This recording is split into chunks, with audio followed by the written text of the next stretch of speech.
Okay, I'm waiting. Check. Good morning, everybody. We want to start in 60 seconds. Please, everybody in the back, come sit down. If you're on the sides, if you could come into the middle so we could fill up the middle, it looks better for everything that we're doing on video, pictures, all that kind of stuff. So please, if you're sitting on the sides, please come fill the chairs in the middle. If you're sitting on the sides over here, please come fill the chairs in the middle. If you're in the back walking around the vendors, we have one of the greatest panels coming up, so please come and have a seat so we're not being disruptive. I'll give everyone 60 seconds to come fill in the middle, and please come from the vendors and come sit down so that we can get started.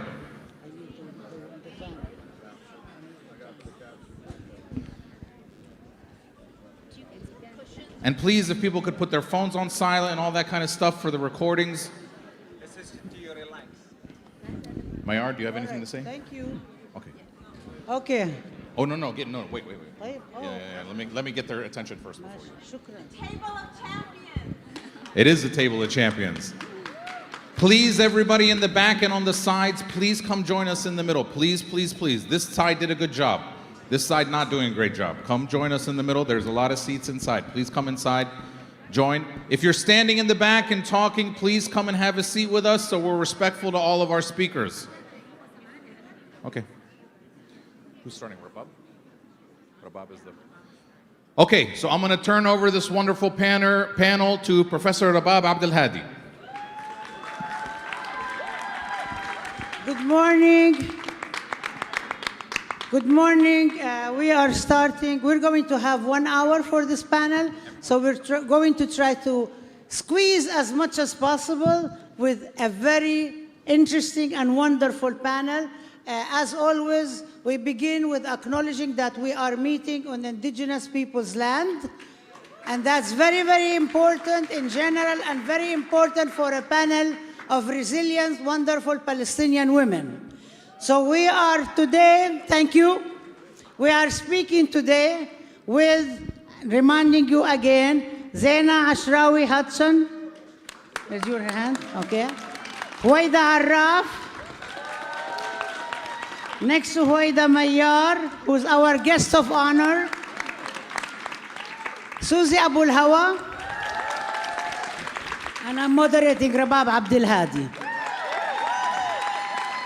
And the panel is entitled Women of Palestine, but we're going to change it about women and Palestine, because Palestine is the issue of women, and women is the issue of Palestine, and the liberation of women is the issue of everybody, and Palestine is the issue of everyone about justice. That's what we agreed on to come in here.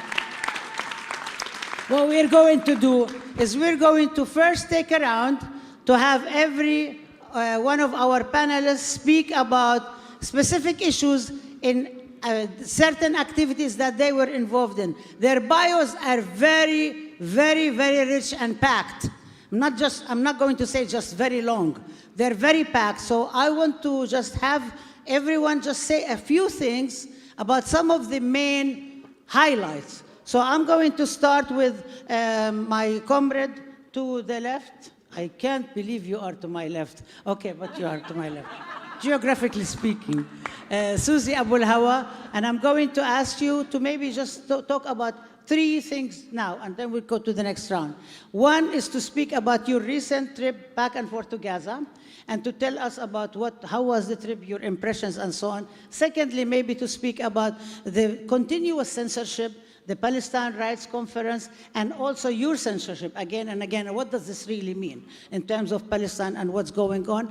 And 3, to tell us about the whole question about the US policy and your organization and activism. Secondly, I would like to turn to Huwaida. I'm going to say them all and then sit back and take notes and just watch, relax.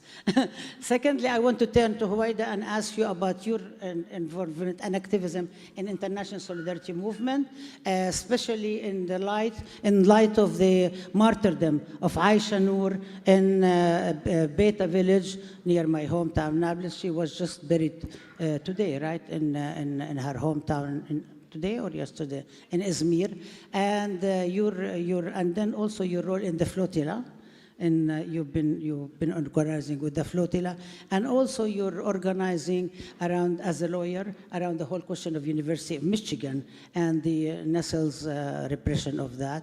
And then I want to go to you, Zeina, and talk about your historical role also in building the Students for Justice in Palestine at George Mason University as young student, and also your involvement to participate today in the ADC and being part of that, going through your role in the past 4 years ago in the Democratic National Convention. You and Huwaida were very involved in the DNC, and you remember how you all involved us, got us all involved in pushing for the Palestinian presence and the organizing and so on, specifically because we're coming to another elections, and I think everybody would want to talk about that and how it affects Palestinian women. And the second round, I really would like us to talk about the colonial feminism and how the whole question about the ways in which colonialism, both US colonialism and Israeli Zionism, has utilized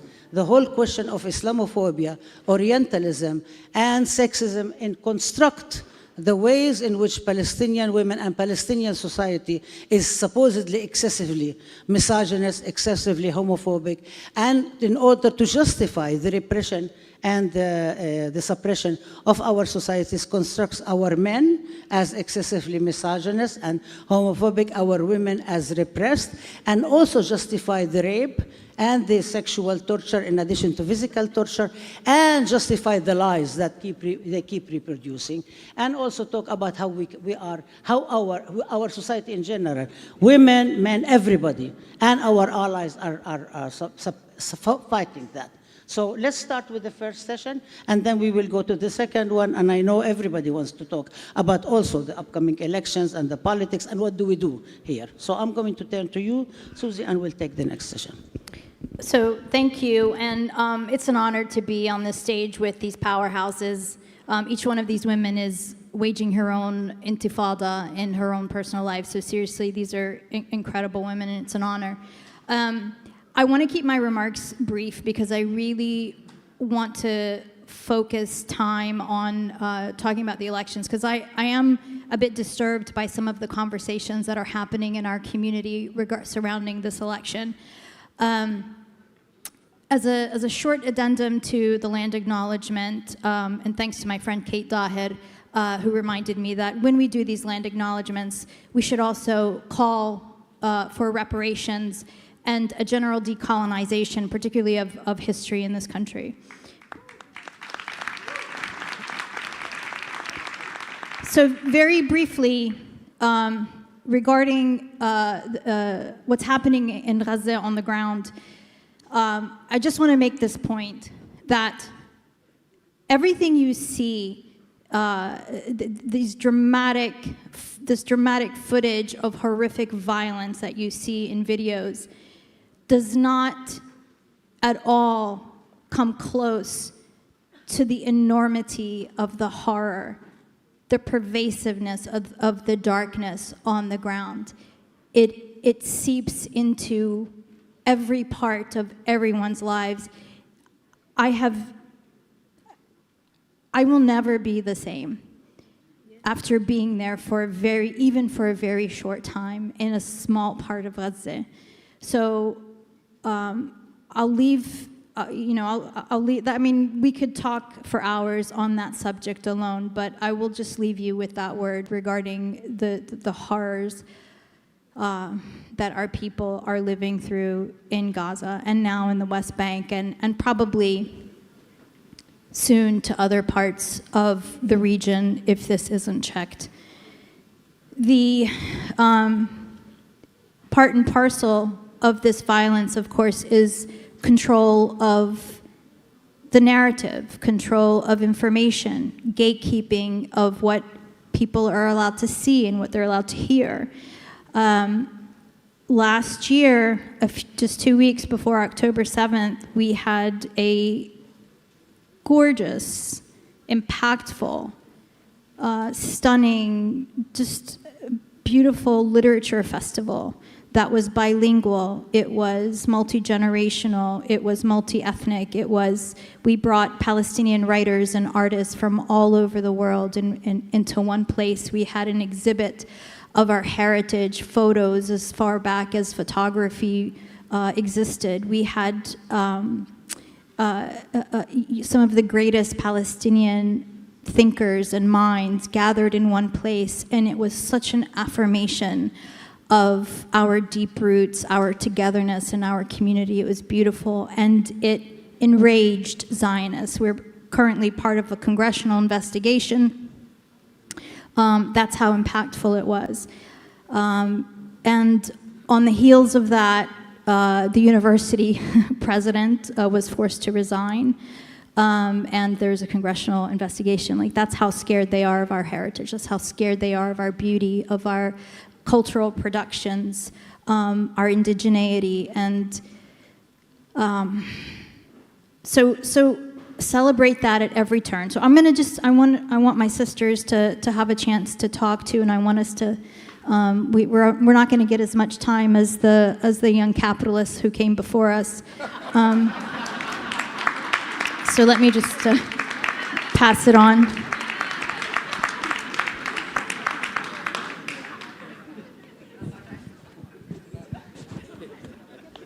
Good morning, everyone.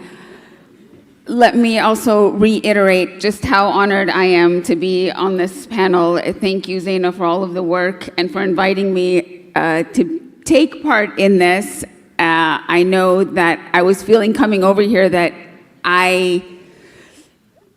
they could do without me. You have such brilliance on this stage. I didn't know exactly what I was going to contribute, but thank you for the directed question that I will try to. It's a lot to talk about, and not because of my involvement in it, but because of the enormity of what like ISM and the flotilla and these actions are trying to do when it comes to what is happening in Palestine and what is our global responsibility. I'll try to keep it as brief as I can.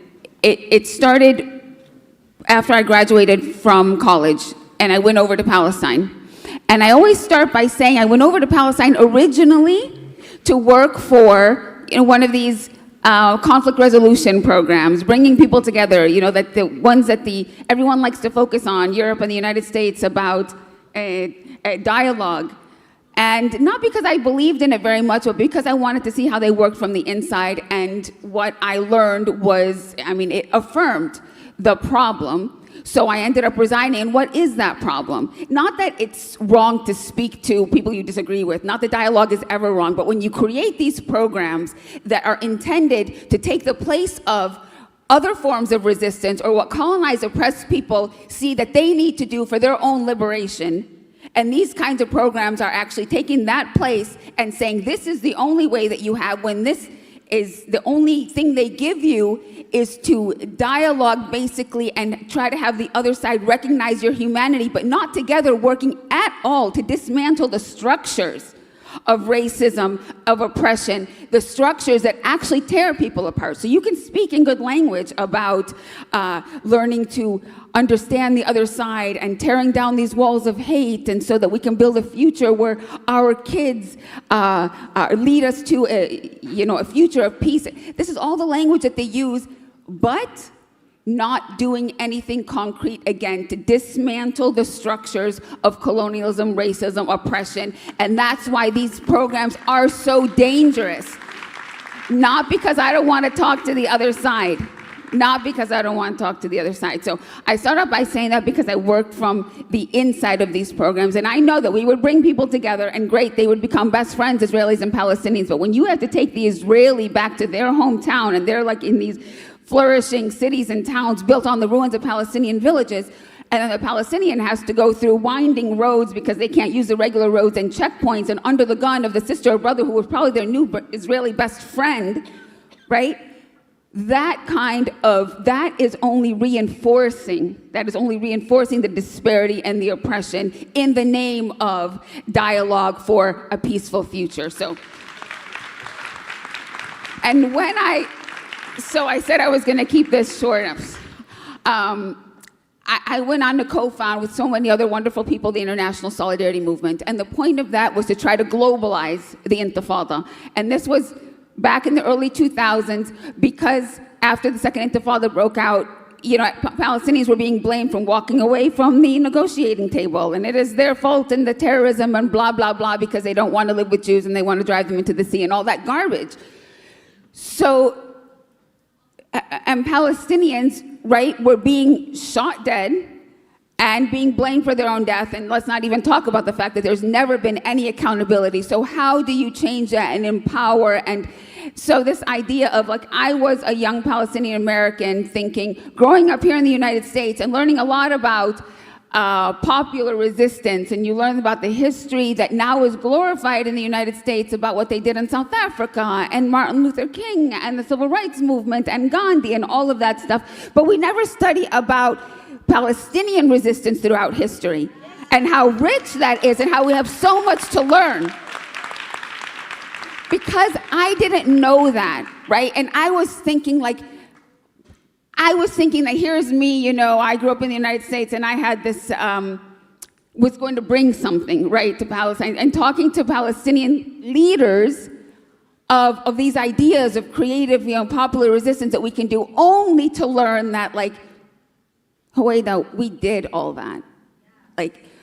So it was me having to actually recognize and learn about my own people's history, right? And that everything that you write that is written about here and talked about and is the source and foundations of films about courage and resistance and whatever. Palestinians can teach lessons about that, and you never hear about it here. So I had to learn that. And then the question was, how do we even strengthen that? What do we... The violence is so overwhelming, right? And so again, back to this idea of globalizing the Intifada. And the situation on the ground was very violent. Of course, nothing like what we're seeing today, but very violent. That my parents in the United States, because they came obviously for many reasons, like a lot of our families came to the United States for the reasons that they did. But so they were calling me and saying, Huwaida, come home. And I said, Mom, Dad, I am home, and I'm not leaving. But that was me as a Palestinian who felt connected to the land. Can we call people from everywhere around the world to come to Palestine and actually stand with Palestinians when people were being shot dead? And so we put out this call. It was back before really a lot of social media, and people did come. Not like the thousands that I'd wanted, but we had 50 people come to our first campaign. Right? And then those 50 people went back home and they told their friends and families and gave presentations in schools and work and then told other people to go. And other people came. And now, over 20 some years later, we've had tens of thousands of people come through the International Solidarity Movement and stand with Palestinians. And learn so much from Palestinians and take the most important message from them is go back to your country and change the policy of your country so that you see these people now leading a lot of the efforts for boycott, divestment, sanctions, for protests and getting into places where they can make change in government. And having had that experience of being on the ground in Palestine is so rich. So I am incredibly proud of that idea, but not of what I've done for, because the International Solidarity Movement actually is strengthened, is perpetuated by the skills, the passion, the love of people who come through it. So I'm not really involved very much anymore, but it still goes. And it goes because of the people who go and who give of what they have and then go back. And this is the kind of connectedness, this global human family that Israel is trying to break with its isolation, right? And so this is a way of also kind of breaking that. This is a form of powerful resistance, and that I played a small role in that is, of course, something I'm extremely proud of. But then, of course, there's the pain, and you asked me to talk about Aisha Noor.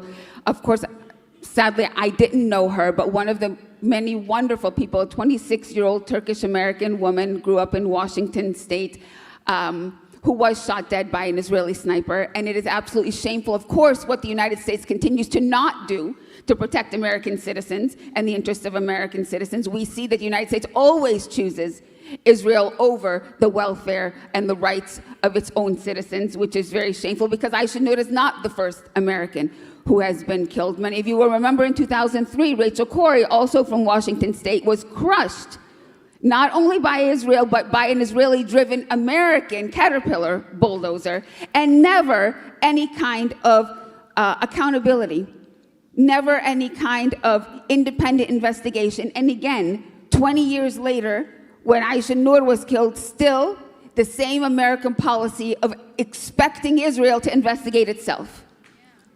Right? Shireen Abu Akleh, another, of course, American, I mean, and the list goes on, and I should have mentioned Shireen, of course, but I was focusing on Rachel and Aisha Noor as being international solidarity movement. We've had British citizens killed also. We've had Palestinian activists with the international solidarity movement killed and maimed. Never any accountability, and that is, that's what we're working with, but that's not what we accept. And, oh gosh, I didn't even touch on the flotilla yet. Maybe, should I just stop and then we'll come back? Yeah, let you go ahead, and I'll come back because I don't want to. I would love to hear about it. So for sure, we want to talk about it.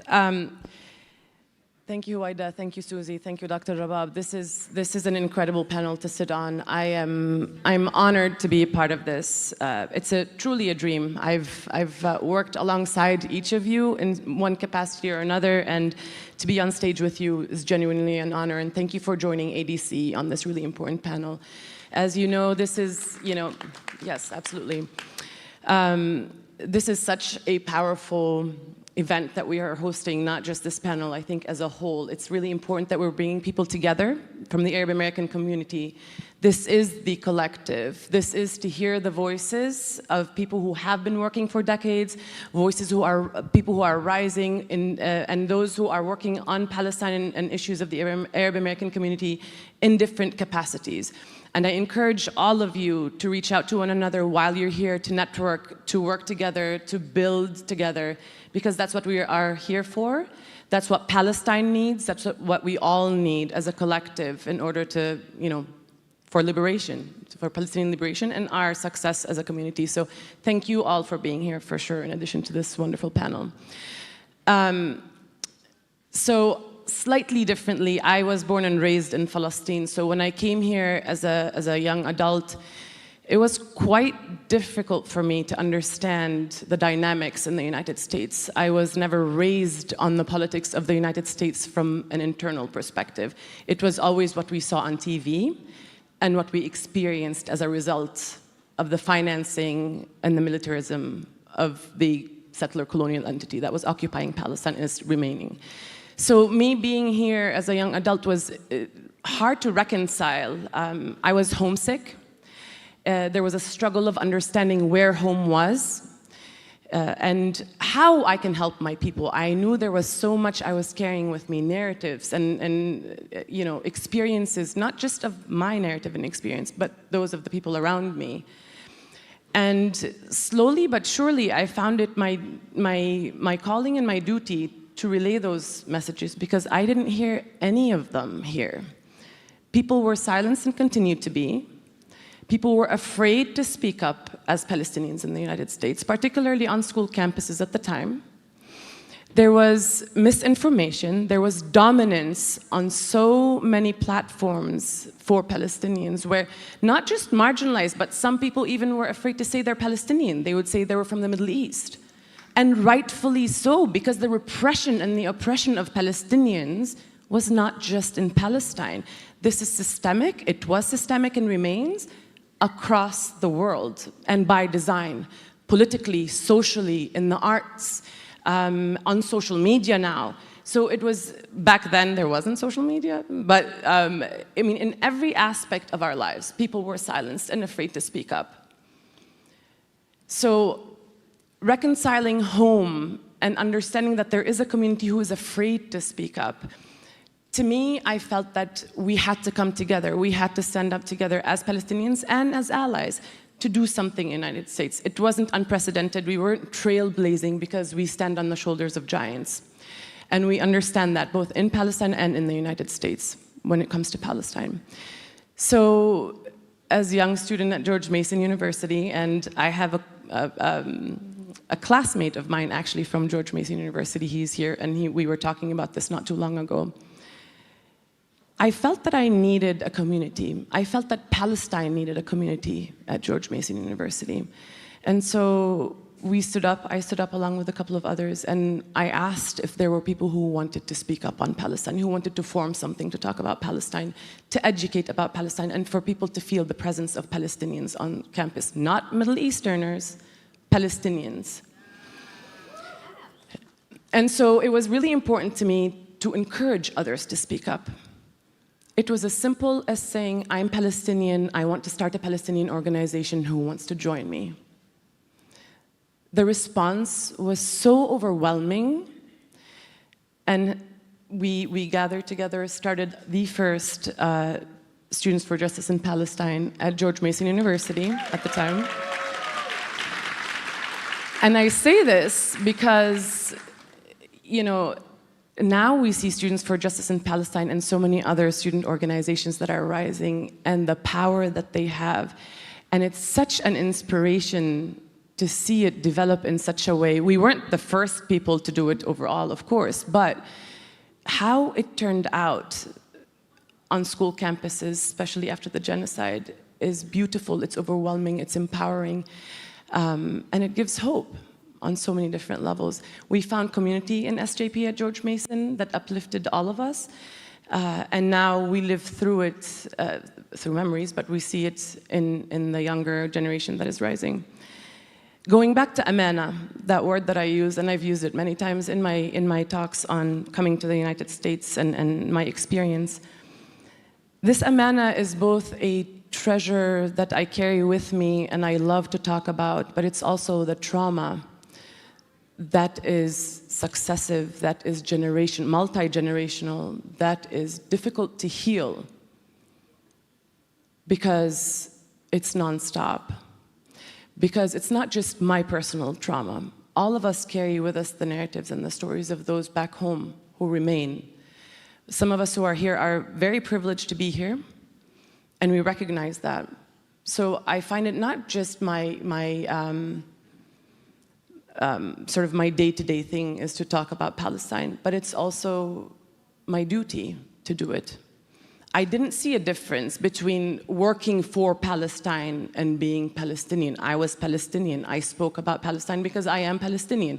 It's not a job, it's not a task, it's a duty, it's who I am. So, you know, finding solace in the group that we were in, and that was home. That was home. And relaying the narrative, making sure that people heard us on various fronts. We faced some backlash, of course, but it continued. And then we started, somebody said, in Arab Americans, of course. We also worked on Arab American student organization at the time. It was fantastic. So it's beautiful to see this developing, and I take power and energy from the student movement now.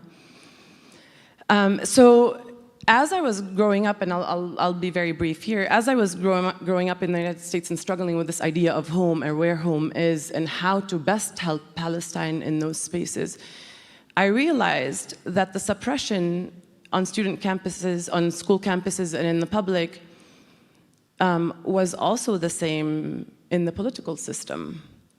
There were very few Arab Americans participating in the American political system. So I slowly started learning and researching. In fact, my aunt, I remember I was sitting in Maryland in her apartment, and she would be writing letter after letter after letter and sending it, and you know, and I'm like, what are you doing? And did you read, and she would tell me, did you read this news article in X magazine or Y magazine? Or did you see this television story about Palestine and the Palestinians, and they need to hear from me? And she would write letter after letter and send them.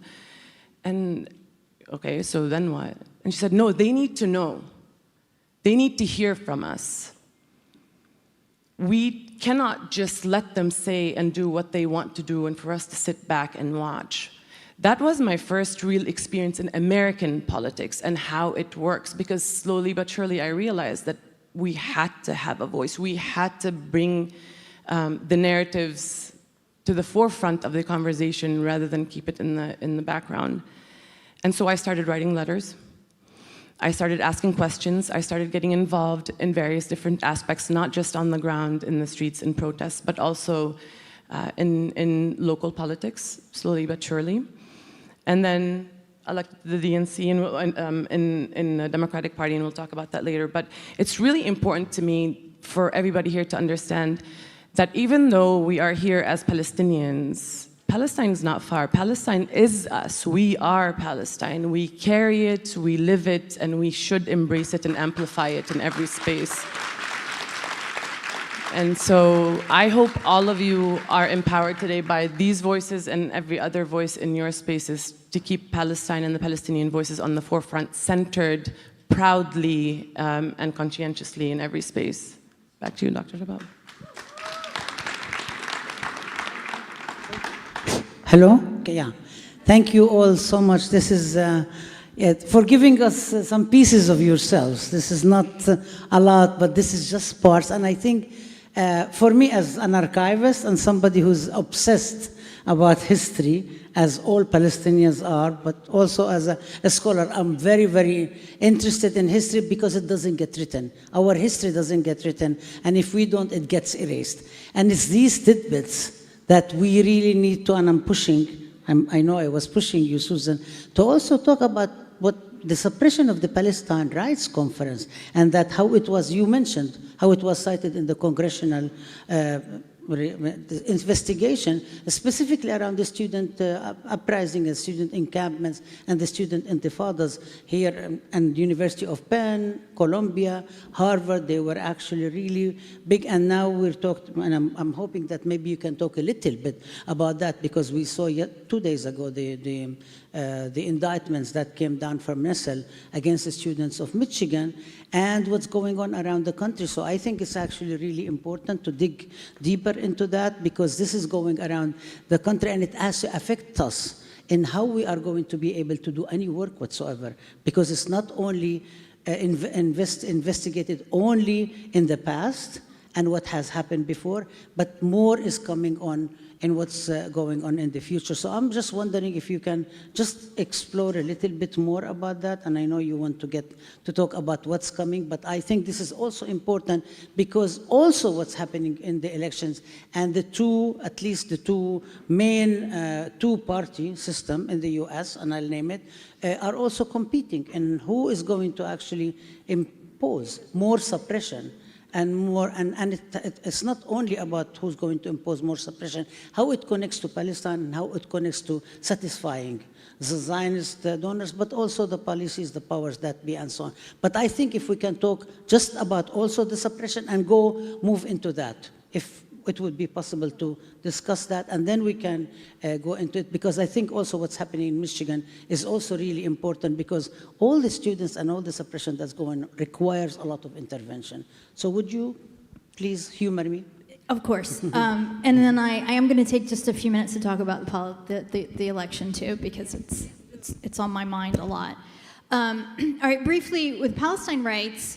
And by the way, if there's any lawyers here who would like to help us sue this jerk for libel, that would be wonderful. So there's a guy named Mark Rowan. He's one of the big donors. He's a billionaire. He's a major predator. He's known in the business world. They call him the Antichrist because he's that bad of a person. But this guy, I'm sure they have their spies in here. Feel free to, you know. But this guy went on national television and said that they were calling it the Hate Fest, not the Literature Festival, and they drove around the campus with these horrible billboards with pictures of myself, pictures of Salman Abu Sitta, all of these amazing, Rand Abdel Fattah, all these amazing Palestinian thinkers, and they put us like basically with horns on our heads and calling us Nazis and jihadists and whatnot. So that was one of the doxing, horrible defamation things they did. But this guy, Mark Rowan, went on national television, was saying that we were calling for the genocide of Jews at this festival. Like, I mean, that's what they imagine we say, you know what I mean? It's just, but of course it's a lie. That's not what we do. We have better things to talk about. But they get away with this stuff because they have money, because they have access, because they're not afraid, and it's a microcosm of what Israel gets to do because they're not afraid, because they're not punished, they're not held accountable, and so they're committing the Holocaust of our time. And I also want to tell you too, I'm going to go back to Gaza because I'm assuming you're all familiar with the Lancet study, correct? Yeah. Right. 10 days before the Lancet study was published, I published a study. I put on my scientist hat in another life. That's what I used to do for a living. And I showed in a very scientific way how I came to an estimate of a range between 190,000 and 514,000 dead because of what Israel is doing. Of course, nobody listens to Palestinians when we speak, and it was ridiculed, and nobody took it seriously until the Lancet article came out, and suddenly it had a little bit more credence, but of course they still ignore it. And now Ralph Nader and some other scientists have come out and are talking about estimates in at least 300,000 Palestinians killed. As a matter of fact, I think it's higher, and I think when the dust settles, there will be at least 500,000 Palestinians dead, and then another 1 million maimed, and everybody's traumatized, everybody's messed up, like in horrific ways. This is, make no mistake, the Holocaust of our time. And the Democratic Party is funding it.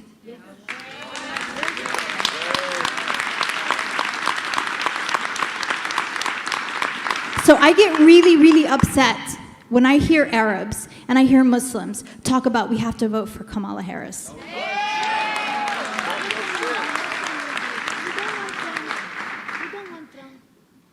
This lady says we don't want Trump. Listen to me. There are three white people burned themselves to death.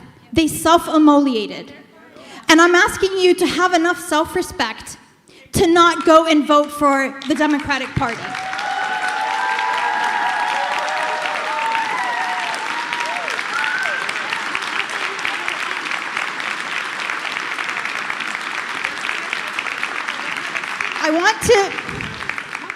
I need you guys, okay, settle down, sister.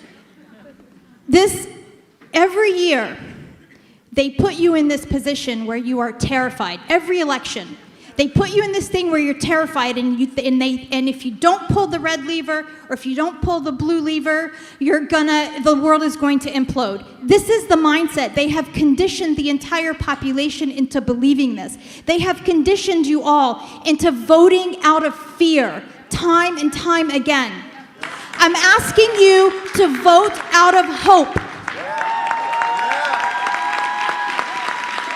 We have another option. There are third parties. And how many of you think that it's a wasted vote to vote for a third party? It's okay. Raise your hands. No. A few of you. That's okay. I can't see you because I don't have my glasses on and I'm old, so I won't harass you over. How many of you are planning not to vote because you want to boycott the system? No. Okay, there's a few of you too. All right, first of all, to those of you who think that you not voting is a way to reject the system, you are mistaken, because by you disenfranchising yourself, you're literally participating in the system exactly the way the system wants you to participate. So I am asking you to take a small effort and use the levers of the system to sabotage it if that's what if sabotaging the system is what you want to do. Now, if a third party, if the Jill Stein campaign, if the Greens get 5% of the vote, that's all they need, they will automatically be on the ballot in the next election. They will automatically get funding for the next election. Right now, all of their effort, all of their money is going into just trying to get on the ballot because the Democrats are sabotaging them at every turn. Now,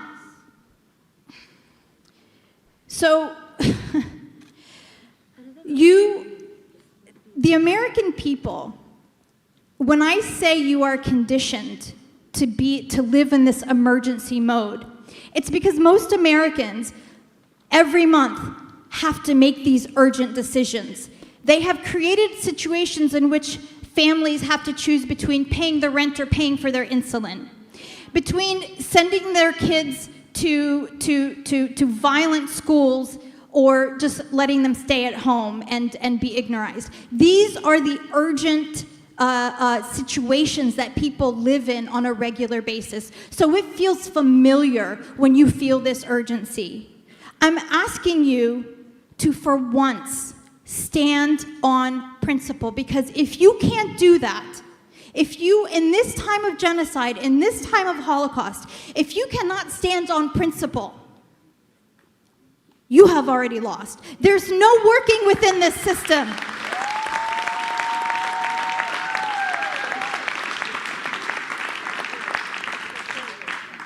We'll put out for 4 years whoever elected. So. It's okay, no. But we want to make sure that the panelists get to speak. We have very limited time. I love you all, but I really want to make sure that panelists get to speak, so give them a chance. The only way that Palestinians, that Arabs, that Muslims can ever gain power in this country is by making your presence felt. And if you now, while we're all watching this live genocide, if you decide that you're going to fall in line, they will do anything to you.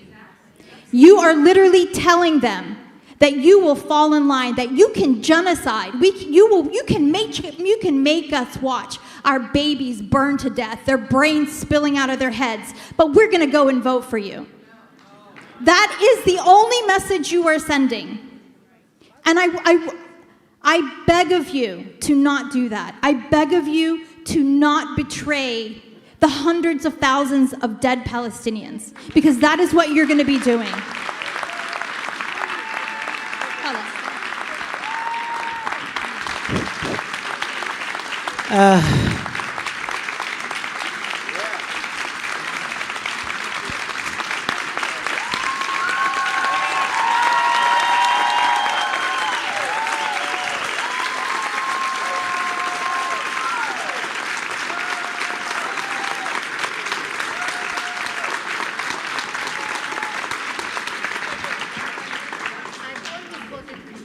Okay. Thank you so much. We really, honestly, we'd love to have discussion with the audience, but we do not have time. And I wouldn't want this panel to be shortchanged of having the panelists speak. So we would, we would like in the future ADC to make sure that there is time for discussion of the audience. I also don't want this enthusiastic applause for the speakers to be taken out of our time for discussion with the speaker. So don't count it on us. Okay, thank you so much, Susie. And you can see what the discussion is. And this is definitely very much, but few think that this is not part and parcel of discussion about women, gender, and feminism. This is very much part of it, because you've heard all the analysis and all the speakers from all the candidates for office around the whole question about what's happening about women and gender and quote-unquote mass rape and everything else. And if you would like us to spell it out, we will do that. But we want to also continue the discussion that Susie opened up about the whole, with the congressional investigation about quote-unquote genocide against Jews, because people are talking about from the river to the sea, Palestine will be free, or talking about free Palestine, or stop the genocide in Gaza. This is supposedly a call for genocide against Jews. And yesterday, many of our colleagues spoke about that. So I want to move on to Huwaida.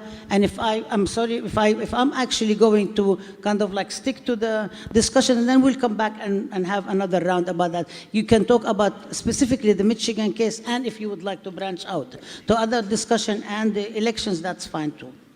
Would you, please? Yeah.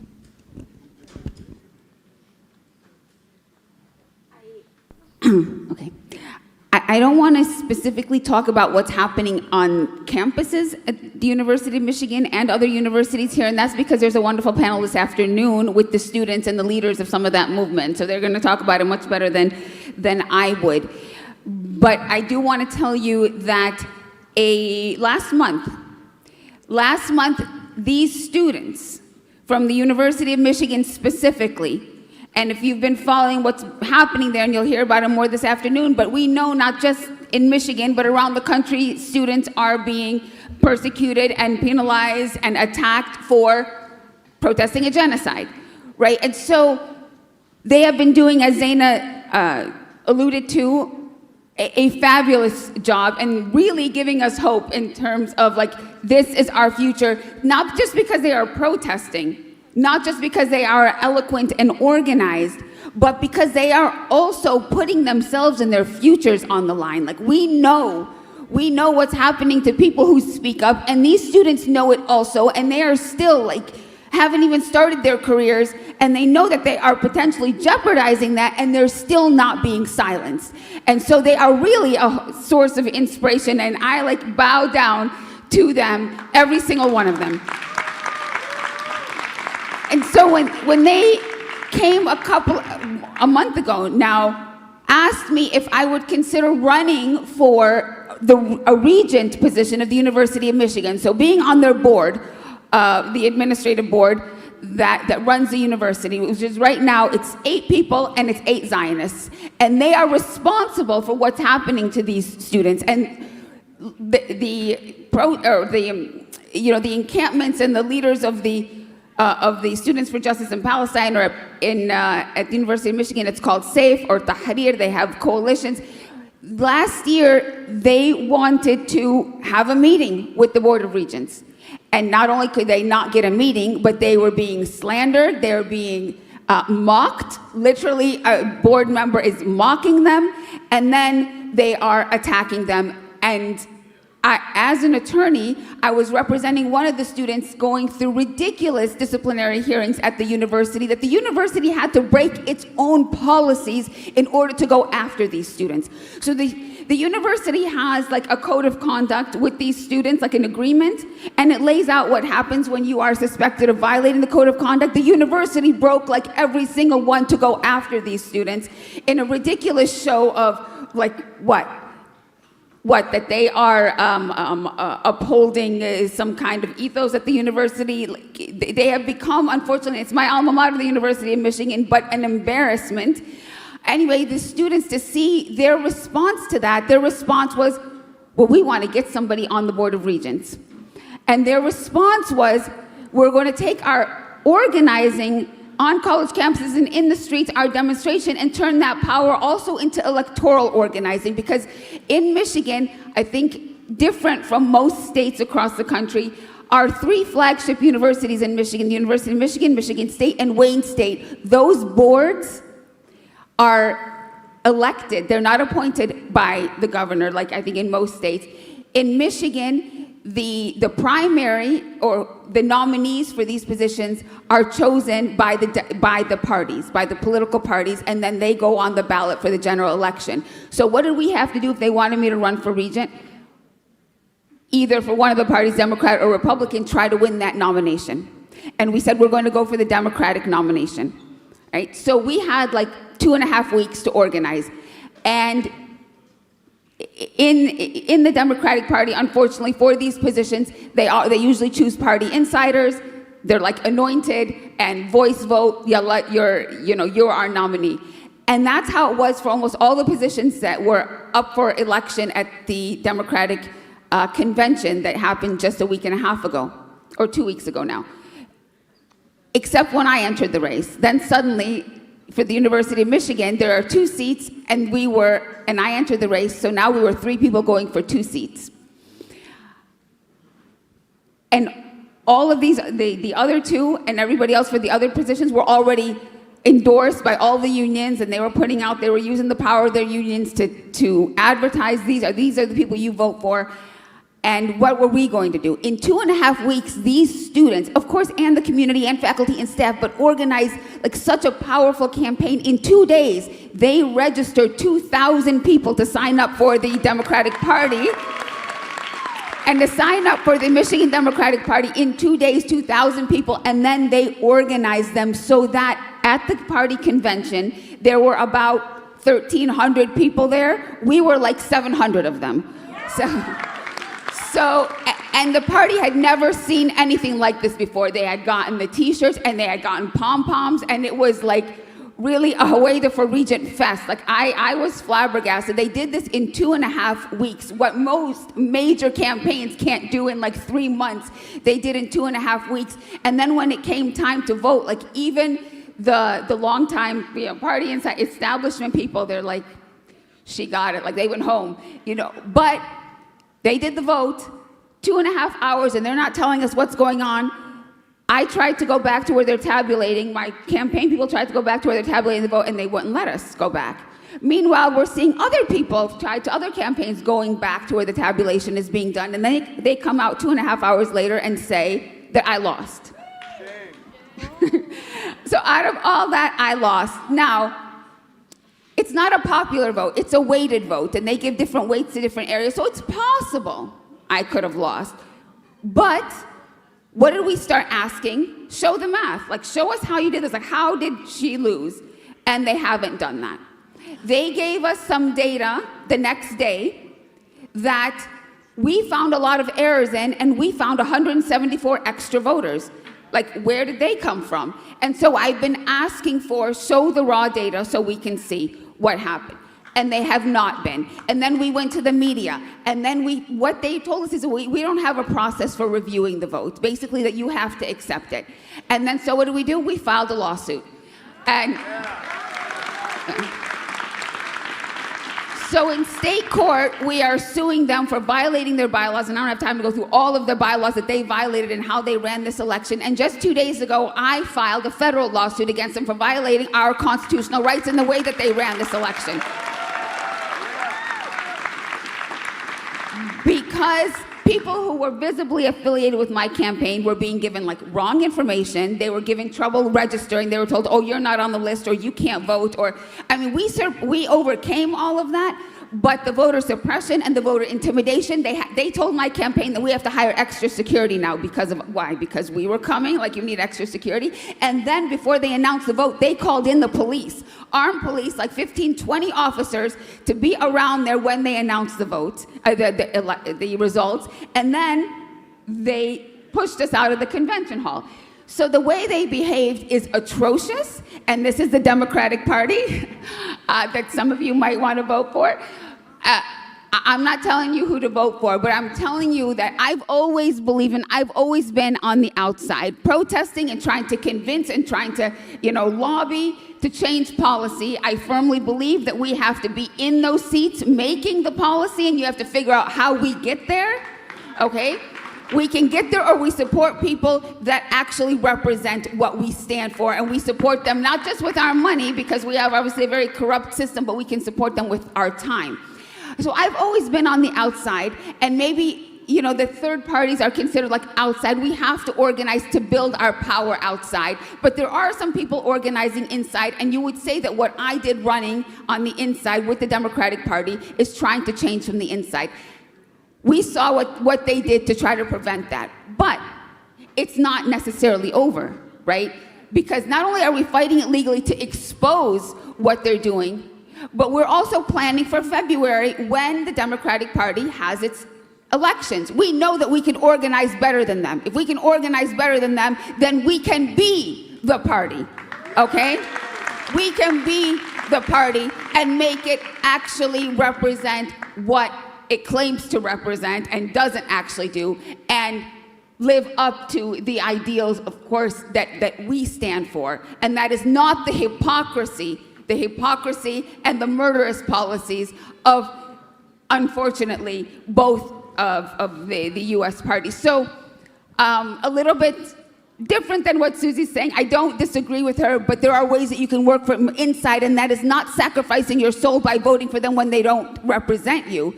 No, you can work to change them from inside, and then go vote. I'm not going to tell you who to vote, but I tell you, you don't have to vote for them if they don't represent you, and to send a strong message.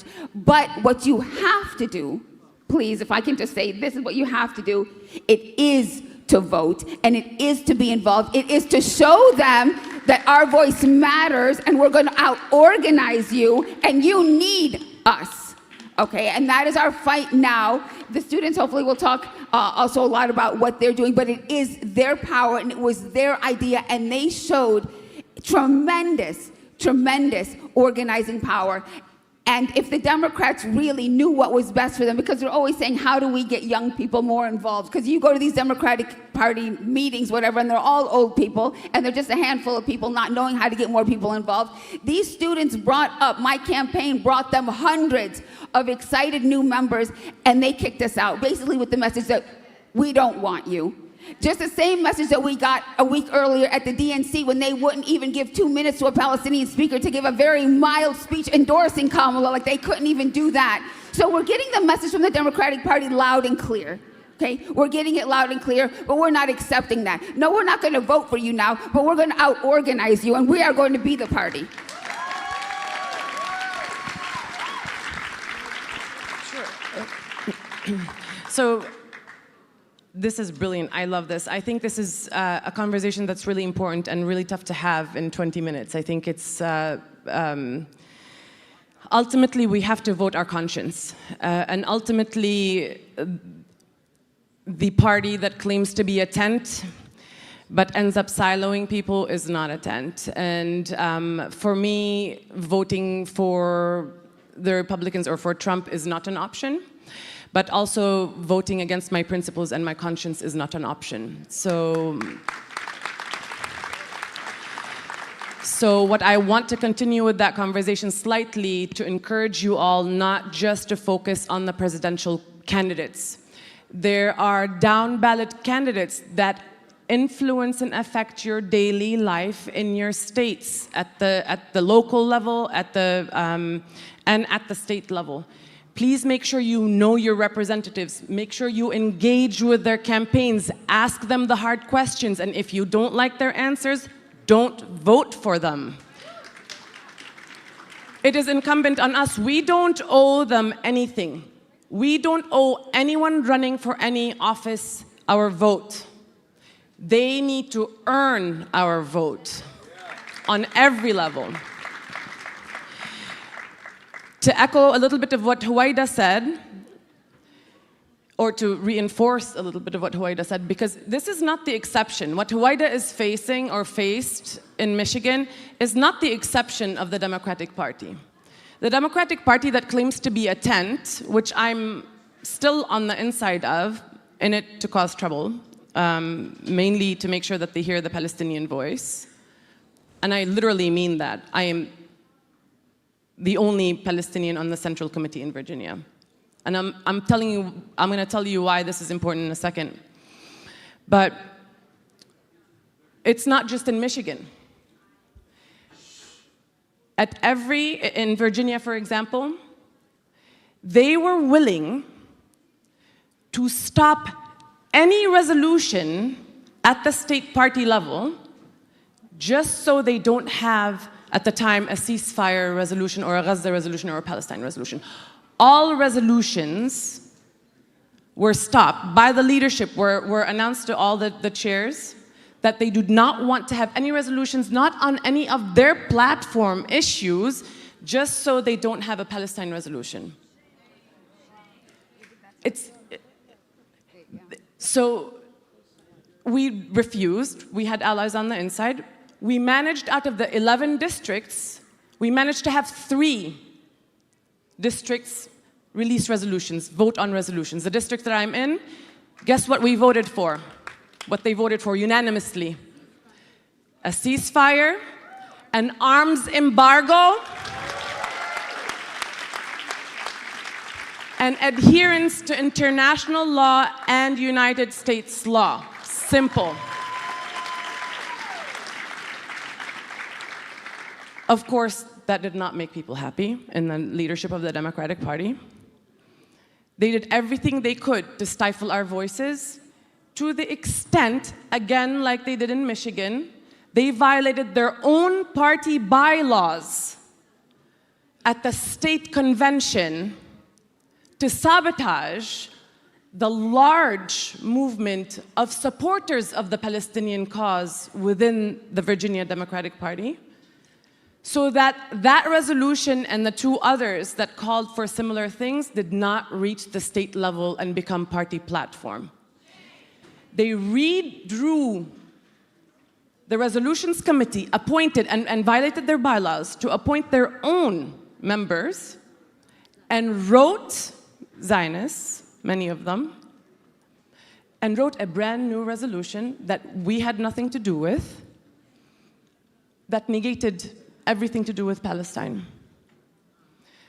I had sent an email, I had sent letters publicly, I'm happy to share them, did not get but one response claiming that they would meet, never met with me again, or with our community.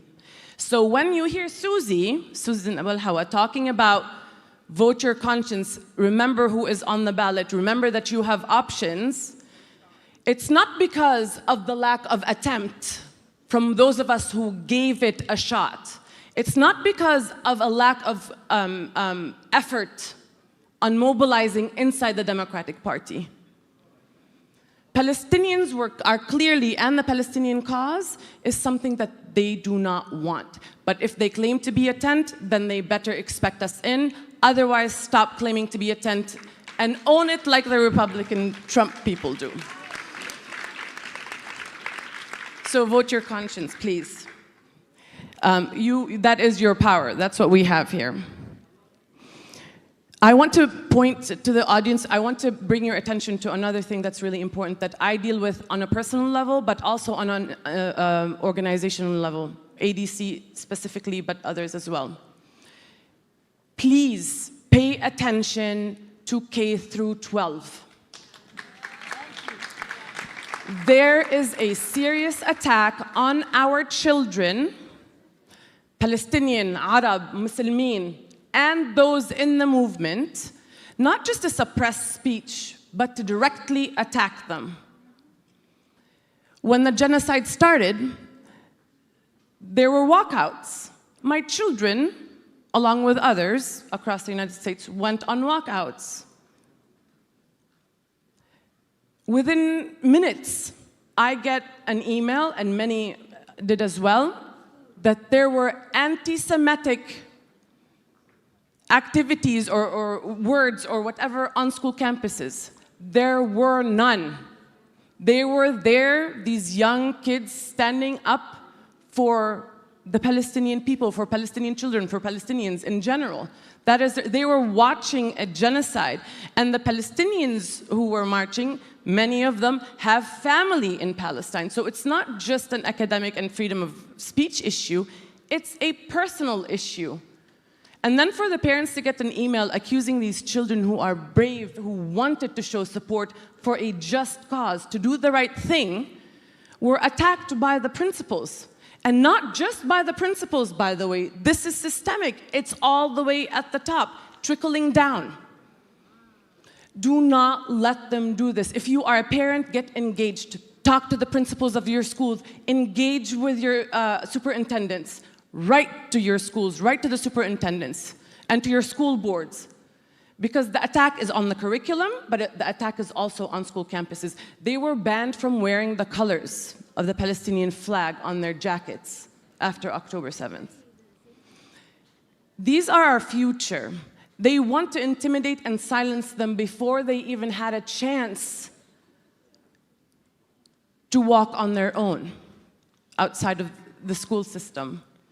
Engage, please bring attention to this and expose them when they do it. If you need help, if there is anyone that's experiencing this, please reach out, we can help. There are organizations in states, but also ADC as well. So this is really important to me. Lastly, and I promise I'm done in a second, I want to also emphasize that the role of organizing, for me, I mentioned earlier, and I forgot to mention this, but it is crucial for those of us to remember who are organizing here, that I personally, and I know many here as well, were inspired by the organizing during the first Intifada. Particularly the women during the first Intifada. They carried the movement, they carried Palestinian liberation on their shoulders. They organized behind closed doors and under olive trees, hidden because they were getting shot at and arrested. They disguised their activism as sewing and knitting and baking bread, but they were organizing the heck out of the situation, making Palestinians' voices heard, making sure they are on the map, making sure that Israel does not have a second to rest and think that they have the upper hand, because we always have and we always will, because Palestinian liberation and liberation in general is inevitable. So let's keep talking, let's keep making sure Palestine is centered, and let's remember that we all here stand on the shoulders of Palestinians at home. I'm going. Yeah, thank you so much. We have time. We still have time for everybody to have a few minutes for wrap up. But we are at 11:54 and we started at 11:03. Yes, we started at 11:03. I actually looked at the time. No, we're going to finish exactly on time. So please, I took the responsibility. I'm going to finish on time, and I'm going to take a couple of minutes as the moderator to just say a few things that every one of my colleagues, comrades, sisters said here that rang true for me. One, starting with where Zeina ended, the whole question about bringing up the role of women in Palestine, because I was actually really on my mind burning is what's going on today. The question of not only women and men prisoners, and the ways in which we can connect what's going on in Palestine with our activism and organizing here, and not forget for a minute that there is over 11,000 prisoners today in Sidi Teman, in Gaza, that are being imprisoned, that are being tortured every single day, that are dying in prison. There are prisoners there is over 11,000 today in the West Bank. There are prisoners who are being released from Offer naked. I don't know if you've seen them. There are women who are today being killed in prison. Khalida Jarrar, I'm sure you know, many of you have signed what has happened to her. Prisoners are being killed in prison. Many of the prisoners, that is happening to them day in, day out. Ben Gvir is actually implementing what he's saying. We're going to kill Palestinian prisoners in prison. There is more. The Palestinian Authority, and today is September 13th, the anniversary of Oslo, is actually collaborating with the Israeli authorities in order to undermine Palestinian resistance. Keep that in mind. So we do not say that every single Palestinian actually is by de facto being born Palestinian is doing the right thing, and we need to be aware and call out people who are not participating in supporting and protecting those who are fighting and sacrificing for us. One. Secondly, so we need to bring also accountability to those who are fighting for us, including Aisha Noor, and the solidarity. During the Intifada, the Intifada of the Stone, in 1988, Israelis accused Palestinians of killing a settler in 1988. And it turned out that the settler killed the young woman in Beta. Her name was Tirsa Burat. In 1988, they killed Palestinians in Beta. Her name was Tirsa Burat. April 16, 1988, accused the Palestinians, killed Palestinians, destroyed Palestinian homes. Shamir said, we should wipe out Beta. And it turned out that was an Israeli settler who shot the girl.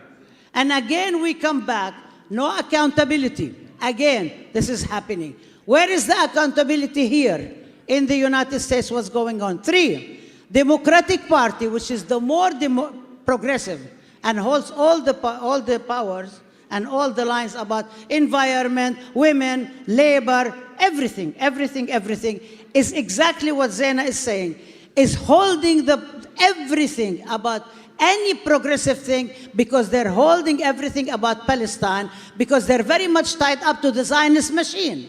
And everything progressive Democrats do are being blocked because of the Zionist connection to the Democratic Party. That has to be broken down.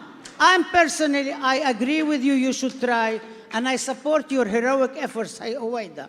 And I'm very supportive, and every time you ask me, I support. But honestly, I am sick and tired of hearing Kamala Harris, who stands up and says again that Palestinians are raping, says again that she is defending the right of Israel to defend itself, that is committing a genocide. I cannot reconcile, and I'm just thinking, are we doomed to continue supporting this party system that is created out of settler colonial regime that does not support reparation? I'm not sure. I'm not calling you to revolution or something, but I am not sure about that. And on November, I am going to go. I'm going to go and cast a ballot. And I changed my affiliation to Democrat so I could vote uncommitted in the primaries, because this is what my leadership of the community said. But I'm just doing it because this is what the community said. So, because I support you. I support those of you who are fighting in and out. But honestly, I am not convinced, so I am going to vote third party. That's what I'm going to do. I am not voting for this. I'm not. And I don't think we are to blame. I don't think we blame ourselves, and I don't accept internalized colonialism that we are at fault or we need to create a Zionist lobby like AIPAC. No, they are at fault and they are part and parcel of the system. I'm going to stop and I'm going to pass it to my comrades to say their concluding remarks.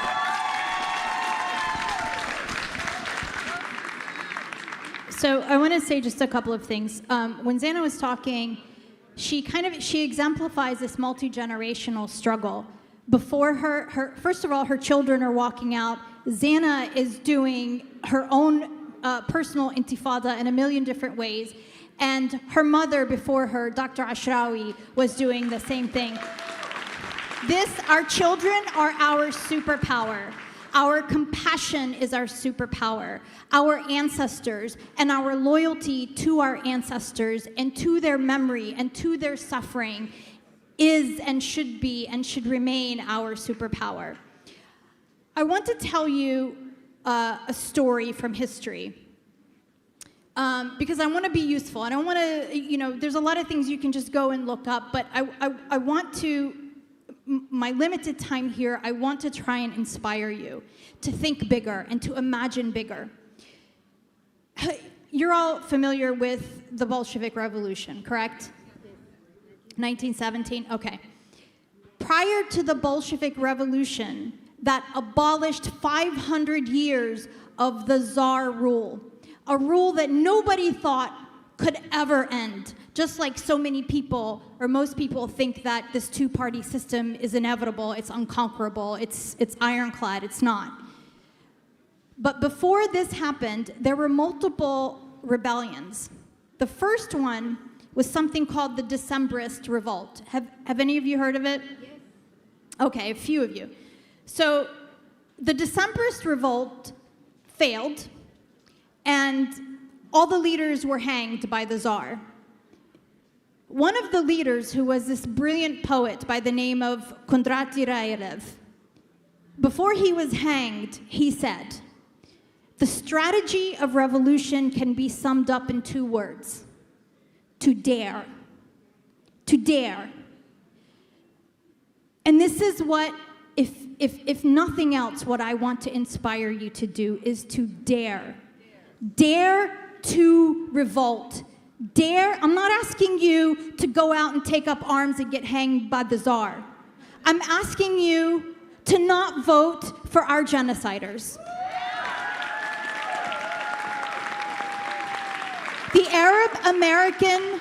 Arab American community in this country is capable of leading the way to a third party that will be imposed on this duopoly. We can do that.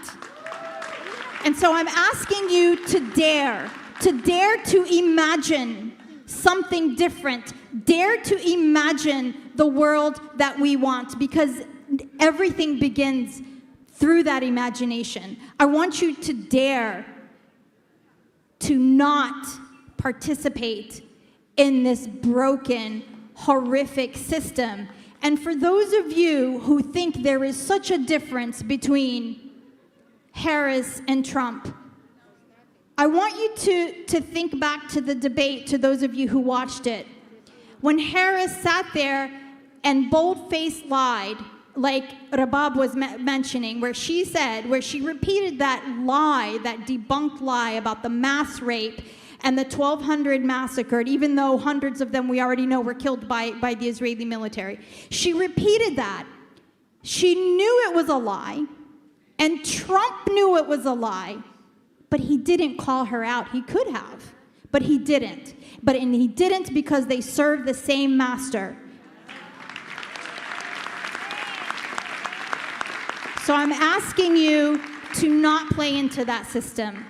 And so yeah, I don't want to take up more time, but I think I've made my point with that. And there's not a lot of difference there's no difference between what I'm saying and what my sisters here are saying. I am specifically speaking of the presidential election, which is immensely symbolic. What we do to make our voices felt, to make our presence felt, is what I'm specifically talking about. And I do agree that we can push our way on the down ballot in a lot of different ways. So thank you.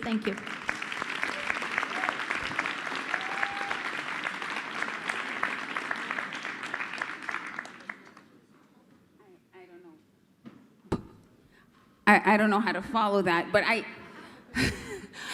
let me just use my minute or so because you did ask me about the flotilla, and I never got a chance to speak about it, and yet it's something that I've given a lot of time and energy to, and it is something that I believe inspires. I don't know if you inspired by it, but if you followed, it started with 2 small boats to try to break Israel's siege on Gaza. And just a few months ago, I was in Istanbul because we were going to go again to challenge Israel's illegal blockade. In 2010, Israel launched a lethal attack on our flotilla, and it killed 10 of our activists with no accountability. And now the violence is so much worse, right? And knowing what they had done in 2010, and now they're committing a genocide, and there is no accountability at all. Still, when we called people and we organized a flotilla and we had ships in Istanbul and a cargo ship with 5,500 tons of aid on it, and we said we can't guarantee your safety, but we cannot accept that Israel is allowed to dictate what food, what survival gets into people that they are trying to genocide. Like, that is the state of international law that they call it, that there is no respect or adherence to. That is what they consider normal, that the state that is accused of committing a genocide and is committing a genocide is allowed to dictate if any aid at all gets to people trying to survive, and we accept that. And so hundreds of people came knowing that nobody's guaranteeing their security, but willing to get on those ships and go challenge the Israeli military. And that is I say that not only to respect my colleagues and everyone that has been part of that, but also to let you know that as horrible as this system seems that we are in, and a genocide for almost a year now that we have not been able to stop with all our power, but still we are the majority, and people are good, and people are willing to sacrifice for something better.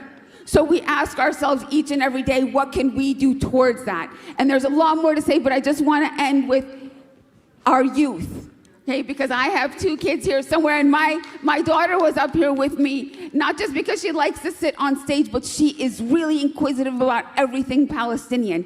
And she was really upset when I was going to take part in the flotilla because she heard me talk about how people were killed on flotillas before. But I left to go, and she understood that it was important, not knowing if I would come back. And she asked her dad when I was gone, she said, if Mama gets killed on the flotilla, should I not be sad because she was trying to help people? That is not, what I want a 9-year-old to be thinking about, but that is the power of our next generation and their ability to imagine something better, and their desire to work for something better. So every time I'm doing something Palestinian, she wants to come with me. And if someone says Israel at school, she stands up and says it's Palestine. And that is our generation, right? Where is she? I don't know.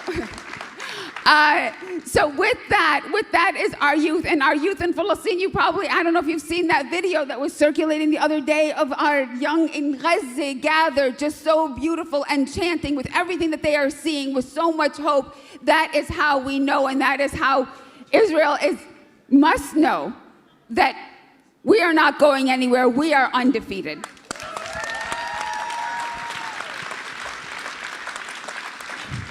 So we talked a lot about the party, but I want to show you guys something. Before you spoke, Susie, so Suzanne, Abulhawa, and Huwaida, and I, and Dr. Rabab, but primarily the three of us, not too long ago, were discussing the election and third-party candidates and the Democrats. And something really stuck with me, and some of you I think I spoke to earlier, I actually repeated this to, and I told you Susie said this to me. I wrote this, Susie, on my notebook today because I wanted that to be my closing comment, and thanks to you, I use it daily, which is we have to dare. And I use that regularly in everything I do because it doesn't just apply to whom we vote for. It's having the courage to speak up in spaces when people are silent and it's uncomfortable. It's providing the space when we are able for people who don't have it or don't have access to it.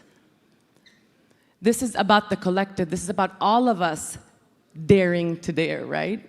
And so I want to make sure to also say, and everybody mentioned it here, as you all see, we don't all just do one thing. We are writers, we are academics, we are activists, we work through the system, outside of the system, we use the tools that we have that are provided, and we create tools that are not yet there because we feel that we can make a change. But this is not something special or unique to each of us here. Each of you can do the same and are. In your own spaces, Doctors Against Genocide is an example. Doctors who are working for, uplifting other doctors in Gaza. Journalist movements are also working for Palestinian liberation and bringing back the voices. Artists are also part of the movement and using that platform. Writers and academics are facing serious repression on school campuses, but they won't relent. Each and every one of us is powerful in our own spaces, but we are as powerful as we want to be. We are as powerful as we can be, and we are as powerful as we dare to be. So take what you have, make sure you use your spaces, and never stop talking about Palestine, because that is challenging the system from top to bottom and uplifting our people back home every day. Thank you. And these are the women of Palestine.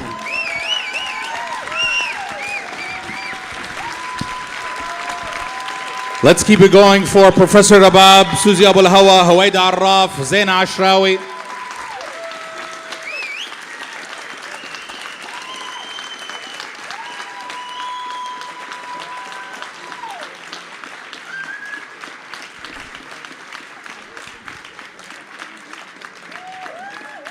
Okay, we are not taking a break. Please sit down. I'll ask our speakers also to just don't let people take pictures with you and stuff. Let them do it afterwards. Please sit right back down. I want to welcome Doctors Against Genocide. Please quickly, I need all of you, please quickly onto the stage. Please, tafaddalu. Sit back down, please, sit back down. We'll do pictures with them afterwards. We just have one more event and then we're going to do lunch. Please sit back down. Sit down, sit down. Let's get started. Don't want to lose any energy.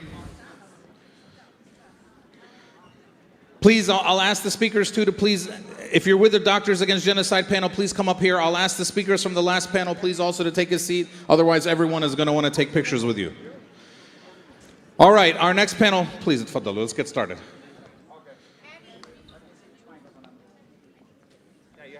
They need the podium? Do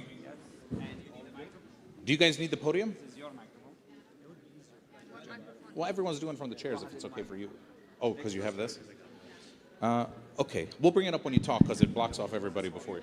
We'll bring it up when you talk because... All right. Everybody, please, by the way, for those of you on the sides, if you want to have a conversation, okay. If you want to have a conversation, please take it outside because we can hear you. So everyone, please, let's respect our speakers. And now, I'll ask everybody to please sit down. We'll get started in 10 seconds once we have everyone's attention again.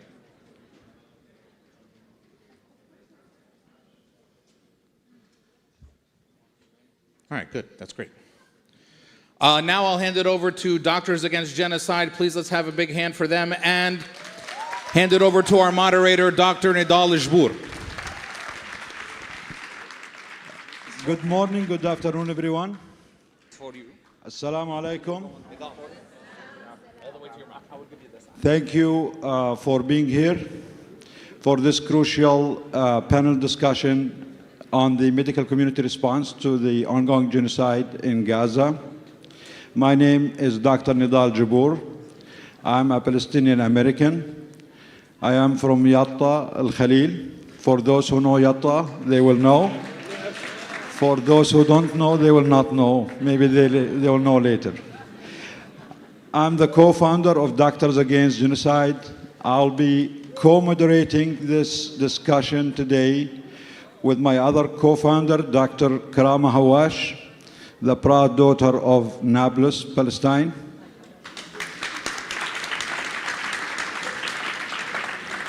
The discussion today will not focus only on awareness and advocacy, but we will try to talk about practical steps that the medical community can take to help push an end to this atrocious genocide going on in Gaza, in Palestine, and anywhere else in the world.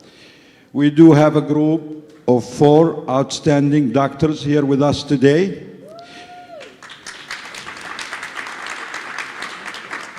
Two of them have been on the forefront of advocacy and raising awareness to the genocide in Palestine here in the United States.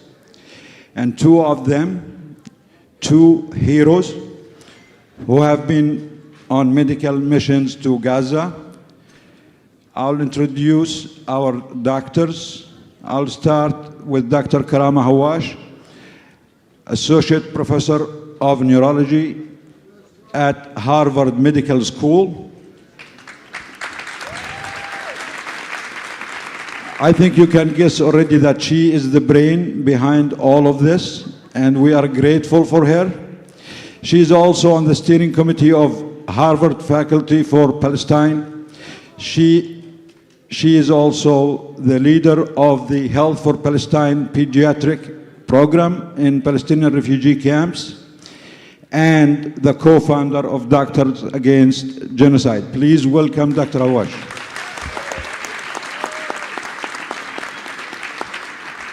We have another doctor hero, Dr. Jumana Hinti. She's a Palestinian American doctor too. She is based in Toledo, Ohio. She is a strong activist and educator and supporter of Palestine. She is a member of Doctors Against Genocide, a member of Healthcare Workers for Palestine, and she has been on a mission to Gaza. She was on the last mission that went to Gaza through Rafah before the Rafah crossing was bombed and closed, and she got actually stuck inside. And when they offered her to leave, she refused to leave.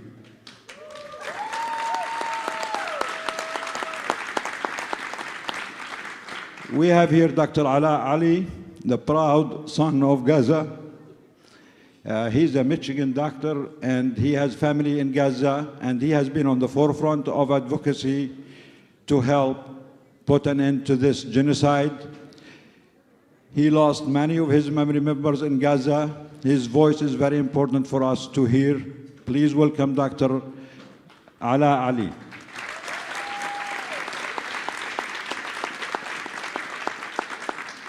And last but not the least, we have Dr. Adam Fahs, an orthopedic doctor based here in Michigan.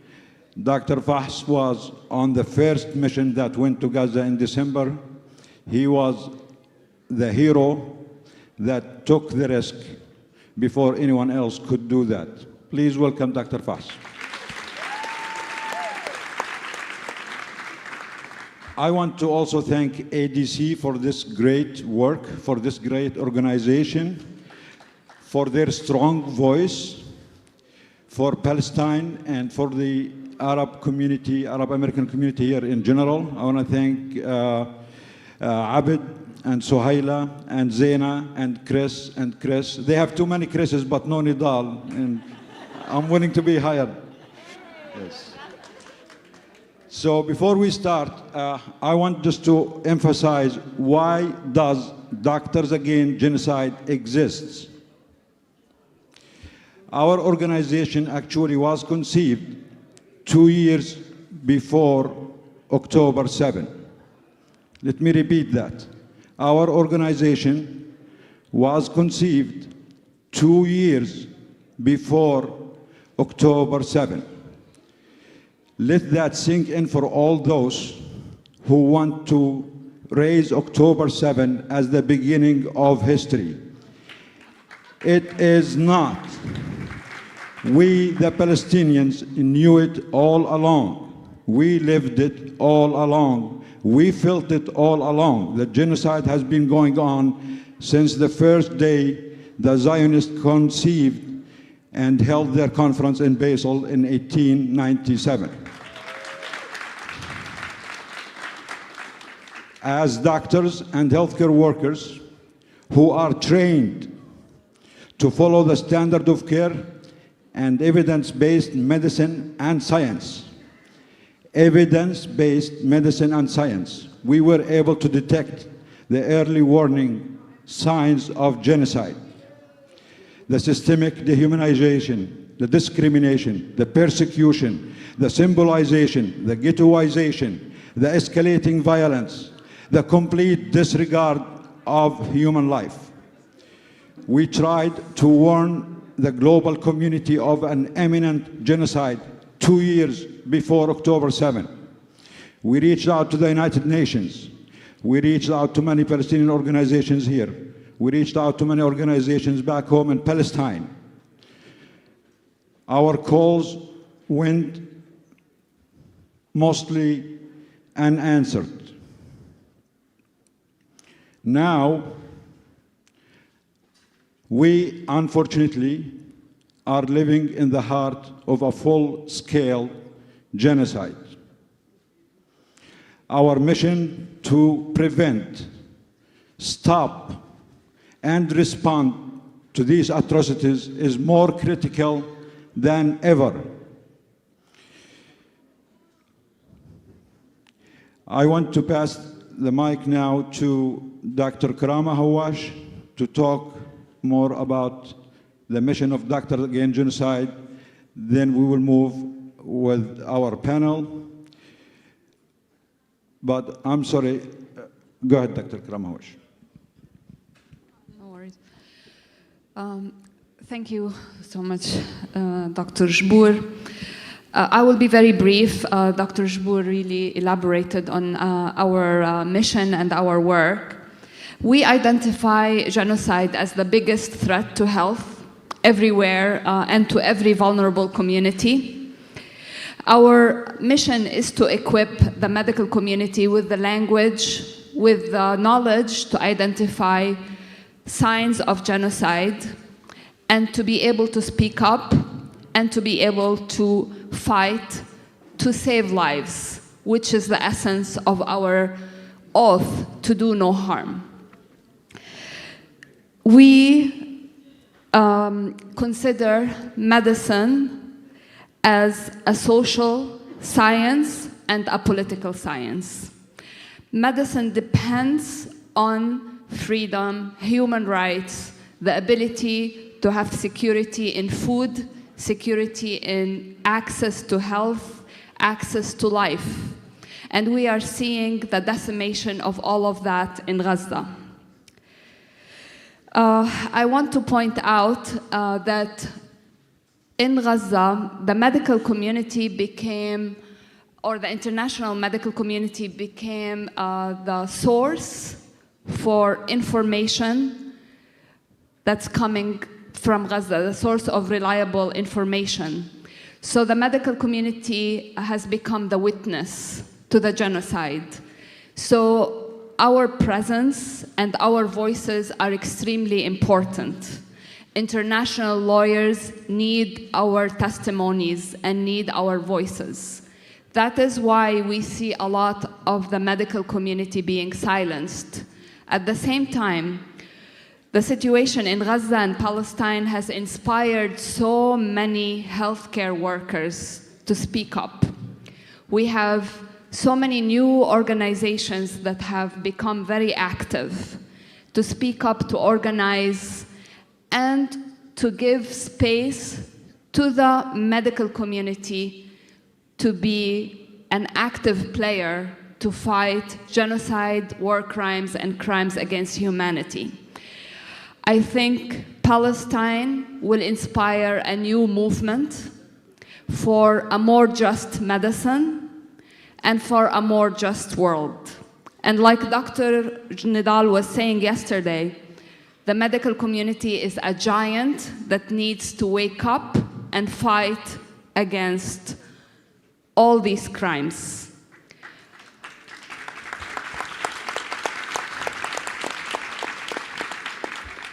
Palestine will inspire us to fight for a better world, a more just world, and to end genocide everywhere in the world, wherever it happens, and wherever there is a community that is marginalized. And I urge you all to help us with that. I'm gonna pass it to Dr. Hinti. I'm going to point out one thing about Dr. Hinti. We met Dr. Hinti at a protest in Ohio, and she inspired us to go to the Hill. And since we met with you, we have actually had a consistent presence on the Capitol, where the healthcare workers go and visit the offices in the complicit Senate and the complicit Congress.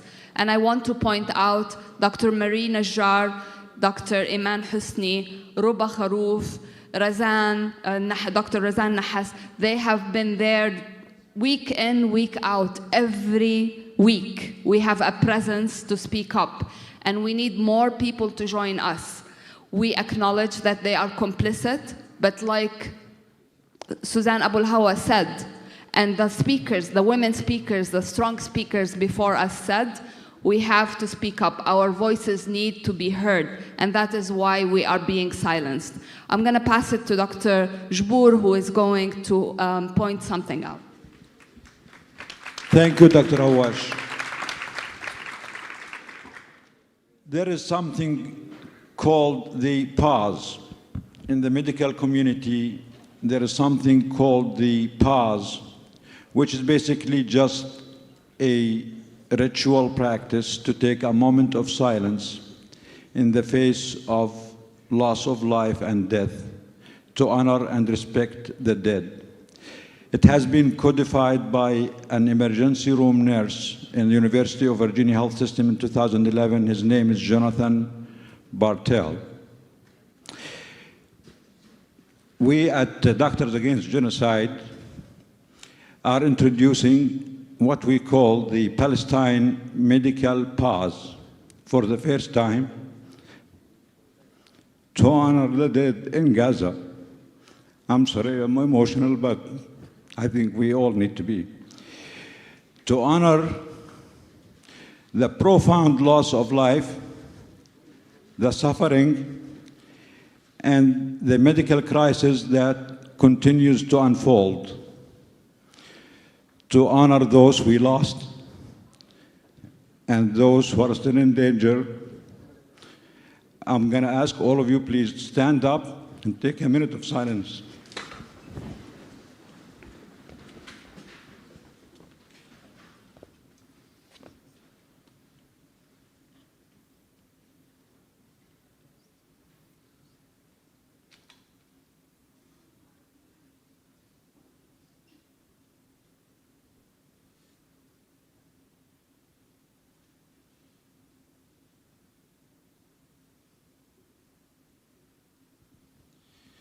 Thank you, everyone. I'm going to pass the mic now to the proud son of Gaza. I think Gaza voice is more critical than ever.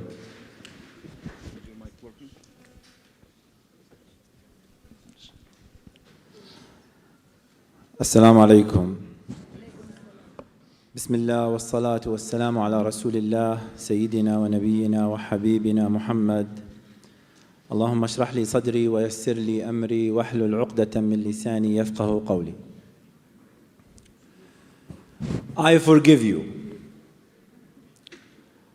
I forgive you was the last word that my cousin Amal in Gaza said before she dies. She died of a septic shock, of a hyperglycemic ketoacidosis.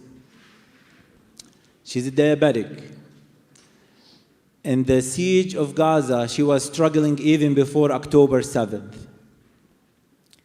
She will have multiple episodes of those hyperglycemic attacks. She will go to the hospital and she will have an insulin drip. She's in the north. She and her husband did not migrate and evacuate to the south. They stayed there. And she had one of those episodes where her blood sugar was very high and she needed to go to the hospital. While she's going to the hospital, an IDF soldier shot her. They shot her in the leg. She stopped bleeding. Her family tried to tell them that we're going to the hospital. They said, "You're not going." She continued to bleed. They were able to control the bleed. And after 7 hours, they let her go to the hospital. She went there, but unfortunately at the hospital, they were not able to do anything. She died right there. After a shahada, the only thing she said, and I was with them on the phone, very hard communication. The only thing she said, "Ana msamhaku." I forgive you. I was thinking why she chose that out of everything else that she could have said. And then when I analyze it, I found that in somehow we're complicit. The bullet that she was shot by was an American bullet that I paid for with my own taxes. At the beginning of the war, my brother, the youngest brother Muhammad, Allah yarhamu, was killed looking for water for his wife and his young children and his family. And our family continued to suffer throughout the genocide. We lost over 100 shuhada, martyrs in this genocide. Now, from a medical perspective, Gaza before October 7th was a very difficult place to practice medicine. Just imagine after October 7th. Me and Dr. Nidal, we tried several times to go for medical missions, but subhanallah, it didn't work for us. My wife was able to go there, and I was with her almost on a daily basis. The situation there is unimaginable. It's something that cannot even, if somebody wants to write the worst scenario that can happen in a medical field, they will not come up with something that's happening in Gaza. And the tragedy is going on and on and on. Last week, my cousin, also he decided to stay in the north.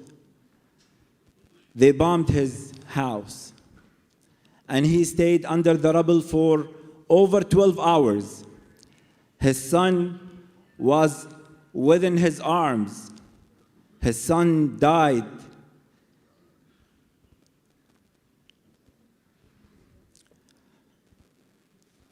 And it goes on and on and on. Anyways, I want to go back to the Palestinian ladies that they were here, Huwaida and the other Palestinian ladies. I honestly, very honored to have those ladies in our community. And I believe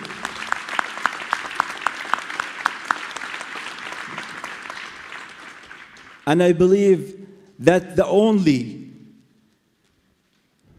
reason that the people in Gaza are resilient and able to stand against all this oppression is those women. The Palestinian women are the greatest.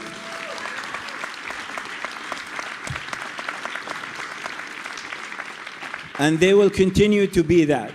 They will continue to raise heroes that will stand against this genocide, this oppression. One of the most important things that they mentioned, this genocide would not have lasted a month if it's not for our country. I'm a proud American, but not proud of the administration. I'm disgusted with the administration.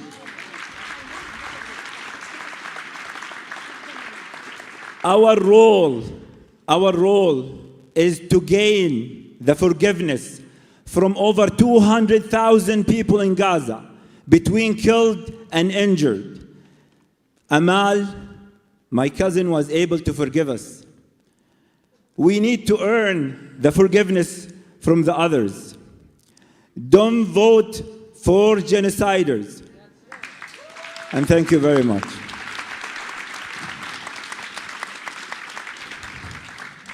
Thank you, Dr. Alaa. And I know you're all eager to hear from the doctors who went on actual missions to Gaza. We're going to start with Dr. Adam Fahs to tell us about his eyewitness account of the devastation that he encountered there in December 2023. Dr. Adam, please welcome.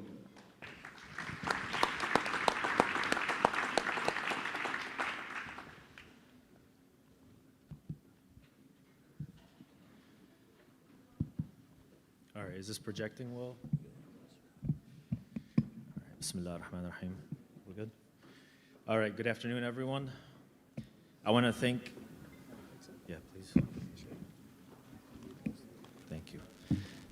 Thank you so much to Dr. Nidal and Doctors Against Genocide for inviting me. My name is Adam Fahs. I'm a local orthopedic trauma surgeon here based in Detroit.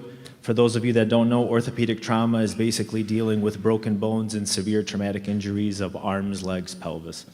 I was fortunate enough to be able to volunteer in Gaza as part of the first NGO to enter Gaza after October 7th. I hoped at the time that my role as a surgeon would make an impact, but in hindsight, I now realize my role as a witness is much more profound, and I'm honored to be here today to give a firsthand account. I want to be very clear that I witnessed a genocide, and nothing less than the term genocide can describe what I saw when I was there. I witnessed the absolute destruction of a society. I saw an entire city of people degraded to living into tents and other makeshift shelters. I saw droves of bodies on a daily basis being carried into the hospital after ruthless, indiscriminate bombings. I saw mangled limbs. I saw children suffer life-changing injuries, forever maimed, forever disfigured, forever disabled. I witnessed pure evil at the hands of Israel. I witnessed families lose everything, and that's not a figure of speech, literally everything. I want you to close your eyes, and I want you to take yourself to Gaza. Take your family with you. Take your children with you. Take your parents with you. Imagine receiving an Amber Alert on your phone, courtesy of the Israeli army, giving you an ultimatum.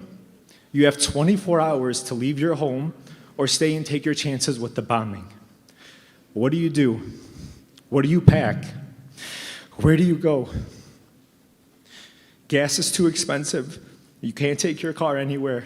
Wherever you go is on foot, and you can only take what you can fit in a backpack or luggage that you can carry. All the privileges we enjoy here and take for granted are now stripped from you. How do fathers feed their families? How do mothers care for their babies?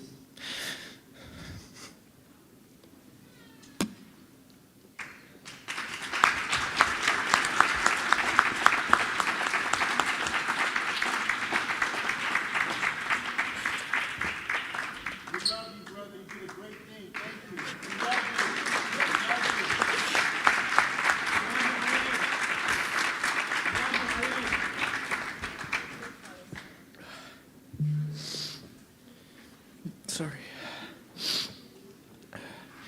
Your baby once had a crib to sleep on, but now sleeps on a blanket on the ground, or maybe some folded cardboard to provide some cushion against the hard dirt beneath them.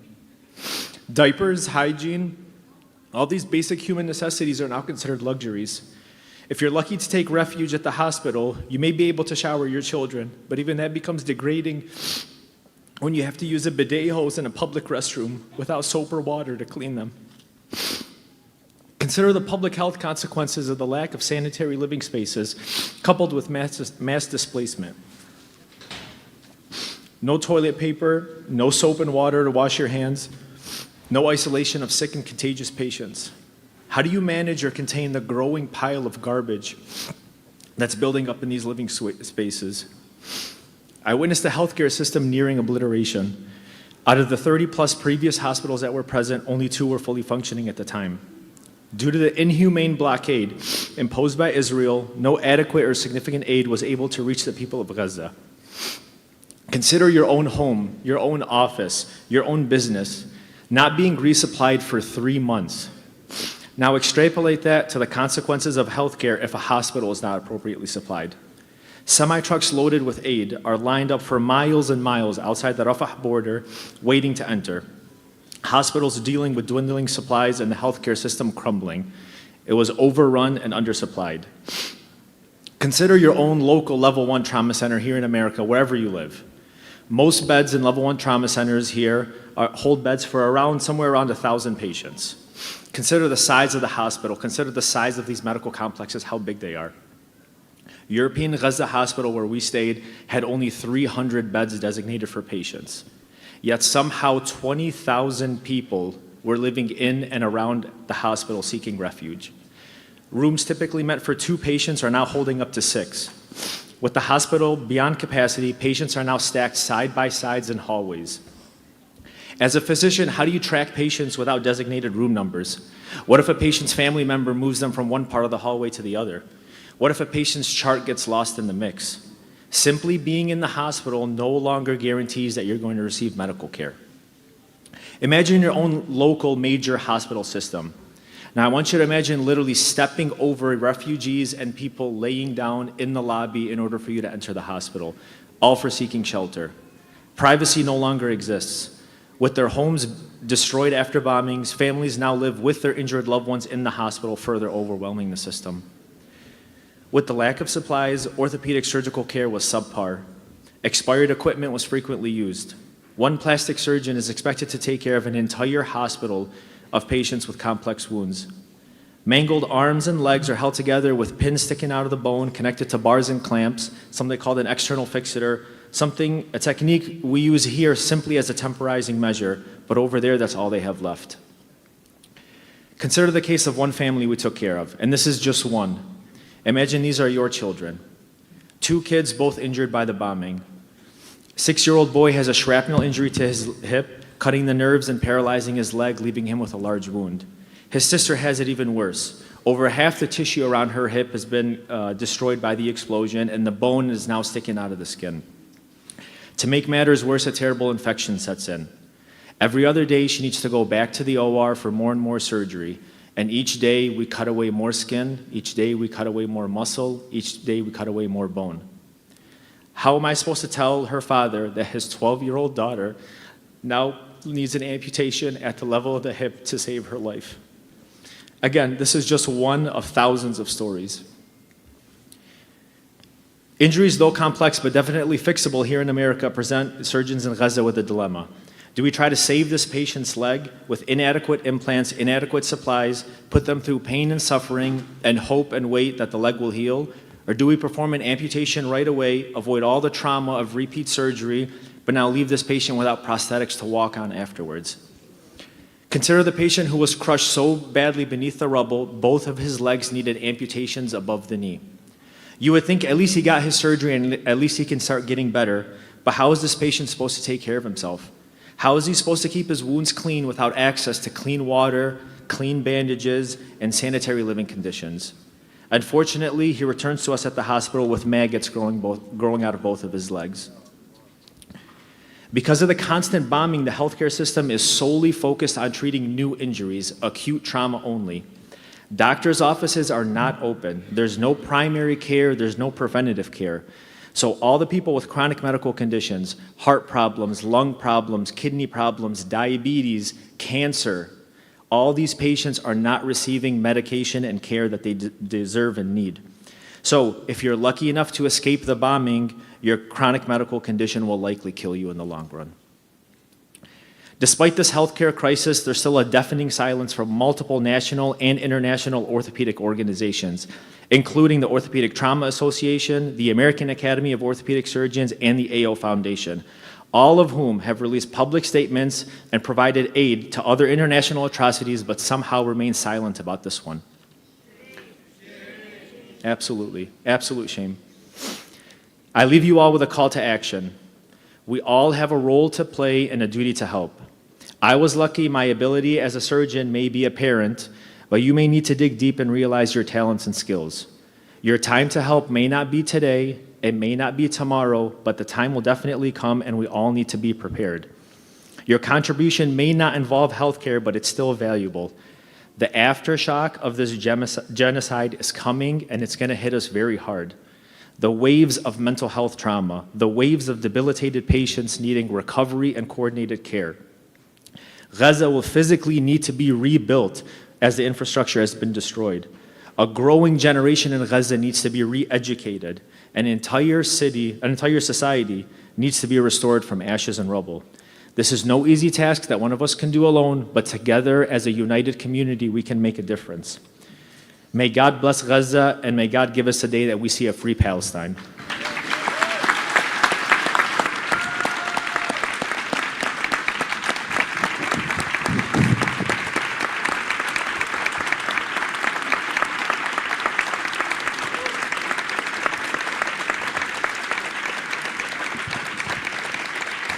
Thank you very much, Dr. Adam.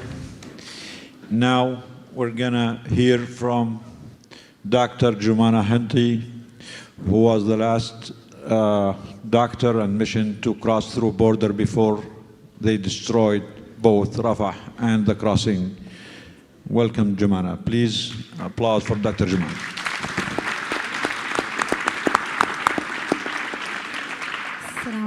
Assalamu alaikum wa rahmatullahi wa barakatuh. Thank you so much for the opportunity to share my eyewitness account.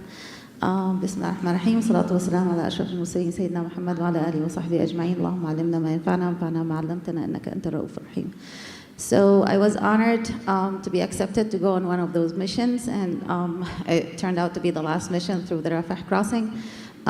Those are just some pictures. Keep your attention with me. It was just a time of like unbelievable happiness that I'm going to be able to go to Gaza. Alhamdulillah, Allah blessed me to be an activist for Gaza even before October 7, and we continued our work, intensified our work in Toledo and everywhere to support Gaza and Palestine, but nothing felt that it was enough. So I needed to do something more, and Allah gave me the opportunity to go. And as you can see, the Rafah crossing there and the I Heart Gaza, they don't exist anymore, as you know. So we were stationed at the European hospital, and the pictures, as you can see on your right, those are the pictures of the European hospital before October 7. And look on the left, and that's how it looked when we went there. As Dr. Adam mentioned, when we arrived, they told us at least 30,000 people taking refuge in the hospital and around it. Those are the wards right there. So you're moving from one ward to the other. Those are the hallways, I mean. filled with people taking refuge in the hospital. They use anything they can find to make tents and just, stay there. When you go to the rooms, the wards, before I went, I was asking so many questions, and I asked about the wards. How do the wards look? And they told me they're not actually wards. They're like apartments. Like a patient would go in there, and then the whole family moves in. And that's what we exactly saw. So the suffering in Gaza there are layers and layers and layers of suffering.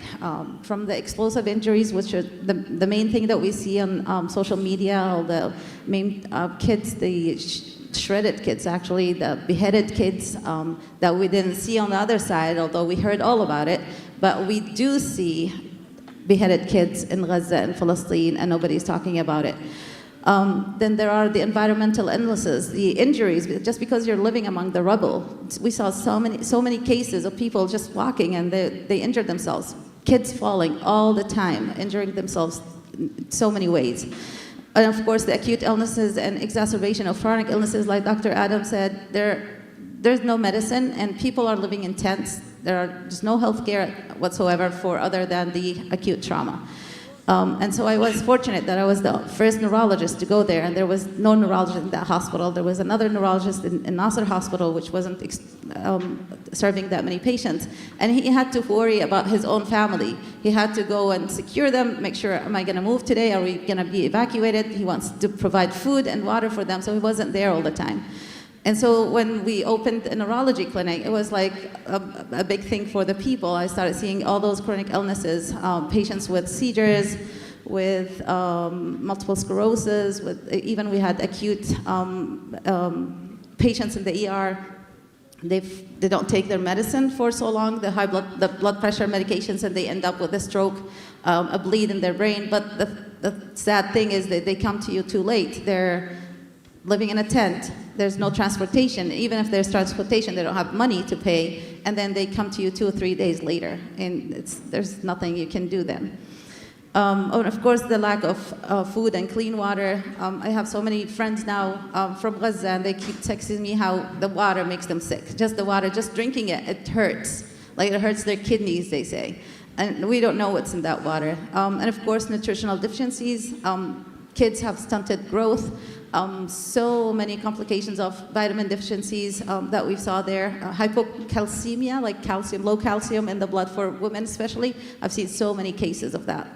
And nowadays, the most urgent thing for them is there are no cleaning supplies, no shampoo. Shampoo is now like the most expensive thing. And if you get shampoo, you're famous, like in Gaza. It's unbelievable. There's a list of things that are not allowed into Gaza, and it's just ridiculous. Like, they don't want them to live at all. And then the weather, of course. In the summer, it was so hot. Now they're scared what's going to happen in the winter. Those tents will not help them. So we saw some explosive injuries. I didn't deal with them that much. We have doctor here, Muhammad. He's somewhere in the crowd. He was in the ICU, an ICU doctor, an amazing doctor, who took care of those patients. And as you can imagine, there are no resources, and so there was no soap to clean your hands in the ICU. No sheets on the beds. I didn't put too many pictures, but I mean, I didn't like to go to the ICU. All the monitors are going off, peeping everywhere. They're malfunctioning, but we still use them. You have one nurse for the whole ICU or 2 maximum. So it was unbelievably horrible conditions. And they used to say it's a death sentence for you to go to the ICU as a patient.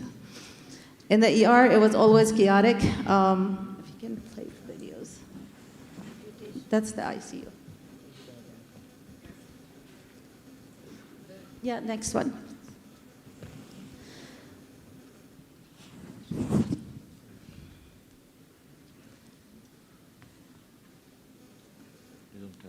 Is it working? It doesn't have to work if it doesn't work. Yeah, here. The video? Yeah. So when those injuries come in, there are so many people in that tiny room that has like 4 or 5 beds only. You have patients on the floor. Everybody's shouting, and it was just chaotic all the time in the ER whenever there are explosive injuries. But even without those injuries, in the morning, you will have hundreds and hundreds of people in the ER. Like, they don't see any primary care, they don't see any doctor, and they have a question about one medicine, and they're standing there for hours to see somebody. And the healthcare workers there are like the most amazing people. Oh, I do have some pictures.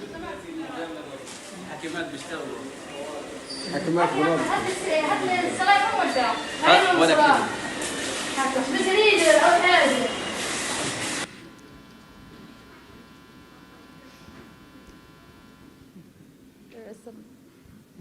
Next.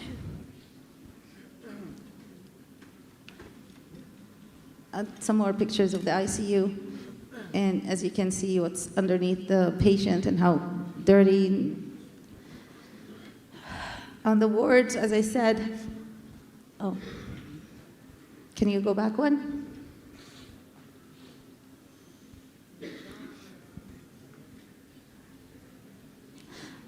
You skipped one, but it's okay. So, this classroom. As I was talking about environmental illnesses and injuries, this is where people were living. This is a school. And a nurse took me with her to where they're staying. And that was a classroom that hosted 6 families, 100 people in one classroom. And her mom was actually collecting wood because their father stayed in the north, and she had to provide for the family. So she would make ma'mool and sell it by burning the wood. You could imagine what kind of illnesses they would have in those areas. And those are the safe areas. Now there's no such thing as safe, it's never been, no such thing as safe areas. Those schools have been bombed left and right, as you know. But as you can see, people like sewage everywhere, the rubble, the trash everywhere, and so what kind of illnesses they would develop. Moving to the tents, when they are asked to be evacuated, and as Dr. Adam said, you have sometimes 5 minutes. They give you 5 minutes and you're out. And you have to run, not forget even your own family members. Some of them, they say, I just make sure that I have my family members. I don't want anything else. And then when they live in the tents, most of the kids get allergic reaction to the sand, it looks like. That's the only thing we could figure out so far. And then nowadays, they have all those skin diseases, polio, as you know, hepatitis A was rampant when we were there, and now it's even worse. I saw, as I said, a lot of patients with different medical conditions, but that slide is just to remind you that those patients do exist, and they do need healthcare. They need somebody to take care of them, and there's nobody. I talked to the doctors who work there now and nurses, and they say when they have those such cases, they just send them away. We don't have a neurologist. And then there are the forgotten ones. I've seen some patients with autism who their parents had to tie them down in the tents because they're afraid they're gonna lose them. One of them, he got so aggressive with all the bombing and the drones and all the noises, and so he became very aggressive. He would pull people's hair. They can't even free the hair from his hands, and his dad had to tie him down in the tent. Those people have nothing to take care of them, nothing. And this is another kid, Muhammad. We saw him in the ER. He has cerebral palsy. And before the October 7, he was able to crawl and talk. And then he was bombed in his house. They found him under the rubble. And since that time till now, as you can see, he's just bone and skin. And it's okay, you don't have to play the video. It's just him moving. And he has contractures because he doesn't take his medicine. They can't find any of the medicine.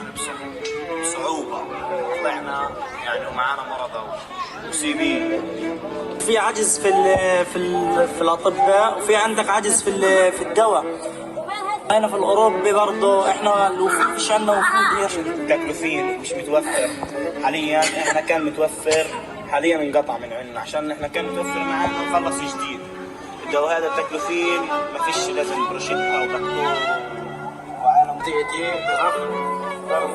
برف وطلع كيف بدي هذا الكتب الاعصاب هذا الاعصاب وفي دواء اليوم الدواء حقه تبعه $100 للشريط فيش لاقيينه هذا العصاب هذا كله جوا وهذا جري الرجال هذا جري غير التجري برضه هذا مرخ الاعصاب شايف هذا شادد كله اعصاب الله خذي بتعظم الولد ما فيش عظام شايف كيف عظام الولد ما فيش له صحه عظام وفيش له يعني احنا قاعدين بدينا نترجاهم وعملت انا مناشده 3 مرات مناشده له عملت 3 مرات مناشده طلع كيف العظيم فيش يعني عملت مناشد وانا حتى الان بناشد بدنا له علاج الطبيعي تبعه وبدنا ايش تغذيات له يعني التغذيات له هذه النصائح ينصح الولد بدي يرجع ينصح الولد انا بديش الولد يروح مني بديش اياه يروح مني وانا بناشد كل الدول بناشد كل هذا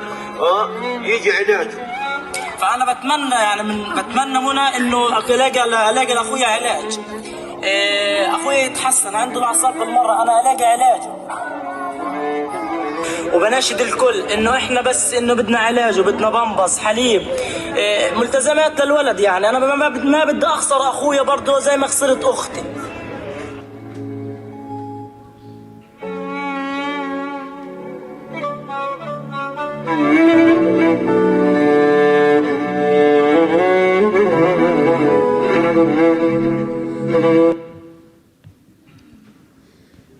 The video was made by one of my friends who I made there. She's a computer science major, and she just loved to make me videos, and she put the translation. So if the translation was wrong, I didn't change it. I left it there because it's from her. And so it's a humanitarian crisis. We already know that. It's a medical crisis. But I want you to take a moment and think about just the little things, like women in Gaza. They are the ones who are suffering the most because they have to worry about everything, and at the same time they can't take care of themselves, and it's just devastating for them. One time I was asking one of she's a wife of a medical student. I said, so what are you struggling with these days? And she kept telling me about all the major things, but at the end she said, I miss just taking a shower, putting some makeup on, and just, talking to my husband. And this is, we don't think of that stuff now, right? For them, this has become something that's they don't know when it's ever going to happen again. So even think about the little stuff that they're missing. And of course, they're always talking about their future. Every time I talk to anybody, they're just saying, my future, I'm going to do this, I'm going to do that. They're just amazing people. And I tried when I was there to work on mental health, especially for the healthcare workers. And so I spent my nights not sleeping. Actually, I slept after Fajr for a couple of hours to 4 hours, and we would sit and do halaqas, tafsir al-Quran. We talk, they tell me about their stories, I tell them about my family, and I discovered that those people are the superheroes of the world, those healthcare workers in Gaza.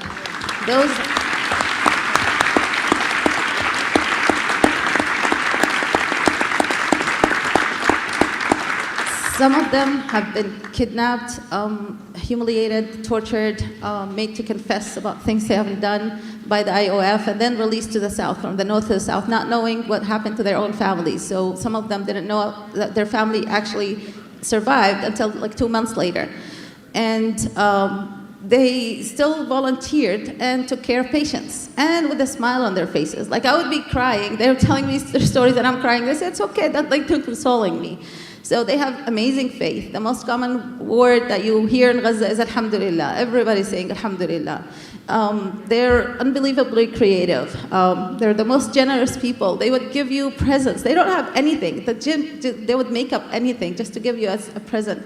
And it didn't include a picture, but some little girls, I gave them toys, and the next day they came with paper bags, a tiny paper bag with a handle. They made it. And they put a note inside of it that says, in Arabic, shukran ala al-hadiyya al-la'ba, and they gave me a peanut. So that's how amazing those people are. And they would always invite you to, they don't have food, but whenever they have food, they will invite you to eat with them, coffee, anything they have, they will share with you. So, as I said, when you think about them, think about all those challenges that they go through. And remember that half of the population of Gaza is kids, okay? So everywhere you go, you find kids, and they're the most amazing kids. They'll always run and hug you and talk to you, and some of them, every time I go down the stairs, are just sitting there memorizing Quran, and that was so heartwarming. I had some sessions with them to give them prizes and stuff, so I would ask them questions and give them prizes when they answer. And then those are some of the heroes I met, some of the nurses, the journalists, kids. They're just some amazing people. So if anybody asks about the people of Gaza, how to describe them, I would say resilience, not resilient. They are the source of resilience. They are the heroes of the world. And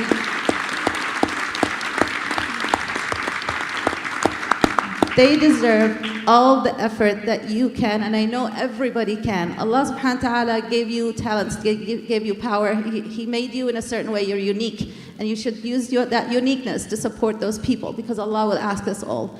And I'm sure if we all continue to work and every day, and whatever capacity you have, we will inshallah succeed at the end. And we know that Palestine will be free, bi'Iznillah ta'ala.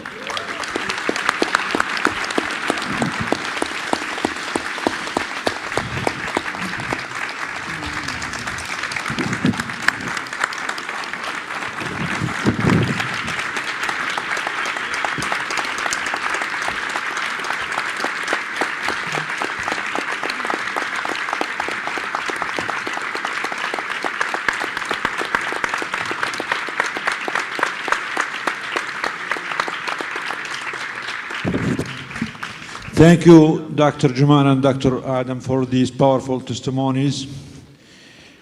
As it is very obvious, the situation in Gaza is very dire. We as doctors and healthcare community and citizens of the world cannot remain silent. The people in Gaza need us, need our voice. We are hurt and we are mourning, but this should not be taken as weakness. We are not weak. We will fight back. We will fight back by any means necessary.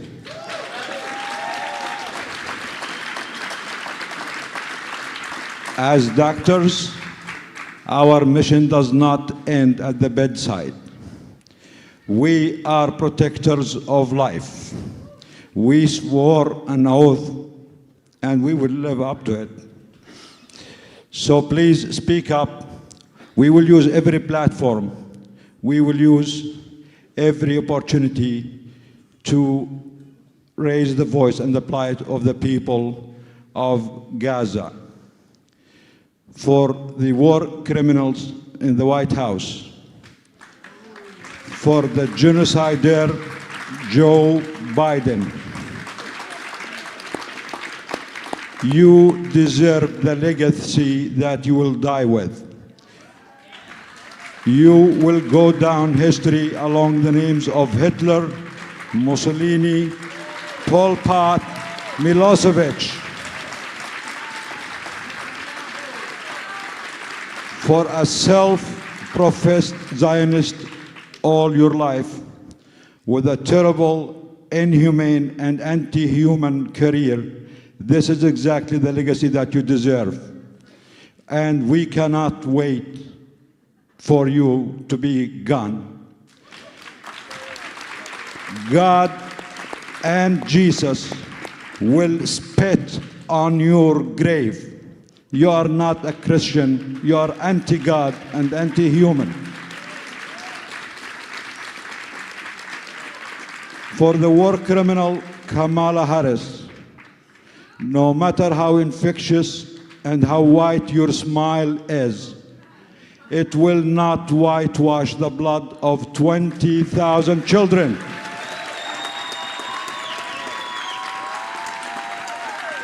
War criminal Kamala Harris, we know you, we see you. Your smile is not going to deceive us. The blood of the children, the mothers, the fathers, the grandfathers, the grandmothers of Gaza are on your hand and will be a stain on you forever. Shame. I know we're already, took too much time. We're already back in the schedule. Any one of you guys want to have any remarks, or we can open the floor for questions if anyone has any questions? Yes, please, for questions. Anyone has any question, maybe if you can stand up, use the mic.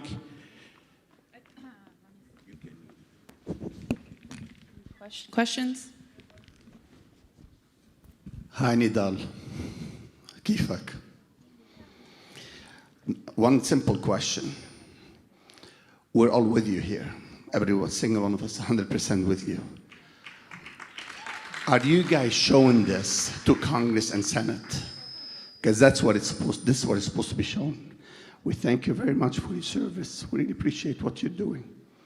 But this stuff should be shown to the criminals in the Congress and the occupied territory in Washington, D.C.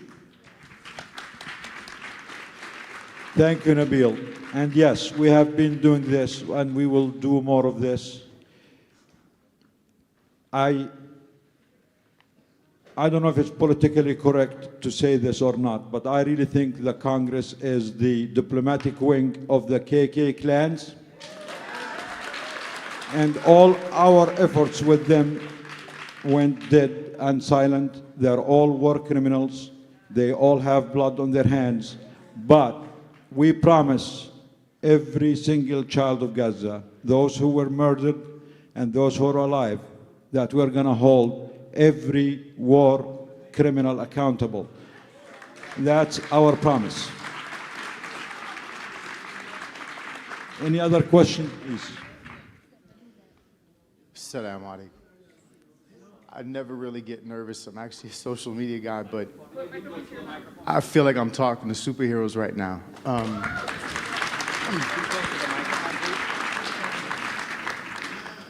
This was really hard for me. Really hard.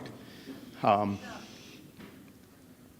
من دار البنا من شجاعية.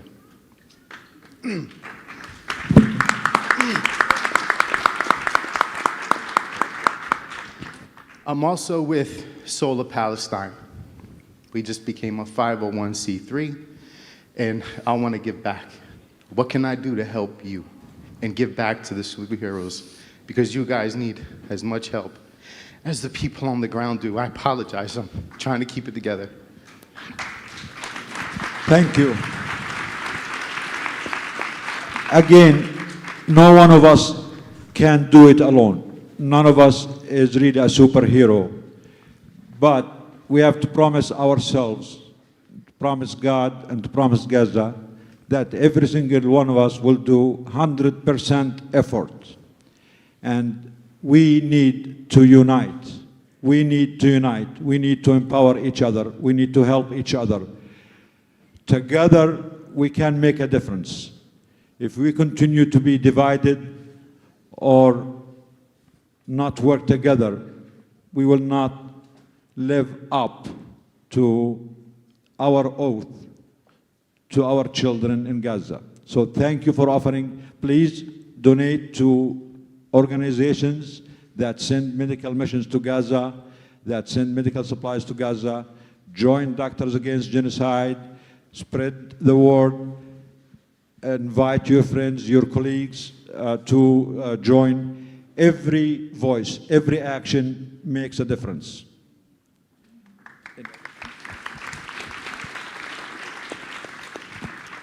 Just, practical points.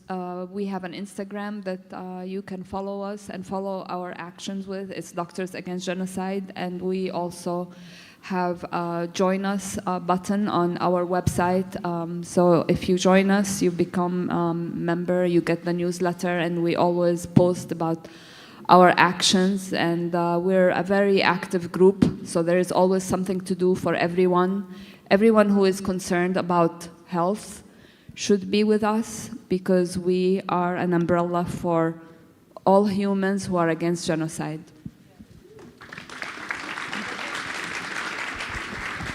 I'm going to just take a couple minutes, Nidal, just a second. I really appreciate you, Al-Banna guys. Jazakallah khairan for that question. And as Nidal and Dr. Kareema said, there are so many things that can be done. Allah subhanahu wa ta'ala in the Quran says, وَلَا يُكَلِّفُ اللَّهُ نَفْسًا إِلَّا وُسْعَهَا. So everyone has capacity. And you can ask yourself, did you really reach that capacity of work for this cause? Doctors Against Genocide has been in so many aspects. It's not just medical. We've been political, we've been humanitarian, we've been, social. So there are so many aspects that Doctors Against Genocide are working on. And there is always room for people to work with us. Not all the Doctors Against Genocide members are doctors or healthcare workers. We accept everybody. We want to work with everybody. The point that Dr. Nidal said, that unity is the key. United we stand, divided we fall. And this is the problem. If we really want to make a difference, we have to have a strong coalition between all the organizations, regardless of their background, their righties, their lefties, their whatever it is. We are, as he said, we are in a war. And we should prepare for this war really what it deserves to be prepared for. So the more you get involved, you get volunteers, you say, you know what, I can give 5 hours a week for you, Doctors Against Genocide. What do you want me to do? Doctors Against Genocide, they will tell you, we can take those 5 hours. We have other organizations that need, work. I'm the president of an organization called A Means Action. And it is a pure political, organization that aims to enlighten and empower and educate our community. Most of our community don't know their rights. They don't know their political rights. They don't know the politics that's going around. We've been, and probably Nidal was involved, in so many meetings with Harris campaign, with Trump campaign, with the Green Party campaigns. And Harris campaign, by far, they are the one who are playing us, literally playing us. And unfortunately, lots of people are falling in that. Why? Because we're divided. So my recommendation for everyone, reach out to organizations, show that you're available to work. We can always make it together, and we will, inshallah. Jazakumullah. Okay, this will be the last question. Okay, I cannot thank you enough for all the good work that you're doing, and I cannot imagine how is it also horrifying to be there and to witness what you have witnessed. As a mental health professional, I have 2 questions, if you allow. The first one is, what do you do to maintain a good level of mental wellness and mental well-being? And what do you need from mental health professionals here to support that? And my second question is, what did you notice? What helped the healthcare providers in Gaza? What helped them to stay strong, to provide for our people, for our children there in Gaza and Palestine? Thank you for the question. Dr. Adam or Jumana, you want to take this, please? So the first question was, how do we stay? Honestly, we don't. So after they evacuated the European hospital, I actually got depressed and couldn't handle it.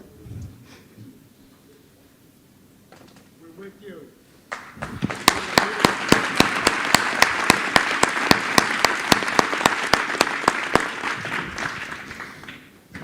The only thing that keeps me going is my relationship with Allah subhanahu wa ta'ala, and my family and friends also are supportive. So the people of Gaza, faith, that's all I can say, it's one word. They are so faithful. They know this is a test from Allah subhanahu wa ta'ala, and that's what they were telling me. It's okay. And they were telling me, and Allah, like I'm the one crying, and they're the one consoling me sometimes. So I think they're using many of the tactics to just ignore everything. They laugh, they try to laugh a lot. They support each other. I'm in groups with them, like on WhatsApp, and they just joke a lot, and that helps them, I believe. But they're also extremely faithful. They have strong faith, and that's what's keeping them together. Dr. Adam. I know this sounds kind of abrasive to say and come off, but when the people of Palestine are dealing with a life and death basis on a minute by minute time schedule, you don't have time for depression. I mean, these people are literally fighting for their lives. They can't, I mean, they think about how they're gonna feed their children, how they're gonna take care of, there's no time for depression and this thought. And so, like Dr. Jumana had mentioned, a lot of times they were consoling us. I'm the one sitting crying in the OR because I'm thinking about what they're going through, and they're the ones that are consoling me. So I think when the dust settles, I think that's really when the mental health, when people are going to finally realize they can take a breather and settle down and relax, I think that's when the wave of the mental health crisis is really going to start hitting everyone hard.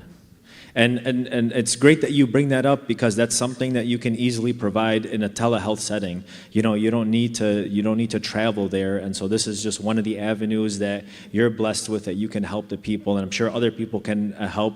You know, from the safety of our homes, where we can still lend a helping hand to the people of Gaza, however we can. I'm just going to add something. For us who are here, who are not there. Obviously, this is one of the biggest crises that we have experienced. As Palestinians, there are many atrocities in the world, but this hits home. The way we deal with it is we work and we try to keep up fighting for the people who are losing their lives every day, 100% of the time. Now, for mental health of the healthcare workers in Palestine, and that's also the West Bank and East Jerusalem and Gaza, we keep talking about Gaza because what is happening there is astronomical, but what's happening in the rest of Palestine is not far behind. So everyone needs support and needs help. For mental health,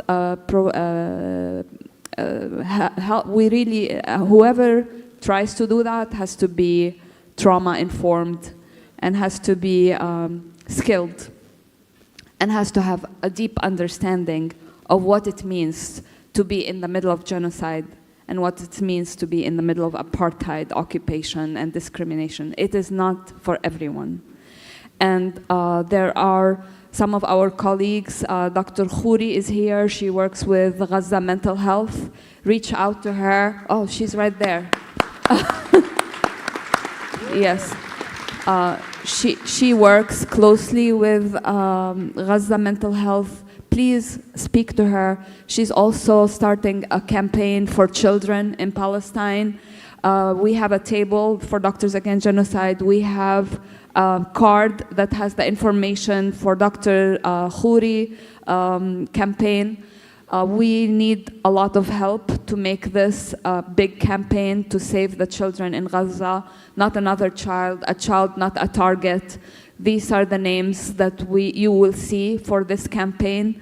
And we need it to be amplified as much as possible and as soon as possible. For any information, come to our table, talk to us. We are there.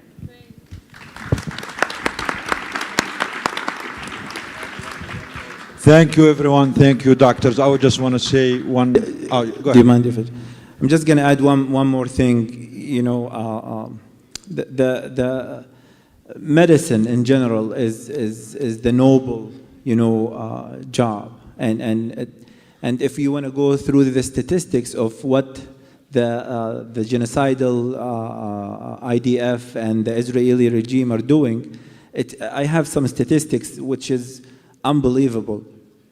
Within the past few months, you know, they killed 50 specialist physicians. 50 specialist physicians within less than a year. They detained more than 225 physicians, and people don't know where they're at, what they're doing. They have more than 2,000 healthcare workers either killed or injured. And the other day, the WHO came up with a number. We have 22,500 people in Gaza. They will have life-altering effect from the genocide. And the numbers go on and on and on. But that being said, we have to stand up to the occasion. And we, you know, the other day, my brother, his son, he's about like 3 years old. He started to have this skin rash that they have in Gaza. And every time he goes to the hospital is filled with people who are being amputated, who will need surgery. So he will tell his son, you know, we cannot go in for this. And the rash start eating his flesh, so it start bleeding. When I called him, I was very emotional. So I was like, yeah, what should I do? You know what he said? He said, ارفع راسك أنت فلسطيني. And this is how they handle. It's very hard, but they can do it. They need our support. So anyone who can support with anything, please give your best. May Allah reward you. The humanity will reward you. Whatever you believe in, you will be rewarded. And thank you very much.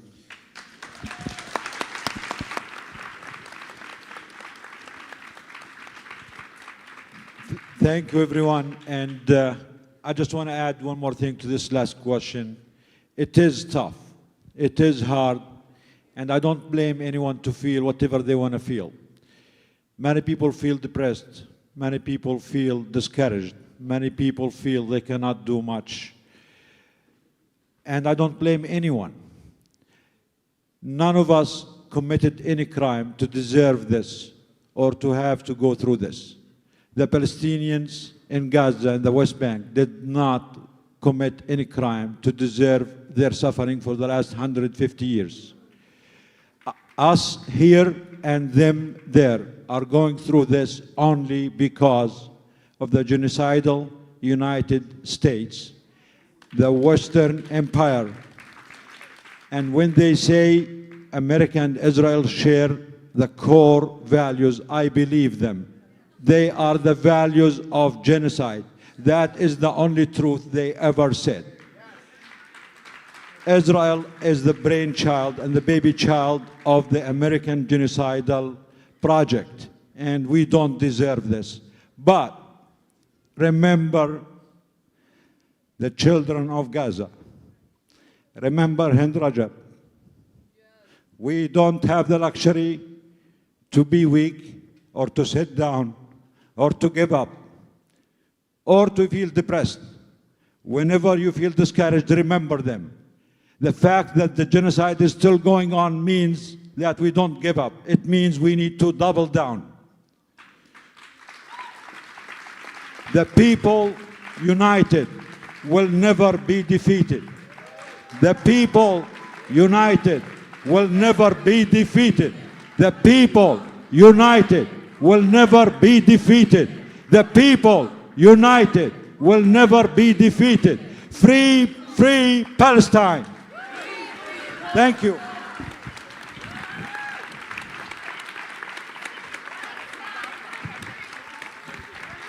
Thank you, ladies and gentlemen. Thank you to all of our doctors.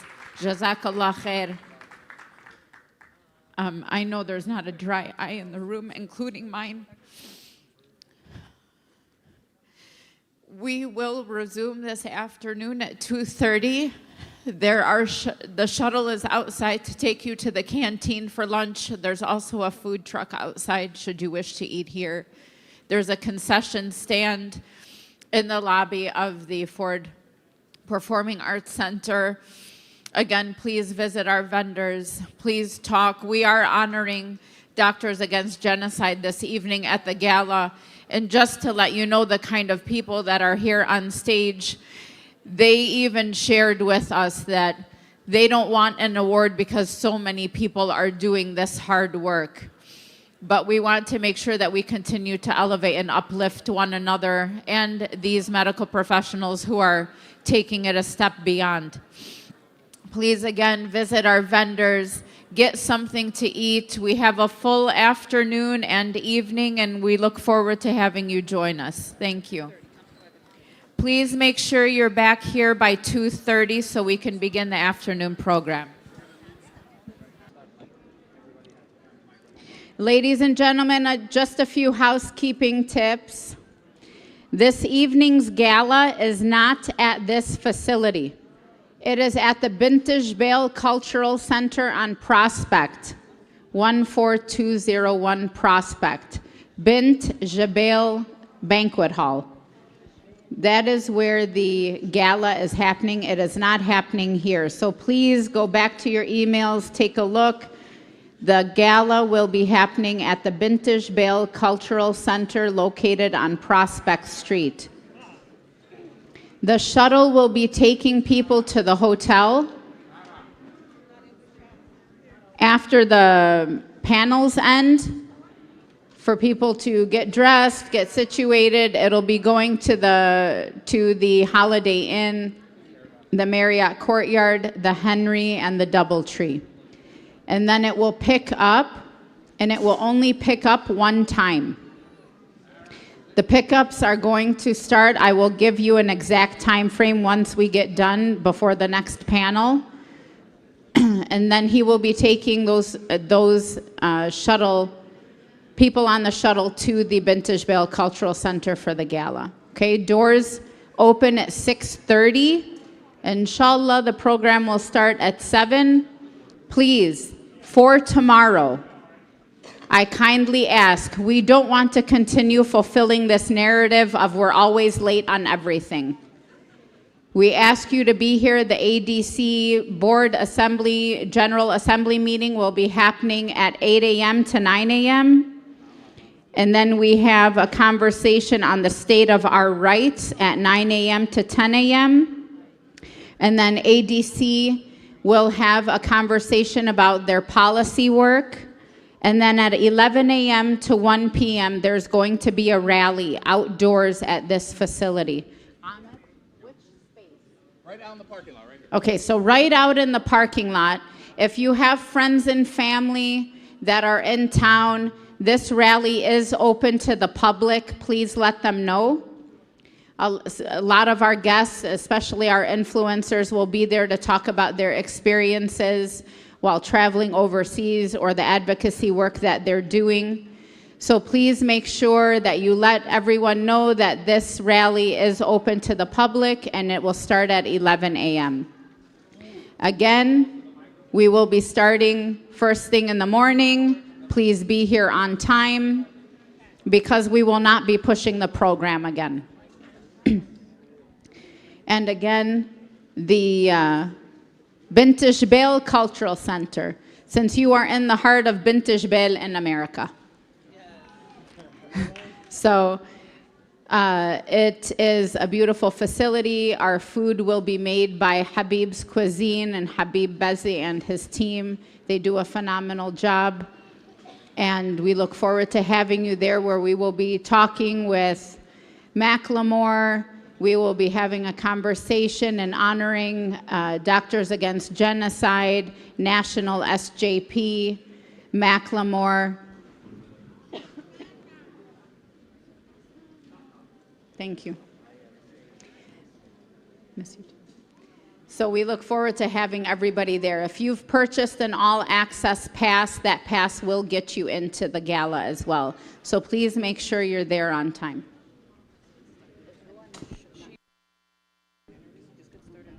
Okay, Ruwa is finishing an interview, so I'd like to welcome our guests. We have Ms. Hiba Qasim, who will be moderating, Visionary Edge Consulting Company, one of our phenomenal activists and leaders, and we are grateful to have her here on stage joining us as moderating this panel. So this panel is local elected officials and their offices and how they directly impact our lives.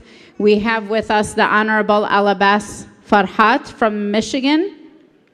We have Ruwa Rahman joining us from Georgia, the Honorable Iman Jodeh from Colorado, and the Honorable Abdel Nasser Rashid from Illinois.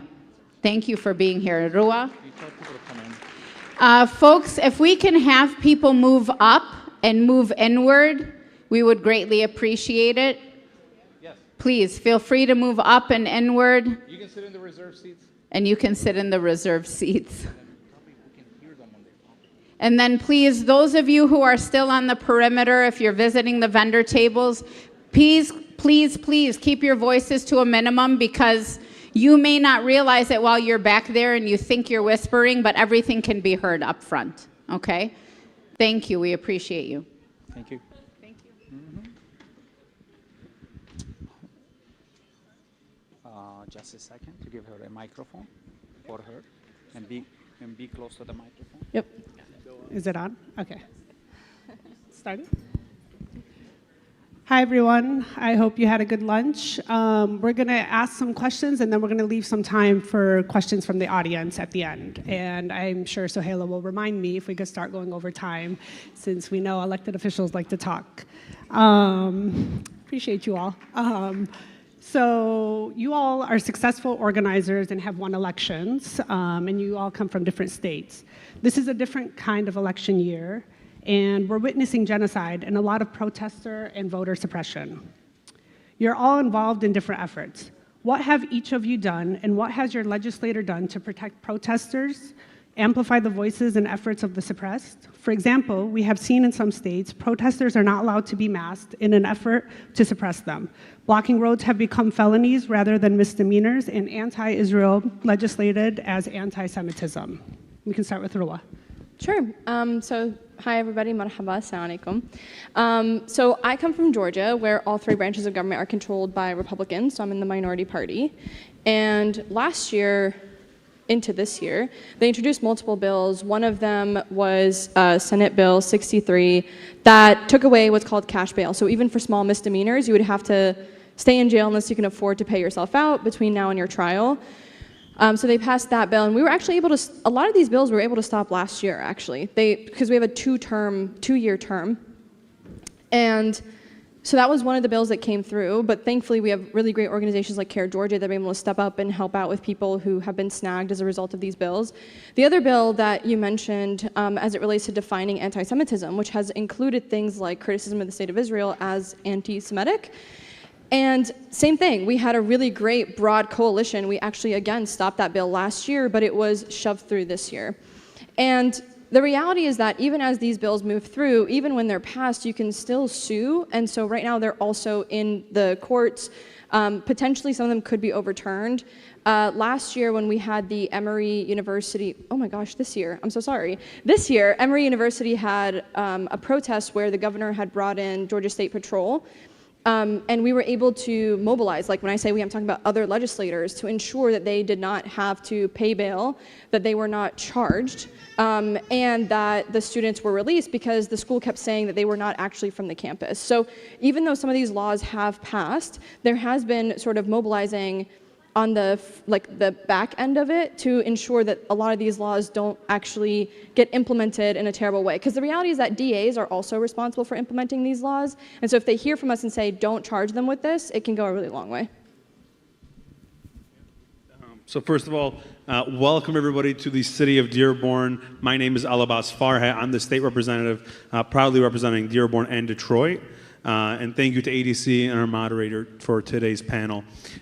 You know, when we talk about the progress that we're doing on the issue of the genocide in Palestine, I think one of the most important things that we have to give credit to as elected officials, our legitimacy, our power, comes from the constituencies that we represent. And for a lot of us, seeing the protests that are mobilized, you know, Dearborn was the birthplace of the uncommitted movement, and the leadership team that organized in 40 days to push for a national call to vote uncommitted, I think had ripples to the broader conversation we were having about what our moral conscience as a nation ought to be. How can we, as Americans, as citizens who care about this country, who are the first to step up during a humanitarian crisis. I think this is something that people always say, well, what about Sudan? What about Yemen? What about other crises? And I'll point to the record of longtime advocates and allies, I'm sure many people on this panel, who have called for U.S. policy to change when it came to the suffering in Yemen, when it came to the suffering in Sudan, when there was humanitarian crisis in Texas as the result of the hurricane, right? We are humanitarians first and foremost, and demanding that these values as Americans make up the moral conscience of our decision making is one thing that we push for every single day. We do it as electeds by being in the room and by bringing our pen and paper and our ideas to combat really bad and systematically what I think is prejudice policy, right? We have at time and again in the legislature pushed back on resolutions condemning the right for Palestinians to have self-autonomy and the right for them to demand justice. We've pushed back on harmful stereotypes. And one thing that's a shame, but again, I'm going to call it out. We had in Michigan, our Attorney General is planning on charging 10 students, 10 individuals who were part of the encampments. I don't know of any other Attorney General that is charging anybody for trespassing at the encampments other than our own. And Pittsburgh. Well, you know what? That's ridiculous to me. It's ridiculous to me that in this day and age, we are cracking down harder than ever before on the First Amendment, on our right to protest. What I believe, we always say when I visit Lebanon, the one thing we say about America is, at least here in America, we have the court of public discourse, the court of public opinion. And to see the polarization and that, we continue to call it out. We'll continue to mobilize and organize and stand behind our activists and our thought leaders when it comes to calling out policies, whether it be at the state level, the local level, or the federal level, that are going to undermine the right of any American to peacefully protest. That's number one. But number two, for anybody to erase the Palestinian suffering from the history books and from the official record, whether that's in the state legislature or anywhere. So I'm really proud of that record. I'm proud of the coalition of people that we brought together. For many, when we go to Lansing, I'm the first or second, the majority of floor leaders, also Muslim here in Michigan, first Muslim or first Arab they've ever met.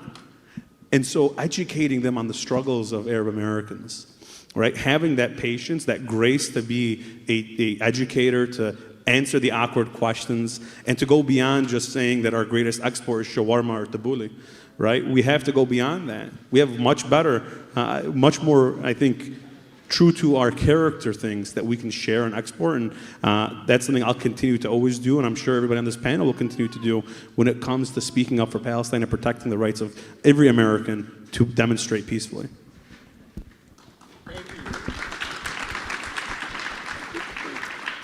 Good afternoon, everyone. My name is Iman Judah, and I'm the state representative in Colorado. I represent Aurora, where we have the most diverse city probably in America, believe it or not.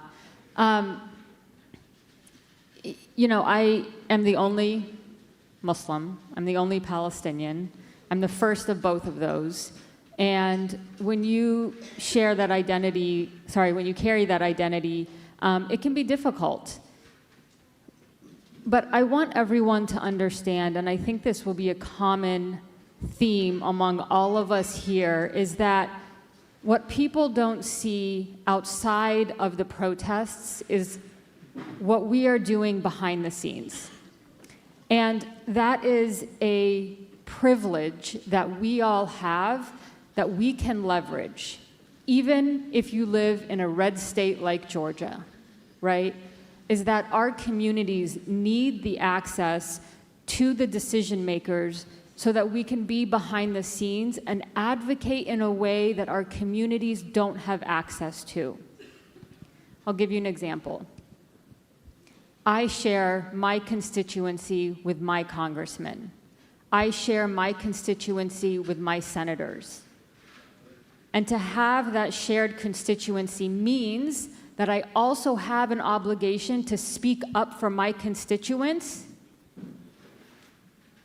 so that they can take that advocacy to Washington. Now, we know the realities of what's happening in Washington, but nonetheless, those are the conversations that are happening. In the Colorado State House, I'm blessed to be in leadership. And so having access to the Speaker of the House means that I can advocate for Palestinians, for pro-Palestinian people, for anti-genocide, anti-war individuals in Colorado, regardless of their background. When we were asking about what it is that legislators do, in November, I circulated a ceasefire letter that was very simple. It said, call for a ceasefire, allow for aid to go in, make the United States a broker of peace, and release hostages and arbitrarily detain Palestinians. That's all it said. And it felt like the most impossible task to get legislators to sign on. We have 100 legislators in Colorado, and that first round, I think I got 12. Because they knew that they would be potentially putting their political career on the line for signing on to something like that. It didn't condemn Israel. It didn't condemn Hamas. It focused on what needed to happen now. That's all it did. I circulated it again and again. And slowly, I started to get more legislators to sign on. But it wasn't without the pro-Israel lobby texting and calling legislators, telling them not to sign on. And that fear that had already been instituted in legislators about doing anything anti-Israel is what single-handedly prevented them from doing it. For our encampments in Colorado, we have quite a few universities and colleges downtown in Denver. And so I was using my relationships again with the leadership of these universities and colleges, the campuses, and their lobbyists to make sure that those students were not only safe, but taken care of and not removed. Working with the Denver chief of police to say that they will not use force, that these people are exercising their First Amendment right, and that they have made a commitment to be peaceful. And again, leveraging those relationships that maybe the average person in these protests doesn't have is a strategic ability for us to be behind the scenes and do the work. The final thing that I'll say on this point is a majority of the legislators who represent Denver, the city of Denver, would not sign on to my ceasefire letter.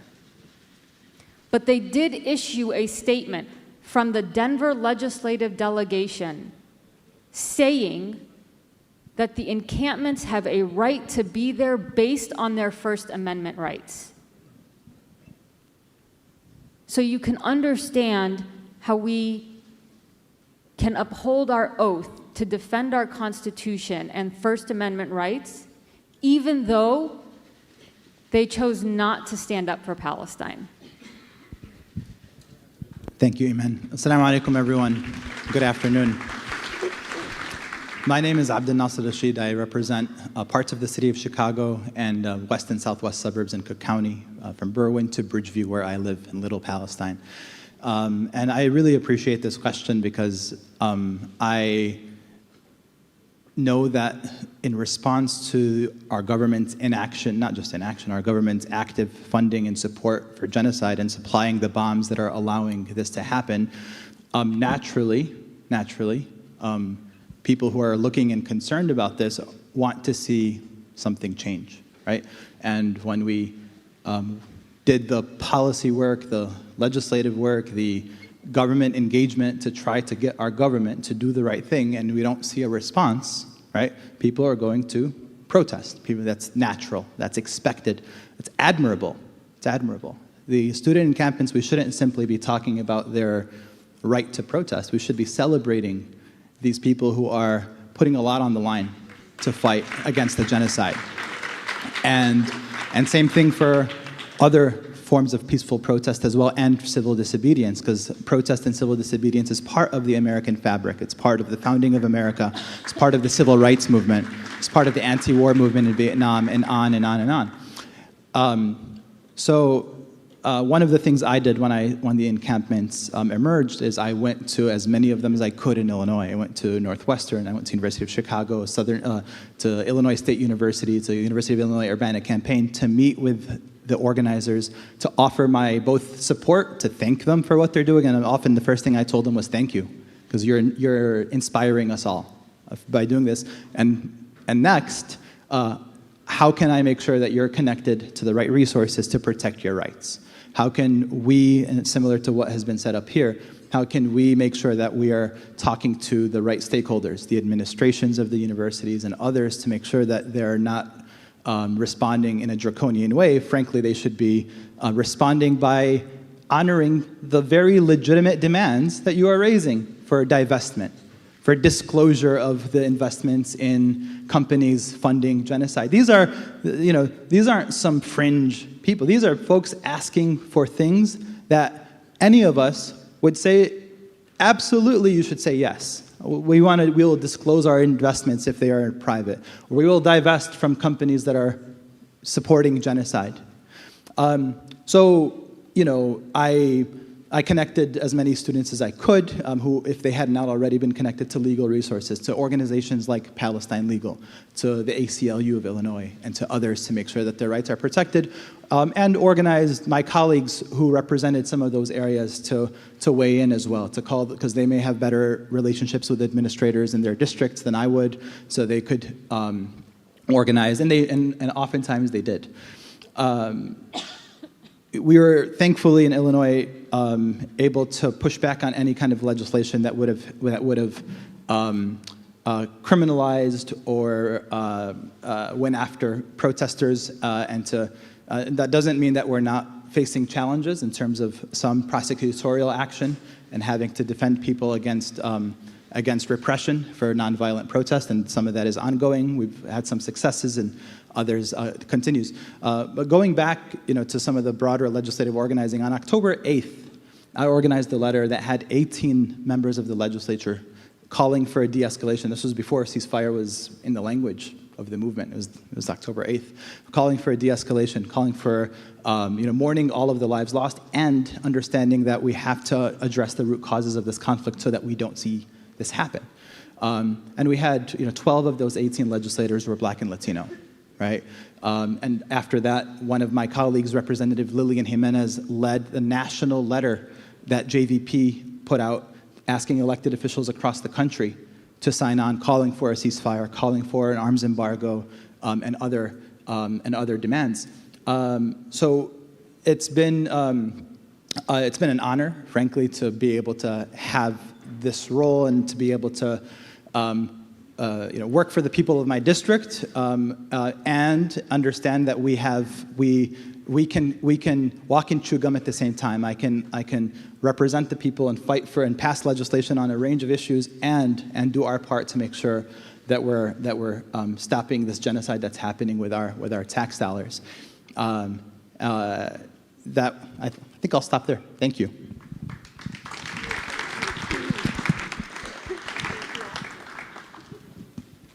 Does that work? Okay. Thank you all. Appreciate it. So everyone is talking about the election, so let's talk about it, the general election in November. I was just in Palestine. I recently got back. I actually got back on Tuesday. So I went to places I never thought I'd see, and I want to state that the situation in Palestine is so much worse than any of us are seeing and hearing. Every Palestinian is suffering. And while I was there, I sat down with different journalists, professionals, families, communities under attack by settlers, and almost every single person asked me what we're doing in the US in context of the election. They asked me why Uncommitted has shifted from clearly holding out support. They asked me, are Arabs and Muslims really going to vote for Democrats in this election? And they also asked why some of us are okay with the Democratic Party that is funding and enabling genocide that we're witnessing. Earlier today on this stage, our community gave Susan Abulhawa, I'm sorry, Susan, a standing ovation when she said not to support our genociders, AKA the Democratic campaign.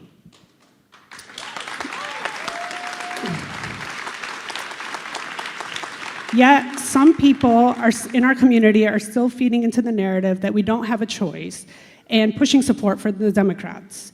You're all a part of the Democratic Party, and I believe some of you have actually endorsed Harris. In material evidence, how have your efforts to push our cause for justice in Palestine rendered material change and not just rhetoric? And we can go in any order so that, however you guys are comfortable.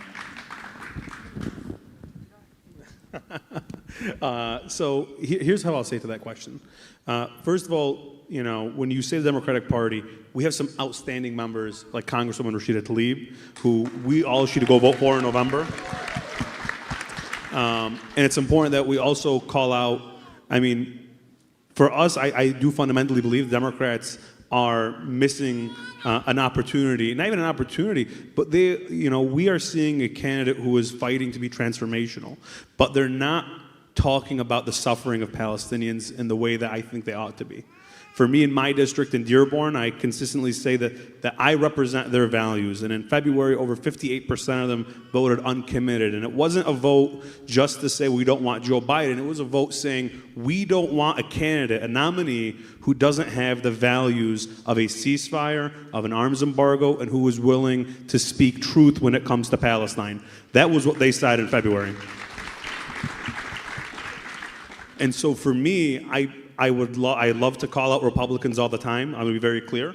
Republicans are very bad on Palestine.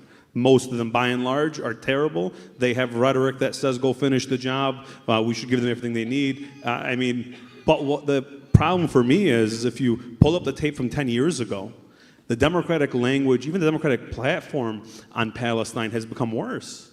It's become worse. 10 years ago, you would have your nominee on the stage saying, these settlements are illegal. We need to stop building them. We need to give the Golan Heights, whatever it was, we would have that. We don't see that. We don't hear that anymore. That's concerning to me.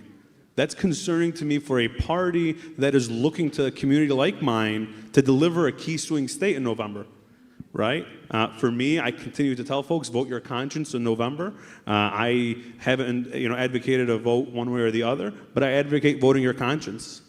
I think it's important you vote your conscience and go to that ballot box and you see and you decide who you believe the candidates are that are going to stand up for the values you believe in. But I'll be very clear, to your point, Hiba. Conversations that I've been a part of, we keep pushing, and there's great, conversing is awesome, right? Dialogue is good, but action is better. Action is much better.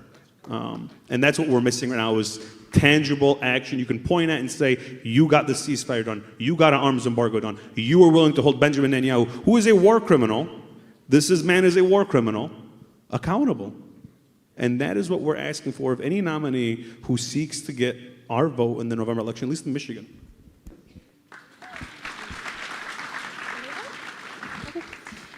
So thank you. That's a really important question. I think that we have all been grappling with it. And according to recent CARE polling, the community is really, really split on this. I mean, pretty much like 30-30-30.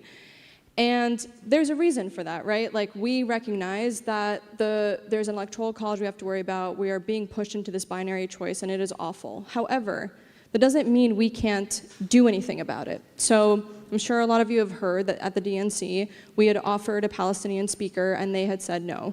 And in that speech, there was an endorsement. But that was only on the condition that they allow a speaker, right? So I went back to Georgia, and we had already planned, we were planning on doing a Muslim leaders Georgia event type thing. And I let the state director know. I was like, I don't really know how you expect there to be an endorsement, let alone an endorsement event, after the bare minimum wasn't even granted. And it really shifted the conversation because for the first time, people in my state started to see the systemic racism that still exists, particularly on the national level, against Palestinians. So even though all of these things might seem like losses, for the first time, people who I've organized with and who did not understand why our community was even split on this in a binary election, why was this even a conversation? For the first time, they went, you know what, I actually get it. And it went from them being like, we don't understand, to them now pushing the campaign on, they're not asking for a lot. These are our basic laws. We're asking you to stop breaking our laws. These are not really, really high standards.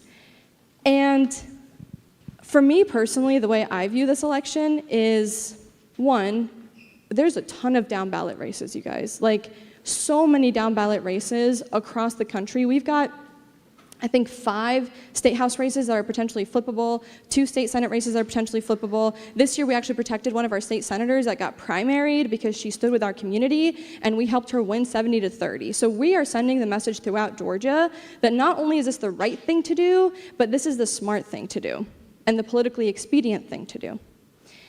And so when it comes to this election, again, for me personally, my goal is to continue to pressure the campaign in a way that I can, if and when they actually reach out.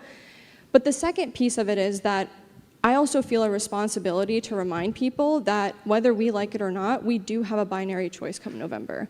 And what we do with that is up to each and every single one of us, and that's totally okay. There's nothing wrong with that. But the part that concerns me personally is how low our turnout has gotten over the past 6 months, whenever the first primary was around the country. The turnout in our community now is so low. And so what I'm seeing a lot of people say are things like, well, they're not even voting anymore, so I need to go find these other voters elsewhere. And if we want to make sure that nobody ever ignores us again, we have to ensure that we constantly show up, and show up strategically too. Even if it means to a losing election or whatever the case may be, you build power not from the top up, you do it from the bottom up. Because 3 state house races like mine is a state senate seat. 3 state senate seats is a member of Congress. And as you build that muscle, it's kind of like, you're getting to lift like heavier every time. As you build that muscle, you can literally flip entire states and have a viable presidential candidate. That's how it goes. It's like a building block. And so I think, and I do try to find the positives in everything. I think, one, we've shown our muscle. The fact that almost 1 million people voted uncommitted. It's hard to turn people out. The fact that people turned out to vote in protest is such a big deal. And anyone who tries to spin this is lying to you, because the reason Biden's not at the top of the ticket is because of all of you voting uncommitted. You can't spin that away. You can spin polls away, you can't spin votes away. So as we move forward, and as you talked about how policy is shifting backwards, even our vote and we're all so dejected and angry for very good reasons. I hope you also remember that things are changing. That for the first time, there were 30 uncommitted delegates for Palestine at the DNC. There are now 300 ceasefire delegates around the country who are their own mini political influencers that focus on Palestine. That's infrastructure around the country that we never had before, right? These are all state people. Not only that, but for the first time ever, there is a large coalition that is talking about Palestine in a way that they haven't before. That matters. And so, yeah, I don't, come November, I will continue to hope and pressure that the campaign shifts and makes their commitment publicly clear, because no matter what they tell any of us, they have to make it publicly clear. I don't do secret friendships. I didn't do it in kindergarten. I'm not doing it as an adult. But also, for us as a community, we need to remember we have power. And if we wield it strategically, no one will ever think about ignoring us again, but we have to be able to show that muscle, and we have to be able to grow that muscle. So the first thing that I think we all must recognize is, just like any group of people, even in this room, Democrats are not a monolith. I have voted against Democrat bills, and Democrats have voted against my bills. That is normal. And when we go to the polls, it is also normal that we will not be a monolith. That is the beauty of the vote in this country. Voting in America is not a luxury, it is a basic human right. When we talk about how to vote, perfectly said, vote your conscience. Every single one of us up here is on the ballot in November. When we say vote down the ballot, that's what we mean. You have to vote senator. You have to vote your House rep in Congress. You have to vote for us. But you know who else you have to vote for? Is school board. Who are they picking the teachers, hiring our teachers to teach our kids? We have to make sure that we cannot forget the candidates below the presidential candidates. That is so vital. When we talk about strategic relationships and being behind the scenes, every single one of us up here has a direct line to the White House. And every single one of us has called the White House and has had very difficult, stern conversations with the White House. And we will continue to have those conversations, and we will continue to hold them accountable. Now, in my community, I have literally been told multiple times,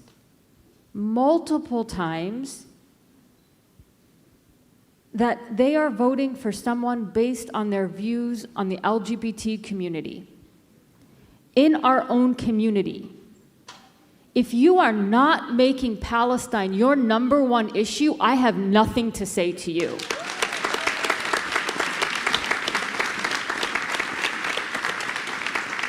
If you think that you are worried about LGBTQ people sitting next to your child in school, but you're not taking into consideration the kids in Gaza don't have school,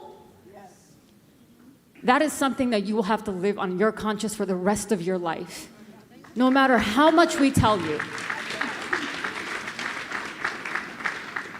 It is incredibly unfortunate that the protests in Colorado, there is a decrease in people who look like us.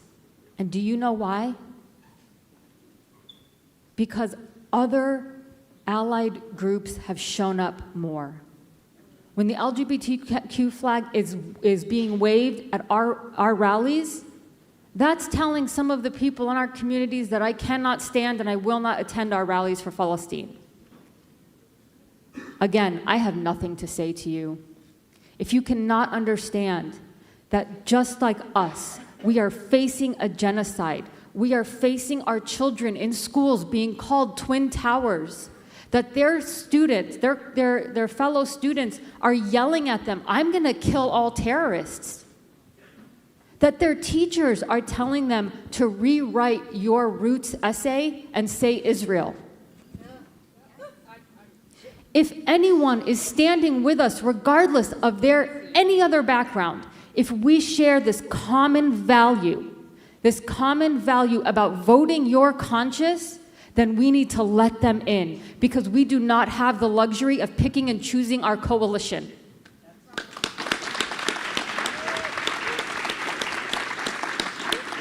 If we have shared values around Palestine, these are the people who are going to help us get the vote out.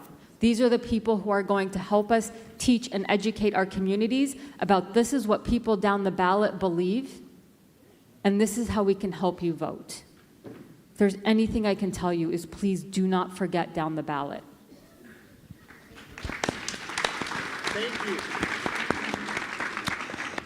I want to remind us that on the list of crimes out there that exist, genocide is the worst of them, right? It's the worst thing that can happen to a people. It's the thing that under international law, countries are obligated to stop, to intervene, to stop it. Countries, governments are required to do that. And so when our own country is supplying the bombs that are fueling the genocide, and in fact, absolutely shame. And when there was a hint of limiting or pausing weapons, the Israeli military says in response, this will stop our ability to prosecute this war, meaning they are worried about the stopping the flow of US bombs would stop the genocide. So we know it's a one-to-one correlation between our bombs going there and the genocide continuing. So when that's happening right now and before our eyes, my North Star is stopping the genocide, right? And I want to remind us that we have enormous power, enormous power. I pulled up this, just numbers I want to share. 2016, Michigan was decided by 11,837 votes that Hillary lost by. In Wisconsin, Hillary lost by 27,257 votes. In Pennsylvania, she lost by 68,236 votes. In 2020, Georgia, it was decided by 11,000 something votes. 11,700. So, look, we all want to see a groundswell, the whole country rise up against this. We want, and we are going to organize to continue mobilizing everyone, every community to do that. But it takes possibly 11, 12,000 votes in a place like Michigan. None of us know exactly what these margins are going to be in 2024, but these are the margins that we are talking about. These are the margins we're talking about. So don't let anybody tell you that you don't have power, that you don't have the ability to influence this election, and that the positions of the candidates are hardened. They don't have to be hardened. Vice President Harris can decide tomorrow to come out for an arms embargo, to come out for more humane policies on Israel-Palestine. She can decide that right now and earn the votes of people who are deeply concerned about this issue. So keep that your North Star. Remember that we have power. Thank you. Thank you all. I think we're going to turn to Q&A from the audience, but I just want to make a quick comment about some of the remarks that were made. So I agree, I fully agree, and I know like the panelists earlier said, vote your conscience, and I think everyone has an obligation to not just the Palestinians who are dying in Gaza, but the ones who are suffering in the West Bank and other parts of Palestine. I mean, the blood is not dry in Gaza, right? It's still wet. So vote your conscience, go vote. Everyone should go vote. And the one thing I'm going to say, and this has been said yesterday and today, is yes, we need allies. Yes, we need solidarity movements. Yes, we need broad coalitions, but Palestinians need to be centered. And we need to continue to amplify Palestinian voices and keep the focus on Gaza and Palestine as a whole. That's the big thing that I'm going to press on, because we are somewhat getting disconnected and people are making this about themselves and using their platforms to honestly use Gaza for their own gain. And I, for one, will not do that, right? Like, I was just in Palestine. We owe them a lot more. We owe them everything because they're dying to protect Palestinian land. So I'm going to turn to Amir to do Q&A. All right, so this is how we're going to do this, because I know that a lot of people have questions. So what I'm going to do is I'm going to go to you. I'm going to not look at people yet. I'm going to go to you. I'm going to give you the mic. You have 60 seconds. Please just get what you want to get out quickly. And then I'll take like 3 or 4, and then I'll send it back to them, okay? But please get it out quickly. I'll take it away from you at 60 seconds. Okay, Rania. My name is Rania Al-Masri from the swing state of North Carolina. Ruwa, you were asked a very specific question, and you marvelously evaded the answer by talking about state and not the president. No, I didn't. You said that you are still waiting for a response from Kamala Harris. I think her statements in the debate and the platform were very clear that she will continue to support the genocide. Yep. And she will continue to propagate Zionist lies. But it's not only that you are continuing to defend a genocider. You are doing worse on Twitter. Because here you have said that we are being pushed to a binary choice. You are pushing us to a binary choice because on social media, you have been attacking the choice that we have, which is presidential candidate Jill Stein. You have called our presidential candidate vile by rejecting genocide. You have called her not strategic because she dares to campaign in swing states. My question to you is, when our people in Palestine are refusing to raise the white flag of surrender, when our people in Palestine are refusing to accept crumbs, why are you? And if you want to hold on to the genocider, please at least do not attack those of us who refuse to bow down to the Democratic presidential candidate and rather want to be a dignified choice.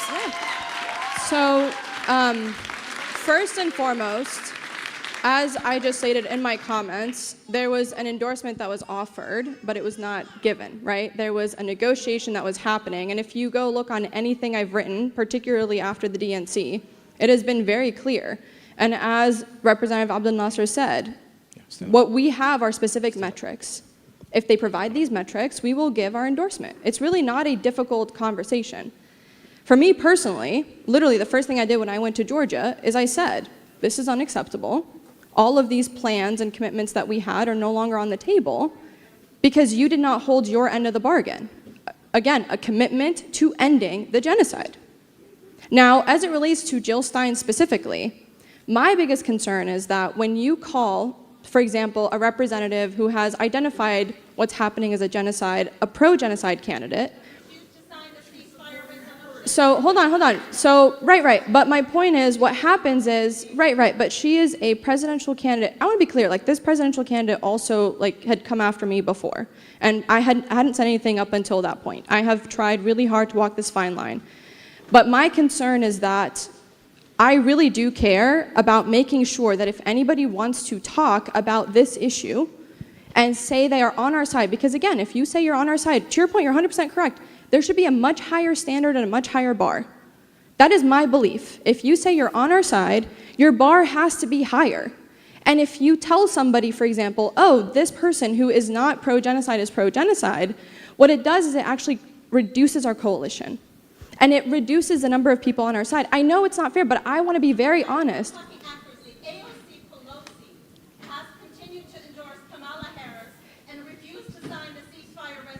So,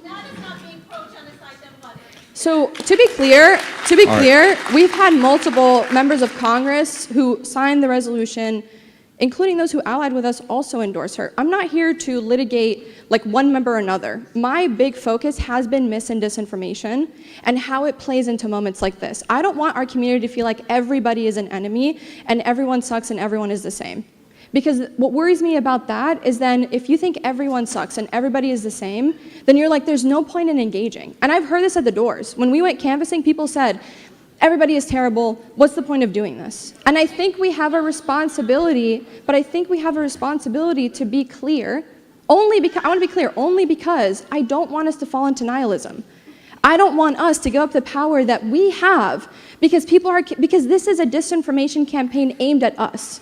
It is saying nobody is standing with us. And the problem is when you have candidates like us down ballot and we go knock on someone's door and they say, everyone's the same, everybody sucks, nothing matters. That's what it plays into. And that's my only concern. That's okay, I'm going to get back to my original plan, which is a few questions, and then we'll go back. Go ahead. Assalamu alaikum. My name is Abdulhadi. I'm a lifelong Michigan resident. I'm also a political analyst and a journalist covering Arab American sentiments here in Michigan, how they feel about the election. But more importantly, I heard you guys talk about influence within Congress. And as legislatures, the fear that AIPAC has instilled in other congressional members into not supporting Palestine. I think the question the community and myself have for all of you guys today is that if there was a pro-Palestine lobby, the equivalent to AIPAC, to serve as a countermeasure and incentivize congressional members to care about Palestine, do you think this genocide would have ended by now? And do you think, more importantly, Congress would care about Palestine, get the settlements out, and create a Palestinian state and make Jerusalem the capital of Palestine? Okay, can I go over here? Okay, come on over here. Very quick. That's my sister, so you have 30 seconds. Hold on, can we just really quickly? We're going to answer them after. It's okay, just because I want to get as much from the audience at first, and then otherwise it'll all be you guys answering, which we don't want either. Okay, go ahead. Thank you very much for your service. I think one thing we all agree on is that we're going to vote with our conscience, right? Another thing we all agree on is that we're not going to vote for a genocide enabler, okay? Another thing we agree on is that Kamala Harris is a genocide enabler. So my questions to you, as leaders of our community, we can vote down the ballot for people like you, and we will. But my questions to you, who are leaders of our community, are you voting for a yes or no answer? Are you voting for Kamala Harris? Thank you. All right, let's do one more over here, and then we'll go.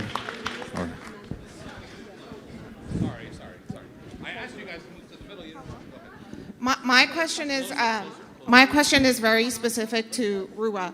Ruwa, you spoke about high bars and you spoke about a high bar, and yet you were willing to go on the DNC stage without a policy shift as long as they allowed you to be there on prime time and you were going to endorse Harris. That's disgusting. That's not a high bar, Ruwa. And my question to you is, how do you plan to maintain trust and credibility within the Palestinian, Muslim, and Arab communities when there is a perception that your support for Harris is at odds with advocating for an end to the genocide in Gaza? Thank you. All right, back to the stage. What role? What order? Backwards? Oh, you do that. That's your job. You, however you want to, however they want to answer is up to the four of them. They're all politicians. They can decide amongst themselves. So, so I'm gonna try to amalgamate the answers all at once. But thank you for that question, because again, it was meant to be a tactic. I wasn't the only name that was presented, the only person who was offering that as part of the negotiations. There are other people, including those on the stage. The whole point was to expose the fact that no matter what we could have done, no matter how low of a bar we set, the systemic racism is so ingrained, particularly on a national level, that it was still not going to be enough. And again, what that did is it shifted back the conversation, because again, we had gone from, there was this excitement of, all right, we have somebody other than Biden, we're ready to go, and everyone just needs to coalesce. But the question on Palestine and what the next administration was going to do was still up in the air. And people kept asking, why are you still holding out? Why are you still holding out? It was an opportunity to literally expose what we had been worried about this whole time. And so, again, my speech was not supposed to leak. It leaked against, my wishes. It was not supposed to go out there. The way that everything went down the DNC was not supposed to go down the way that it did. That's just the reality. Now, to tie it into the question about AIPAC, though, because I do think that talking about lobbying and influence and voting, I think a lot of times yes, who we vote for matters and how we apply pressure matters. But I'm telling you right now, me as a sitting state representative, the things that matter and the things that push us that I've seen, it includes everything. The phone calls, yes. The emails, yes. But when you, for example, and the money and being able to catch your allies, when they get primary, do you turn out for them? Are you able to support them? Are you able to keep them in office? All of that matters. The other part that matters is that they set up consistent meetings with their members of Congress, almost monthly, is what I've been told. And they show up all the time, and they do different meetings and things, because you're breaking the DC bubble. How do those two things connect? The reality is that the people who were allowed to help write the platform, which is an old platform, it's not, the people who helped write the platform are the people who were able to build the kind of infrastructure to say that we make up so much of your party and your funding. You literally, will lose every cent without it. But we can do the same. We can make sure that we catch our allies. We can make sure that we get rid of those who are opposing us. We can, push legislation the same way. And I do think that we can do that. And if we had it, things would be different. And that it starts down ballot. That's sort of where that whole conversation goes. So to close all of this out, I want to be very clear that we're not pre-planning every step that we take. As a state representative, I don't get staff. It's literally me. And during campaign season, I can afford a campaign manager. But the reality is that anytime we get an opportunity, for me personally, I don't care what it means, backlash or whatever, any opportunity I get to press and expose and show what we're dealing with, I'm going to take that opportunity, because people still don't know. People still don't realize what's happening. And it shifted the conversation. It brought back the conversation to things like what's a weapons embargo and why does it need to happen? And that, to me, is the most important thing. Everyone else is just noise. And in the meantime, build the kind of, infrastructure so that no one can ever ignore us again. That's my long-term goal. Thank you, Rawa. So, like I said, if they want my endorsement, which includes my vote, she has to call for enforcing international humanitarian law. It's that simple. It's that simple. It's not, we've got, I see at least two people here from Georgia. That's, the conversation hasn't changed over the past 11 months. So. If others want to answer, and then we're going to move to closing remarks. Sorry, I know there are more questions, but we're running close to time, and I think Abid will kill me if we miss the gala. So I just want to say this very quickly. You know, when we talk about organizing, you talk about mobilizing, building up institutions, I think one thing we have to focus on is that we have really great institutions like ADC that I encourage everyone here to work with, to become a member of, and to join. But secondarily, we have something that you cannot buy. We have something that you can't put a price tag on. We have the truth on our side. And the fact of the matter is, the more we get the truth in front of people in Congress and in positions of power, the more we sit with them. You know, I host monthly coffee hours, I'm sure you all do too, but we go to those coffee hours, we go to those one-on-ones, and we bring proof in hand. We show them the videos, right? That's how you force a conversation where that person, that member of Congress, looks past, right, the political gridlock of DC, and they say, my constituency at home is talking about this, and morally, how can I look past that? Because we have the truth. الحق معنا, موجود معنا. It's not going anywhere. And the fact of the matter is, we just have to get it in front of people as often as we can, at any time we can, and at any medium we can. So that's all I wanted to add for that. So a few things, including my closing. I have been told by members of our congressional delegation that pro-Israel groups and individuals have regular meetings with our principals that maintain their stance and make sure that they stay on course. Unfortunately, I think in a lot of our states, I don't want to speak for all, I don't think we're doing that. And so when you talk about what if we had like a Goliath to go up against AIPAC, we absolutely would have that. And do you know why? Because we have Vietnam, we have Bosnia, we have apartheid, and those have set the tone for what we are going through right now. We would be able to hold them accountable for their duplicity. And when Biden stood on the floor of Congress and said, we must stop apartheid, really? That is how we have to think about this. I will also say that the Harris campaign, and I'm not endorsing by any means, I want to be very clear, I am not endorsing by any means. She has changed her stance on very big issues from her vice presidency to her presidential campaign. Very big issues. We have, listen, we have... Guys, let me finish. Can we let Iman finish, please? Please. You're right. You're right. The debate set the tone. The debate set the tone. Absolutely. But why aren't, let me finish. Please give me the respect to finish. This is my point, is that why don't we have $5 million to give to shift her policy? He said it. Why aren't we looking into ourselves, just like you have pointed out so clearly? I'm not saying I'm not putting the blame on us, but at the same time, we cannot expect change without the engagement and the money behind that change. My final closing is simple.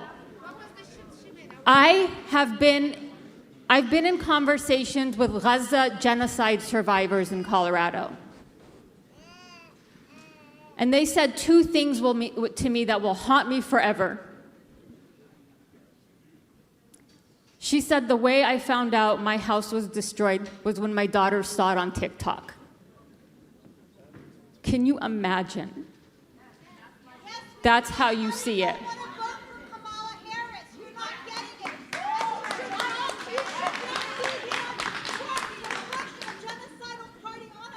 No one is pushing a party. No one's... Please don't accuse us and conflating us with that. To each your own. Okay, guys, can we let them finish, please? We still have Abdel Nasser Rashid that we want to hear from. I would just ask for the extension of respect, please. The final thing that I will say is that that same family said to me, and our doctors talked about this, is that should we, our doctors mentioned this, and it was quite simple that I don't think a lot of us can swallow, is that we see the devastation, we see the genocide, we see the killing, we see the starvation. But you know what we don't have the sense of? Is the stench of decay in Gaza, the stench of bodies under the rubble that's leaving. That is the things that we need to communicate to our electeds that have influence over the campaign, the Harris campaign, that has influence over, I don't care who you're voting for, I don't care who you're voting for, but that's who we need to tell the stories about. We need to tell the stories of these kids and these people so that they can understand the duplicity of what they realize they're saying. We're gonna, Abdel Nasser Rashid, please, closing remarks. I will be very brief. The AIPAC question I appreciate because the fact that they spent $20 million in Jamal Bowman's race, upwards of 8-10 million, I don't know the total number in Cori Bush's race. One way to respond to that is to be demoralized. The other way to respond to it, and the way I respond to it, is to see their sign of desperation, is to see that they spent $20 million and lost by 10 points, won by about 10 points roughly, right? The amount of desperation that they have is because they are losing, and we see that in the polls, we see that in the surveys, we see that in every single data point that is presented to us. The American people and the Democratic base and others want to see a change in policy that has not unfortunately been reflected by those in leadership. And so I will close by reminding us, eyes on the prize, stop the genocide, use our power. Thank you. Thank you, everyone. Thank you to our panelists. I think Abid would appreciate this. I'm going to make a plug. There was a lot of conversation about congressional members. I work in DC. I lobby for a living. I work on federal advocacy. Please invest in our organizations, ADC, Adala Justice Project, USCPR, IMEU. These are groups that have 1 to 2 staff members taking on AIPAC, right? Like they work in coalitions, but we just don't have the capacity to take them on in DC. So any small amount goes a long way for our organizations that have been around for way before October. So just wanted to plug that in. Yep. And thank you all. I want to thank Hiba for moderating this panel, and Riwa, and Al Abbas, and Iman, and Abdel Nasser. Stay where you are, please. We have the student. Is everybody happy about what the students have been doing on campuses this year? Get the students up here, please. The next panel is the student panel. Please come up here quickly if you're on this panel so we can start. Please, everyone, stay where you are. Let's support our students and show them that we care about what they did. I need the student panelists up here immediately. Quickly. Let's get up here. Let's stay where you are so we can celebrate our students and celebrate the next panel. Please stay where you are. If you were one of the last panelists, please move the conversation outside. Can you join? No, they already have it. No. Yeah, but no. I think all the seats are full. You can ask a question when it gets to that point. Yeah, but no, we haven't. All right, let's go. You need help? Okay. Yeah, it's fine. All right, take your seats. All right, everyone, please come back and sit down. Stay in your seats. If you were one of the last panelists, please move to the outside if anyone wants to talk to you, but please come and take your seats. Is there just 4 of you all together? Okay. Okay, good. Sit down. Please have your seats. To the microphone because I'm recording. This is you. Got it. Be like that, please.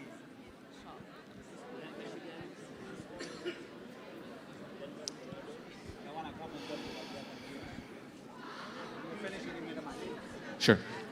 All right, let me ask you one more time. Are you supportive of what our students have been doing on campuses? Professor Rabab says yes. All right, as we all know, The students have been doing amazing things. Before we move on to this panel, can I have everyone's attention for a second? Because we have a couple important housekeeping things to say. I'll wait. I'll wait. I'll wait. I'll wait. I'll wait. I'll wait. I'll wait. I'll wait. I'll wait. Okay, first of all, where is Dr. Ed Hassan? Is he here? Raise your hand or make some noise so I see you. 1, 2, 3. Say something. I can't see you. But we want to thank Dr. Ed Hassan and Samood Podcast for donating the tea and the coffee for this afternoon, one of our great sponsors here. Please make sure you listen to the Samood Podcast. He has a very interesting episode with a law professor and comedian, bald guy named Amir Zahir. Tonight, the gala doors open at 6:30 p.m. It's at Bintish Bale Cultural Center on Prospect. Please, there's too much talking. Please, let's be respectful of everyone up here. I'll wait. The shuttle is going to leave here at 5:20.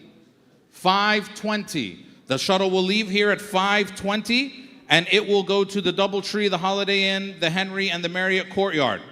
All right, and the shuttle will take then, everyone needs to be in your lobby waiting for your shuttle at 6:30, no later, or else it will leave without you. So let me say that again. The shuttle will leave here at 5:20, then it'll leave your hotel at 6:30. Any questions?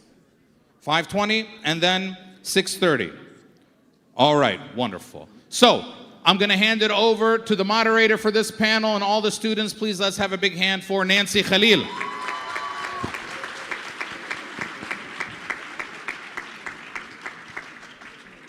Ahlan, salam alaikum. Thank you, everybody. I want to start, can you hear me?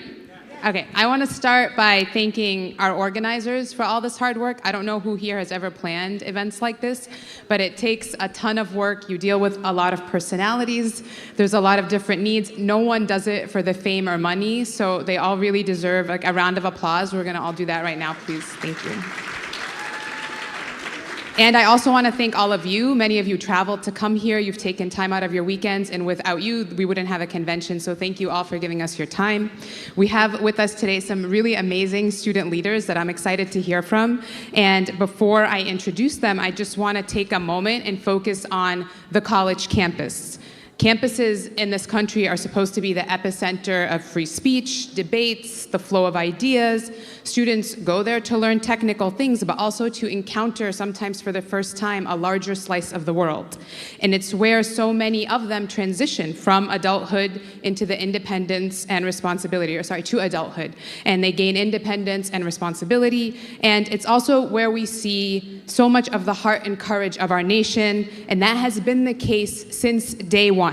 The student movement and protest on college campuses has existed in this country since Harvard was established in 1636. A couple of years after the university opened, students then didn't like their president because he beat them to discipline them. They didn't like his wife because she cooked the fish with the guts still inside of it, and they protested and eventually took them to court and pushed them out a couple of years later.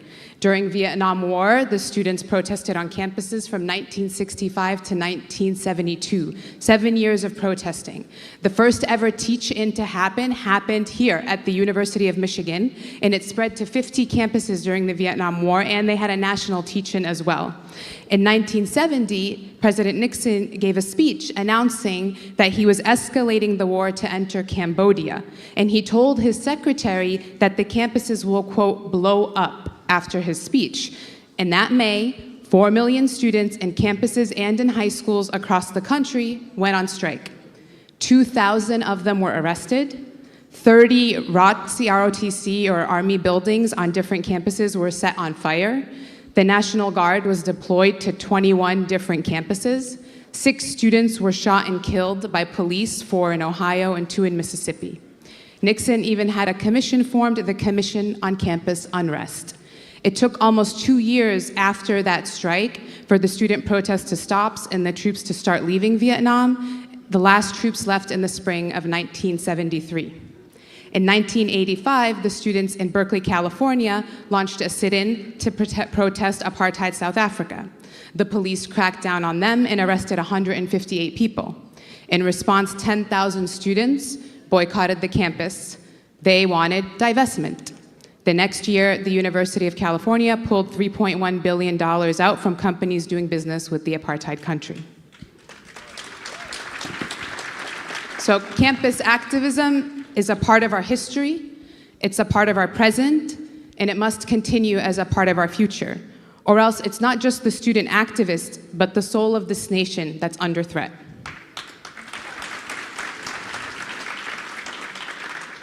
Today we have with us three powerful women who are the face of Students for Justice in Palestine on their campus and nationally. And I'm going to host the panel with a talk show type of structure where I'll ask some questions and some of them they'll answer, and we'll hear from them all throughout the hour. And then we'll transition to your questions. So to my right now, we have Salma Hamami from the University of Michigan in Ann Arbor. And then we have Zeina Jadallah from Wayne State University. And we have Sara from the National Students for Justice in Palestine. All right, my first question. Some people are saying that campuses are leading the activism for Palestine around the world. Do you agree with that? And why do you think that's so valuable? أهلاً, السلام عليكم. I would say that students are one of the sectors leading the global Palestinian movement for liberation. However, what is critical to understand is that 31 years ago today, the Oslo Accords were signed.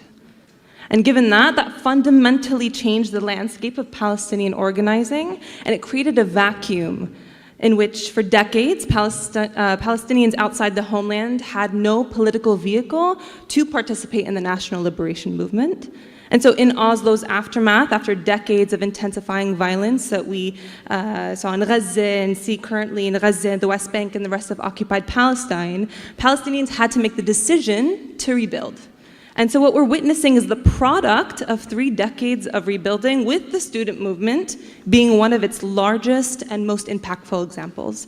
So students are leading a part of the struggle, and they're addressing one of the most pernicious ways that ideological and material support for Palestine's colonization shows up, which is in our institutions, academic institutions and universities. So we reflect just one part of the rebuilding because there are other sectors, there are other people on the front lines as well. So overall, students within this belly of the beast serve a unique role in this struggle. But why is student organizing on campus very valuable? So for me, I interpret that question as, why is achieving the strategic goals that Palestine student organizers build around important?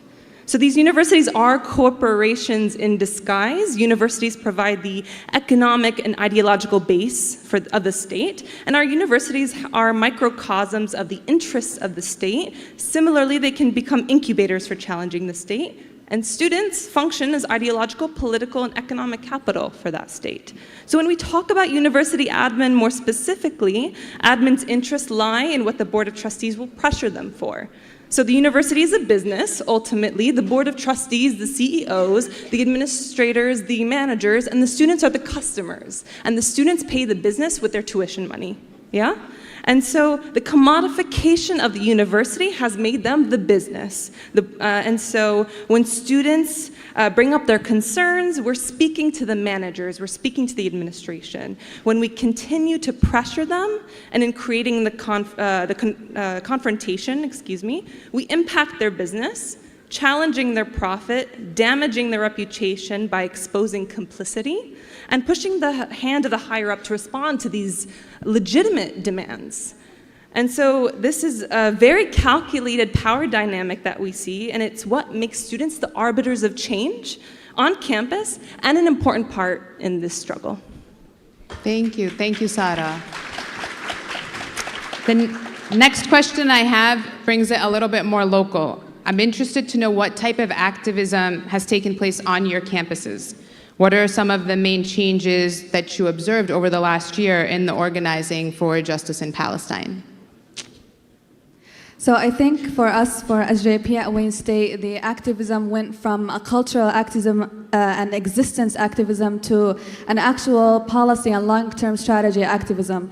And I think that we had to learn, like Sara said, that universities are actually businesses that invest in those war manufacturing companies that we are asking them to divest from. And that also students have gone back really to their roots and identities and how to use those to fight their administration and their call for divestment. And if I can mention also one thing that happened at Wayne State encampment is that it lasted for almost a week, and every single day students came out from their camps at 4 a.m. in the morning to pray Fajr during pouring rain. So I don't know how anybody can be this generation if this is how they're being connected to the faith during their struggles for divestment.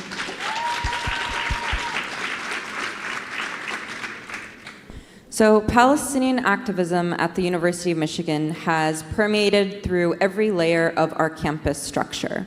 And it has done so at an exceptional rate from the time I first got involved up until now. My first involvement began in 2021. At the time, Sheikh Jarrah was facing expulsion as the Gaza Strip was simultaneously facing bombardment during Ramadan. Our central student government at the time had put out a statement condemning the Israeli apartheid and occupation state and the expulsion of Sheikh Jarrah in the strongest possible terms. It was done like never before. And the issue of Palestine in these cases was always the exception. It was always the exception in DEI spaces, it was always the exception in classroom spaces, and it was always the exception in the university setting. All discriminatory issues were welcome to be discussed except for the issue of Palestine, and all voices were considered legitimate except for the Palestinian people up until just recently. But now, shifting from my time from 2021 to 2024, student activism has made the issue and the question of Palestine no longer the exception, but rather the expectation. It is now the expectation that the question of divestment will be brought up at every institution, that we will be protesting, that we will be standing firm at our encampments, that we will not back down. It is the expectation that the university will see us at graduation protesting, in our classrooms protesting, at their meetings protesting. It became the expectation and no longer the exception. And the movement has exceeded what I ever thought it could have become. And when I say that the issue of Palestine has permeated through every layer and every structure of our university's institution, I mean that at the student level, at the student government level, at the faculty level, at the staff level, at the alumni level, and so much more. We have been able to organize at the student organizational level a coalition that has shattered the confines of what the university thinks people who are supposed to care about Palestine look like. It has spread across the border. In student government, we have quantitatively been able to determine that the majority of the student body supports the Palestinian movement. Through passing resolutions, through shutting down our central student government, through thousands of votes, the highest voter engagement we've ever had at our university, we all collectively came and agreed that we are shutting down our central student government so long as our university is complicit in the war crimes and is funding the genocide in Gaza. At the faculty level, our faculty senate was the first to ever push a resolution and vote on a resolution that called for divestment. They openly stated at the faculty level, we are calling for divestment for financial transparency, and they also condemned the university administration's actions against us.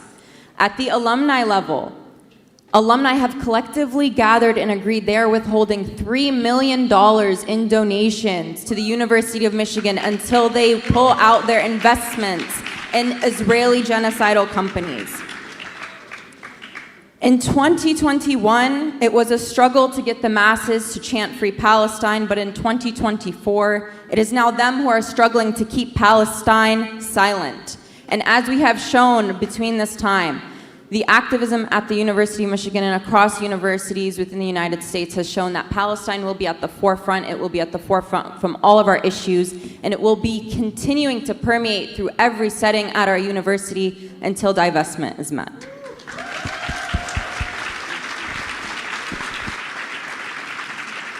Thank you, Zeina and Selma. And I want to emphasize how impactful these campuses have been across the world. I mean, we saw people in Gaza holding up signs thanking universities by name for the sacrifices they were making, and it gave them hope. And across North Africa, I was traveling this summer, and people across the continent were talking about how these campuses are the hope for the future for Palestine. So the work that they are doing is really not to be understated. Can you guys share a bit about the importance of Students for Justice in Palestine as an organization, and any critical information about its history on college campuses or on your specific campus? Before we talk about the history of SJP, we also should talk about the history of GUPS. So GUPS was the General Union, I saw like a little hand there. GUPS is the General Union of Palestinian Students. And so it was formed in 1959 after various Palestinian student associations were established throughout the region. And it was the first post-Nakba sector-based organization that had a transnational infrastructure. So a broad network. And so at its peak, 100 plus branches, 100,000 plus students who were integrated in GUPS globally, and it was the most influential of all PLO unions. And GUPS's student organizing involved producing analysis and connecting students to revolutionary resources and ideologies. This was until Oslo came about and the establishment of the Palestinian Authority, which essentially led to the dissolution of GUPS and other popular institutions of the PLO. So we have from the 1980s to the time of the Oslo Accords in '93, there was a shift, a framework shift, from revolutionary self-determination to assimilationist logic and state-centered politics. So essentially defanging the political identity of many Palestinian sector-based organizations. And Palestinian student organizing continued after Oslo, but it was no longer under a transnational network, right? It wasn't transnationally cohered as a student movement. So Mohammed Nabulsi talks about this very well, a longtime organizer of the Palestinian youth movement. He said the following, that with the dissolution of GUPS in the US following Oslo, Palestinian students and youth became increasingly disenfranchised and were relegated to a position of solidarity as opposed to being regarded as a segment of a broader national movement. And so then we have Students for Justice in Palestine, a separate organization, but the first SJP was started in 1995 at UC Berkeley, and they gained traction in 2001 when they launched their divestment campaign. I believe it was they just revitalized essentially a lot of divestment efforts as well. So divestment efforts by UC Berkeley and later other universities began at the height of the Second Intifada, which then sparked other actions. So the concept of divestment wasn't taken seriously in the Palestinian liberation movement until 2005, and I know maybe some can recall 2005 being the call for BDS, boycott, divest, sanction, by Palestinian civil society. And so there's a brief dormancy of Palestine campus organizing until 2008 to 2009. Operation Cast Lead, of course, on Gaza sparked a lot of campus organizing then. And 2011, NSJP was created, National Students for Justice in Palestine. Many people think it preceded SJPs. SJPs preceded NSJP. And so as Zionist organizations became afraid of this rising power, and over time they spent $8.5 million in counter campaigns to stifle the student movement. So the importance of SJPs on campus to educate, politicize, and mobilize the Palestinian diaspora and solidarity groups on campuses worldwide. They're essential in uplifting student and community demands against the university's complicity in apartheid and genocide. They're a grassroots and independent organization with inherent goals that clash with the university's monetary interests, and they see youth as the catalyst for change. And most importantly, this work doesn't go unnoticed by our students in Palestine as well. So just to close off here, important moments in student movement history. You have the Irvine 11. In 2011, Irvine 11 were 11 students at UC Irvine who were prosecuted for protesting a speech made by the Israeli Prime Minister at the time, and they essentially fought the Zionist lobby. Right? And that's momentous. And We also have students at San Francisco State University in 1968 had a strike to demand the establishment of the first ethnic studies department in the US. Just a couple of weeks ago again, SFSU has started the process of divesting from 4 weapons manufacturing companies complicit in the Palestinian genocide and colonization. It's not as if thank you. It's not as if SFSU has suddenly grown a moral backbone. And Dr. Abdulhadi can also speak to that, since she and her Ahmed Studies program have been the target of this malicious neoliberal administration. So let's not kid ourselves that they did this of their own accord.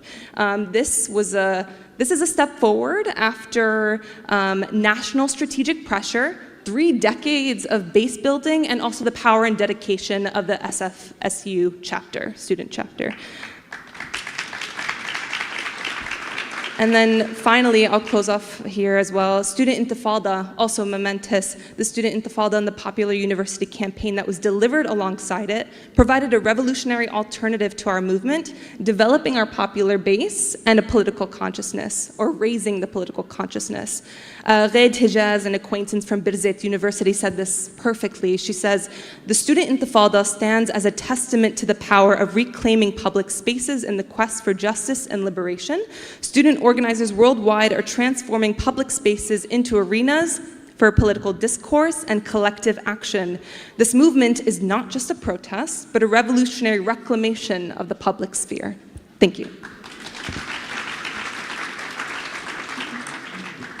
So jumping off of what Sara said is that SJP gave me and other students the platform for change at Wayne State University.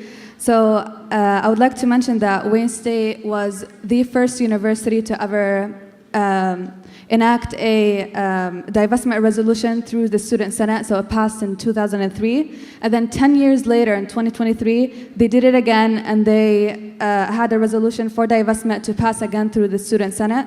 And that's all because of the SJP resources and members that were there that helped us pass the resolution. And then they didn't stop there. They then did a police resolution that asked for the university to cut their Israeli ties, as the police at Wayne State actually goes and travels to occupy Palestine and get counterterrorism training. So they wanted that cut off, but they didn't even get a response after they passed it through Student Senate. Then they thought that they needed leverage because of the Board of Governors, and President SB did not want to listen to them, so they launched their encampment, and it lasted for almost a week. And then unfortunately it was taken down by police in riot gear. They were assaulted and imprisoned. And then they didn't stop there. We now have a collective called Musayrat, which is also calling for divestment.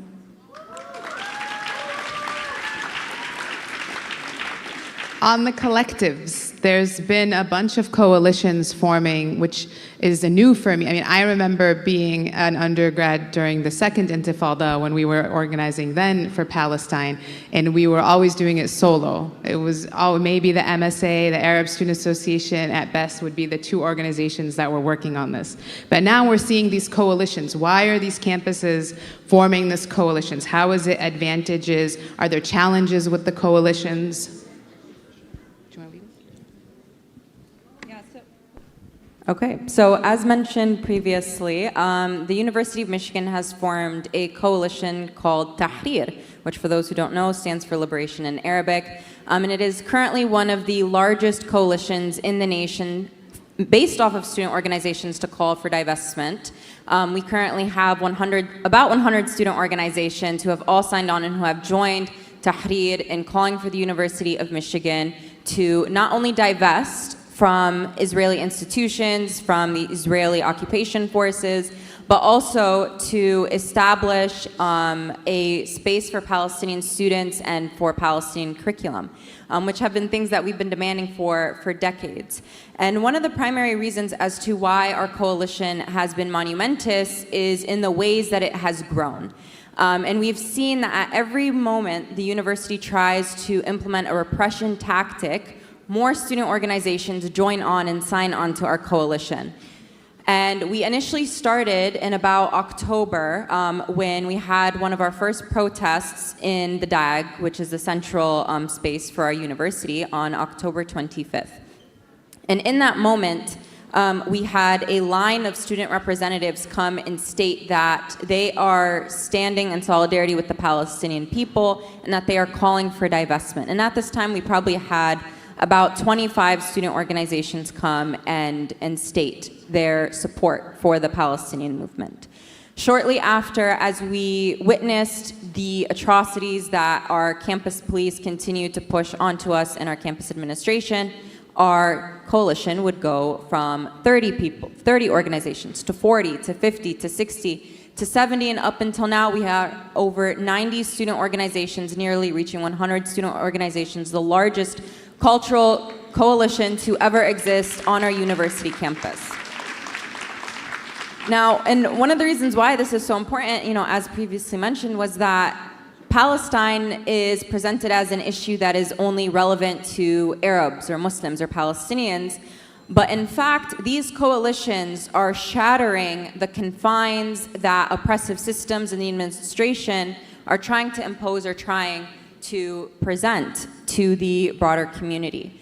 But when we are able to stand hand in hand and state that it is not just an issue relevant to the Palestinian people, but rather an issue relevant to people of conscience, we are able to break and pull apart the threads that they have been using to suffocate us with their genocidal colonial fabric. And to this day, we continue to see these coalitions build and develop. And as of one of the many instances that I've noticed with our coalitions is that it's actually mostly non-Muslim, non-Arab, non-Palestinians who are present, who are putting their bodies on the line.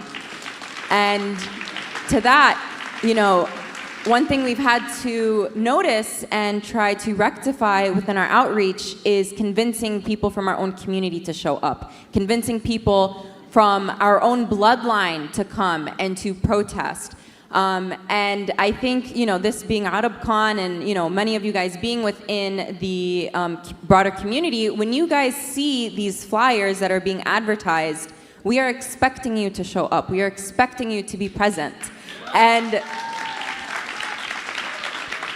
I have to say, unfortunately, a lot of times within our organizing spaces, I get excited when I see another Muslim or another Arab. I'm like, oh my God, thank you for being in the space. From before, it used to be me thanking the non-Muslims and the non-Arabs for being in the space, but now it's the opposite. So I ask for all of you guys to please show up more and put your bodies on the front lines, just as our comrades have been doing, just as our allies have been doing, and join these coalitions because you guys need to be at the forefront demanding for a free Palestine more than anybody else.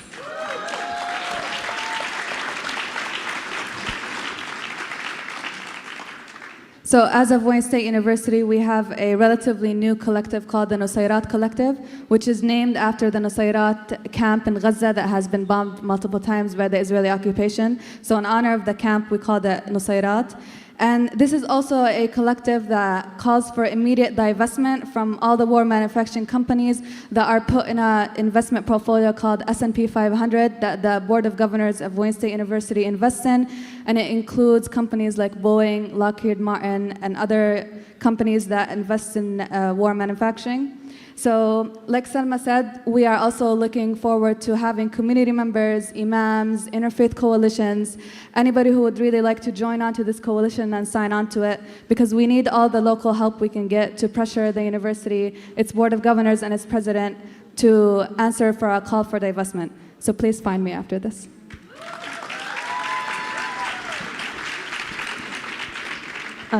To understand why we coalition build, we should understand the principle of internationalism that informs our joint struggle approaches. So Palestine does not exist in a bubble. It is interconnected with all other liberation struggles. And it is a disservice to isolate our struggle for liberation from other global liberation struggles. So it is important, yes, to organize with the community to shift the discourse on campus, but it is critical to build alliances with other groups struggling for liberation.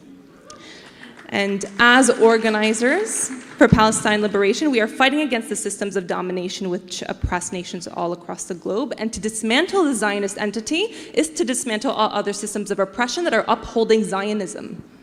And so given this important interconnectedness, we turn to internationalism as a necessary principle, which means internationalism, a political framework that situates one people's struggles against oppression as inextricably connected to the fight against structures of oppression across the globe. And so SJP uses the term joint struggle to recenter that internationalism framework, which says that we engage in joint struggle to dismantle all oppressive systems. And so we build power across communities, and we build relationally based on our shared principles, not shared identities or experiences. And so what does it look like to build a coalition? It means relationship building, essentially. So we relationally build around a political purpose. So Palestine is an internationalist issue. We sit on the same side of a political struggle as other organizations on campus. And so building relationships means building a shared analysis on Palestine, and it means building grassroots political power. And not just building around a political purpose, but building around a strategic purpose, relationally building around that. We are organizers, but we don't just talk about the injustices. We have to do something about them. We have to challenge them. And so the question comes to why build a coalition? They're a tool in essentially ensuring any success of a campaign. They create resilient organizations. They proactively protect your organizations from oppression and create long-lasting relationships through joint struggle with other campuses. And it is important to utilize and leverage that collective power to increase our reach and ability to win. But these relationships, please don't mistake me, they're not transactional. They're a strategic, meaningful alliance for a liberatory future. And so with that meaningful relationship comes challenges. So if the political purpose isn't developed enough, there could be differences in politics, right? And especially if there's a lack of political education or unified principles. You have strategic and tactical disagreements. And this is for the organizers in the crowd. I know that's very jargony, but what are the tactics that we are using to pursue our strategy, right, or a bigger goal? We've come to understand, however, the necessity in diversifying our tactics. So, for example, in Boston, with the leadership of BDS Boston, which is a community-based organization, and the support of local chapters, Elbit Systems, which is an Israeli weapons dealer, their facility in Cambridge, Massachusetts, has been shut down. And how did that come to be? It came because the diversity of tactics, right? You can't always stick to one. And so we make space for that diversification. Not in the liberal sense of diversity, but you know what I mean. What we've needed to do now is unite, given the apocalyptic and genocidal conditions our people are facing, despite the tactical differences. So we want different sectors of society. We want the engagement. The aim here is to base build. And different sectors focus on different tactics. And so how do we make space for that? We must, because in this apocalyptic moment, we need to. We need all hands on deck here. And so we are organizing under very difficult conditions, and there's that human element of practicing patience in these meaningful relationships, accommodating everyone to unify the base. And so I'll end there.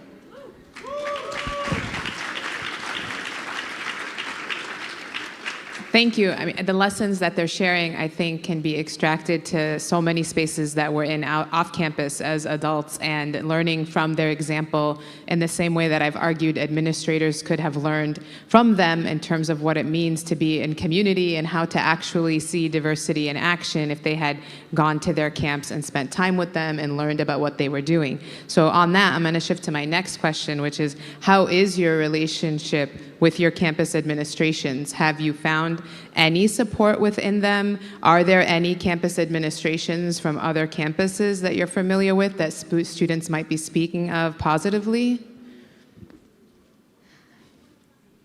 So at Wayne State, our relationship with the administration is not where we want it to be today. So no Board of Governors has reached out to us to talk about divestment. Maybe one, but he cut us off, so it doesn't really count. So yesterday we had a Board of Governors meeting, and we showed up in mass to call for divestment once again, maybe for the fourth time right now. And we were met with police cops' cars parked outside, at least 10 police cars behind the room that we were in, plainclothes cops in the room, and no call for divestment from the university, and no answer for our calls. And all the students show up, and the community show up, and they still denied to put the resolution on the table once again.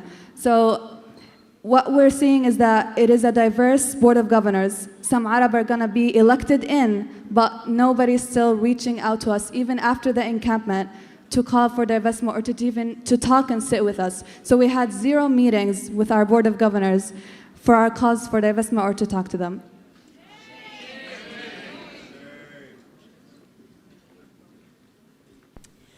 So we have tried to establish a relationship with our administration. We have tried numerous tactics to have them meet with us at a table to discuss divestment. We have sent personal handwritten letters to their homes. We've hand-delivered our demands to their homes. We have protested at the Board of Regents meetings several times. And at every single moment where we have tried to meet with them and have tried to invite them to speak about divestment, they have shut us down at every moment. And with that, and with us trying to meet with them, we have very clearly, quickly came to learn that you cannot and will never not have a relationship with an entity that does not view the Palestinian movement as one that is legitimate or righteous. It did not take us very long to understand that oppressors have no moral compass. Freedom will not come by trying to navigate to their conscience. You will be lost at sea for eternity.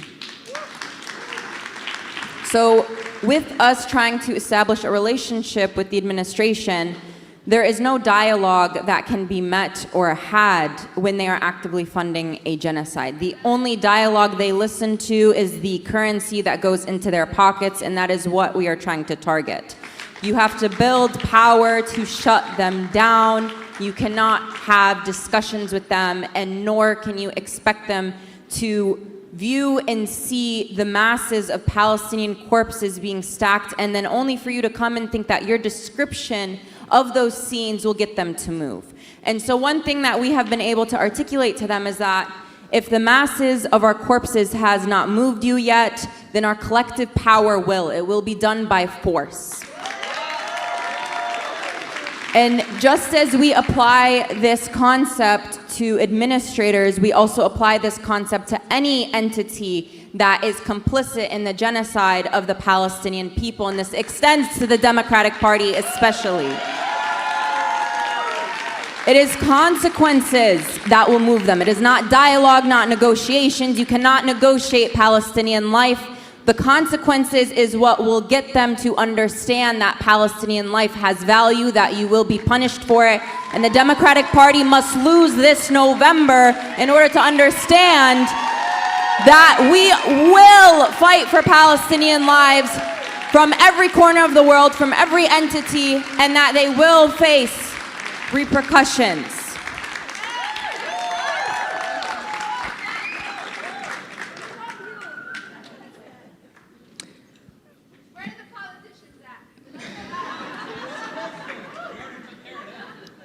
One of the things that's coming out crystal clear from all of you is the importance of persistence in this movement. And we're starting to see some resistance to your resistance. We're starting to see policy changes coast to coast that are surfacing this over the summer and the start of this academic year that are aimed at repressing and suffocating student activism for Palestine with punitive, disciplinary, if not legal consequences, as we saw here in Michigan come out just a few days ago. Why should everyone be concerned about this, even those who might not be,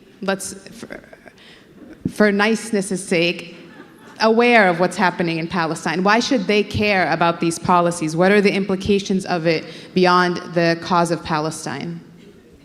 Well, let me tell you, these universities have been working like clockwork to stifle the Palestinian student movement. Over the summer, they had no summer because they were working so hard. So these new policies instituted share the same components. More militarization, more law enforcement, more criminalization, consolidation of institutional power. And so where did these policies come from? So they were produced and provided by the risk and crisis management consulting industries. So who are they supported by? Zionist advocacy groups, of course, and federal agencies, all run by ex-military, law enforcement, campus police, essentially a network of repressive actors. And so together they use the language of safety to, disguise their desire for control and increase securitization. And so over the summer, consulting groups hosted trainings for how to silence dissent through new security recommendations. These security recommendations are banning encampments, implementing emergency plans, and deepening collaboration with law enforcement. And so there's a sameness to these policies here. There's a pattern. So from liberal arts schools from like Pomona to, public universities like Cal State and the Cal State system, admin have been imposing anti-protesting guidelines, which means bans on encampments, chalking, flyering, event tables, tabling, things like that. Any of these measures have created loopholes and stifle spontaneous and organized political activity. For example, the University of South Florida now says that they reserve the right to place limitations on activities at any place and time. And so admin decides what's in the best interest of campus safety and decides whether to prevent or disband campus events while also subjecting those who organize those events to conduct reviews. And that can happen spontaneously, that can happen at any time. And so Palestine student organizing is regarded by stakeholders as posing severe risks to justify anti-free speech policies. The University of California spent $29 million to stifle the student intifada and announced a ban on masking. And so this is the same not just with that system, but with the University of Virginia, James Madison University, Commonwealth. There's the sameness, right? And so there are also designated free speech zones now on campus, and many of the times these free speech zones are in the non-populated areas of the campus, so even if you host your event, who's gonna see them? So what are the implications of this? Increased campus militarization. You have the risk management consulting industry that's changing the landscape of campuses. To respond to the student intifada, universities have invested in license plate readers and AI classification tools to identify individuals on the campus. And so this investment in surveillance also deepens more ties with law enforcement. The NYPD loves that relationship. And also you have increased militarized policing similar to the post-9/11 era. So you see that tether there across time. So 100 universities are now equipped with military surplus gear. And then you have the integration of SWAT teams with paramilitary gear coming into campus and putting up ID checkpoints, essentially. So what we see embodied here are the ambitions of war profiteers posing as university trustees who see higher education as an extension of the US empire. And I'll just go quickly with the last two. You have online surveillance. Intensified online surveillance. So in July, the UNC Police Department obtained a search warrant to gather all data from UNC SJP's Instagram account. So they gathered addresses, they gathered credit card information, collection logs, numbers, and location. So no privacy. Anyone can come into the digital space and take your information. And so these imperial connections are also reflected in the violent repression on campus. I believe the University of Michigan recently experienced this on August 28th, where they were hosting a die-in and police essentially intervened to thwart that. And 2 individuals, unfortunately hospitalized, 4 arrested, including a 16-year-old. So when Zionist-trained law enforcement officers come onto campus to demonstrate university accountability, we see the tether between the brutality overseas and domestic settler security states here.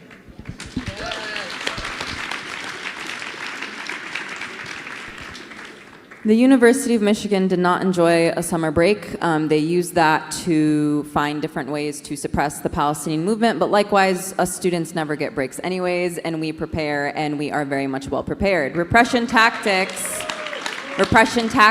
do not stop us, they only mobilize us. And we have seen that time and time again through whatever action they try to ban, we do it, but we amplify it a little bit more just to piss them off.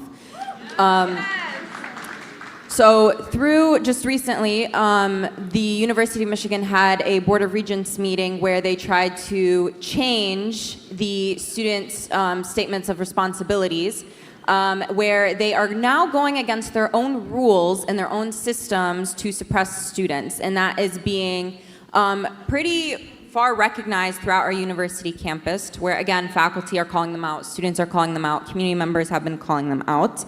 And through time and time again, they try to implement these tactics to bury the Palestinian movement, to bury the cause of the Gazan people. But what we show through these tactics that they try to employ is that they are not burying Gaza, they are simply digging their own graves. And one of the reasons, too, as to why they are so keen on coming up with these new tactics is because they fear us for how little we fear them. And each time they try to arrest a student, they try to suppress us, dox us, send emails about us. I've gotten a couple of those to the campus community. We continue to mobilize and we continue to fight back because there is no sacrifice that will ever be big enough that we could ever make to extend our support to the Gazan people. We are indebted to them wholeheartedly. We, as American citizens, are the #1 funders of this genocide, and we should not once prioritize our peace or our comfort over the sanctity of Palestinian life in Gaza. So just recently, the university is trying to not only supersede their rules and their regulations to suppress the student movement, but they have now gone to the state attorney general to press felonies and misdemeanors against students who are participating in the encampment. And it's very shameful, but I'm also very proud to say that I'm one of those students. So, just as though they try to implement repression tactics and anytime they try to dox the students, we respond by what? We get a cake and we celebrate and we sing happy birthday. Despite it's nobody's birthday, but it's to show that no matter what they do, there is no such thing as burying the Palestinian movement. There is no such thing as suppressing the Palestinian movement. It is ever living and it will continue to grow. So I would like to end with that. There is no bravery in being a witness. There is only bravery and resistance, and I hope that resistance seeps through every single one of you guys here till the end of time.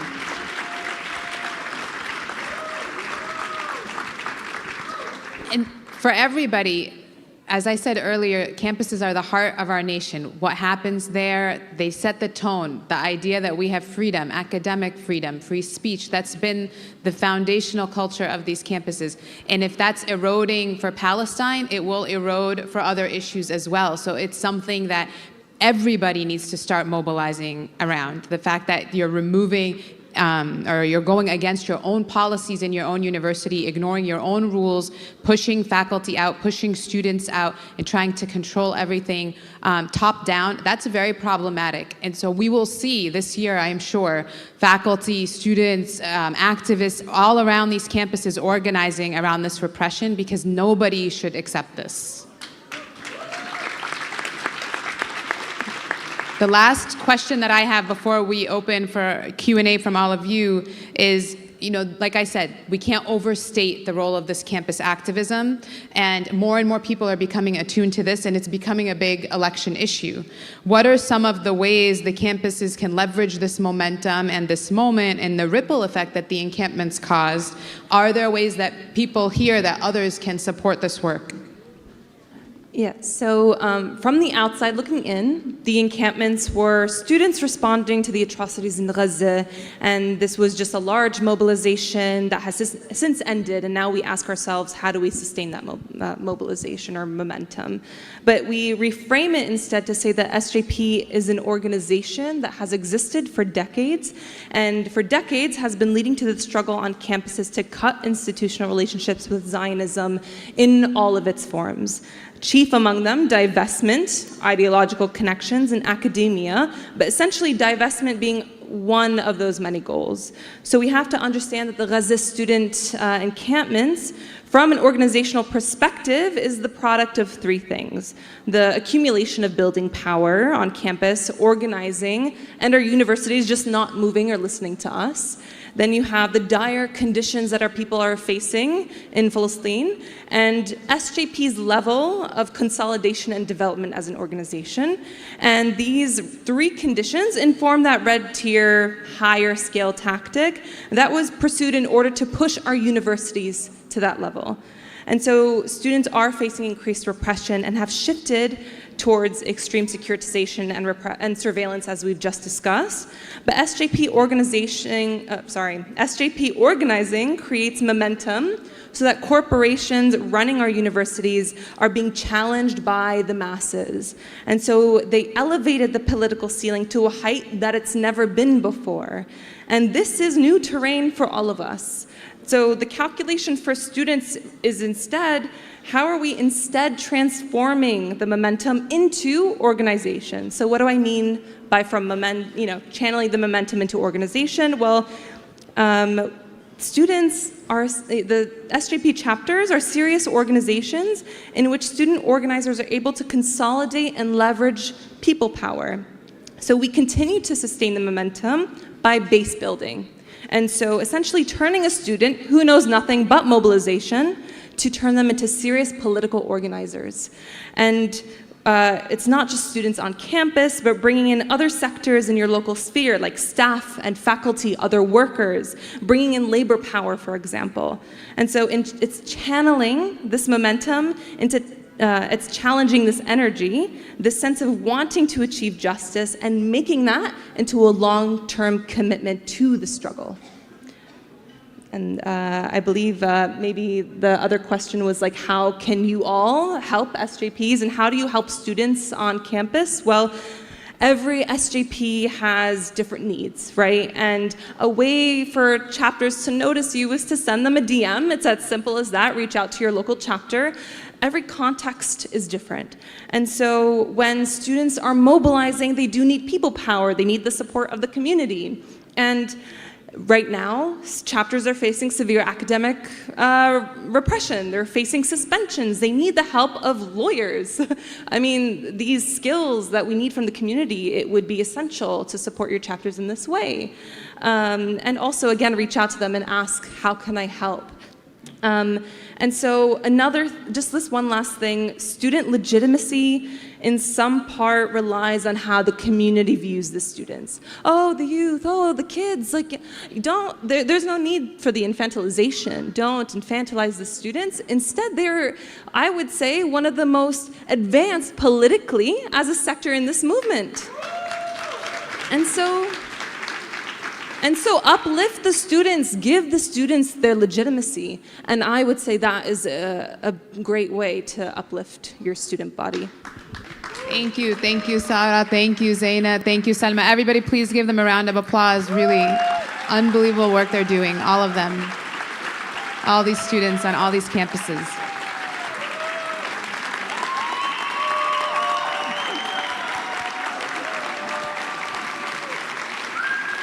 We're going to open it to Q&A now. I see some hands. We have a little bit of time, 10 minutes for questions. Is somebody... I have a microphone. Okay, thank you. Yeah, here you go. Yeah. Well, first of all, I just want to thank all of you wonderful women for the amazing job that you've done on these campuses. It's absolutely inspiring. It seems that the divestment call, this campaign, has hit a real nerve. And the response that you're getting seems incommensurate to what you're asking. It should be very easy, right? Just reveal what you got, what's there. So it seems to me that there's something more behind what's, what they don't want to reveal what's actually behind their books. And I think, I'm sorry, I can't remember your name. You had revealed some of this, or you talked about some of this with Lockheed Martin and the military-industrial complex.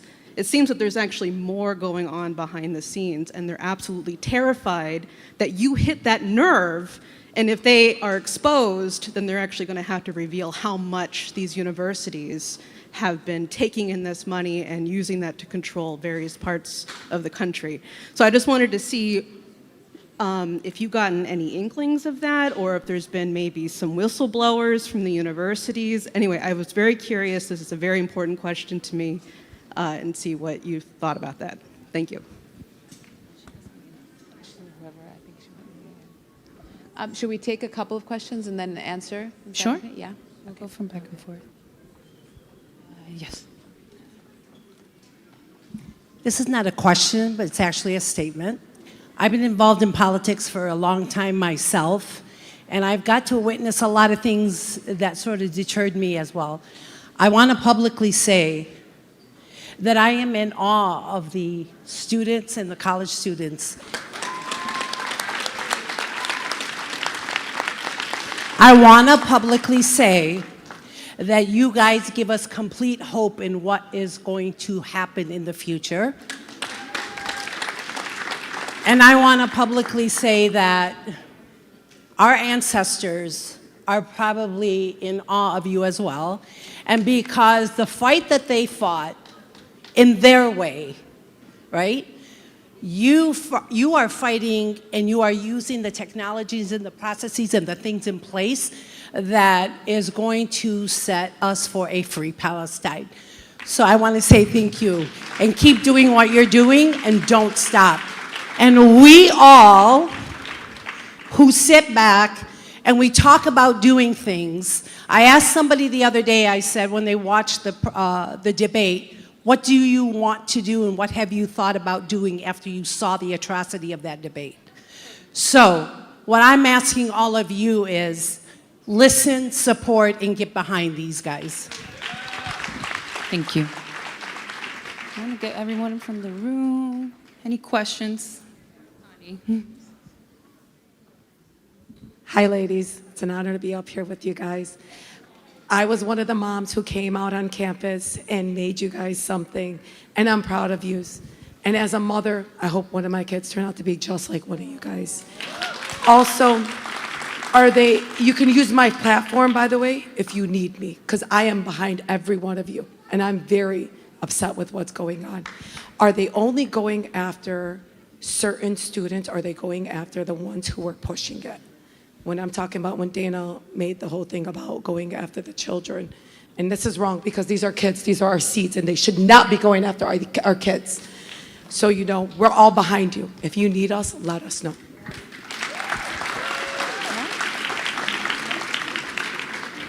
Okay. I'm sorry, I'm trying to go back and forth. One more. One more. Thank you. My name is Mazen Rasul. I'm from Columbus, Ohio, and we have the Ohio State University.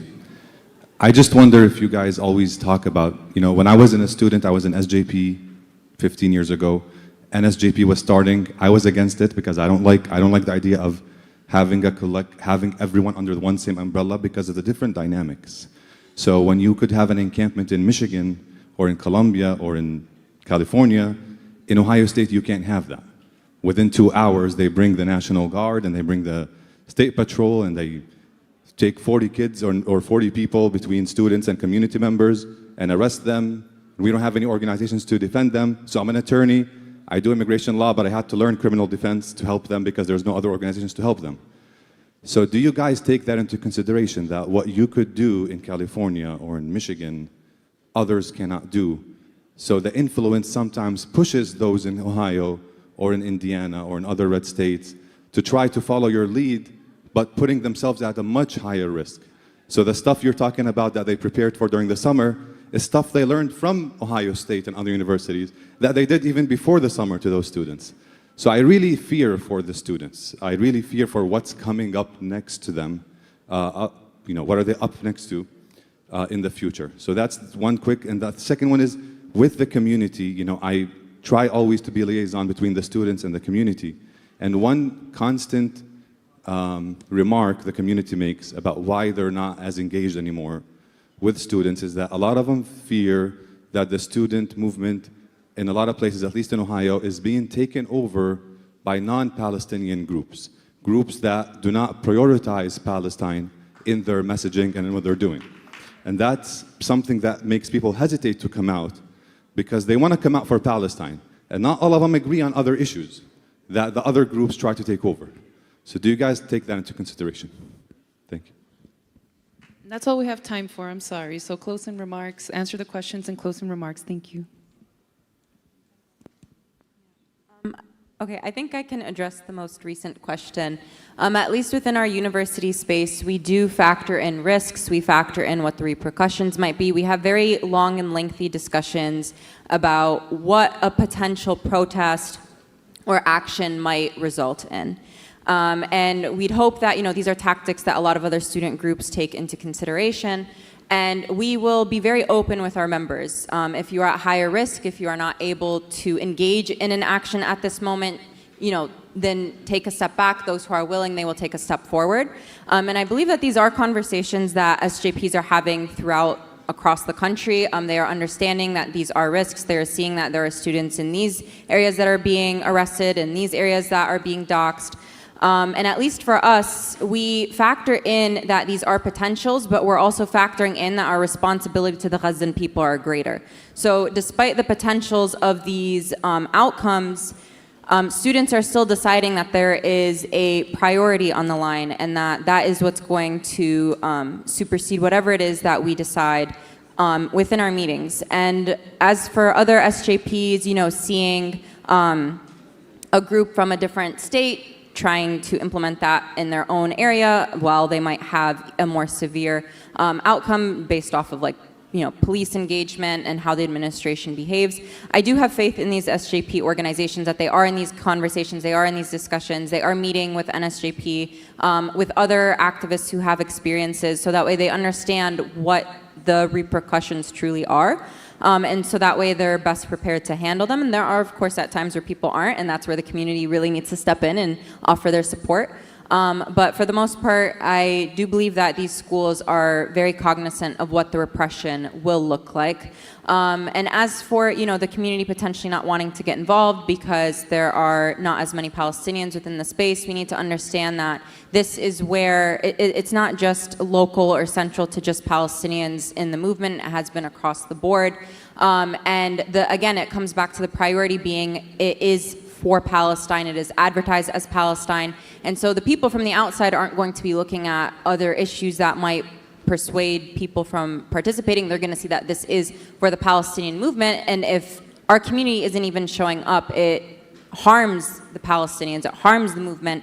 And that's why, despite there being ideological differences, political differences, differences in ideas for tactics, when we are trying to unite as one front and present ourselves as one front, it is crucial that everybody participates and pushes any differences aside and understand that Palestinian life is vital. It is in desperate need of our support, and we must all unite and be there at the forefront at any time and as best as we possibly can.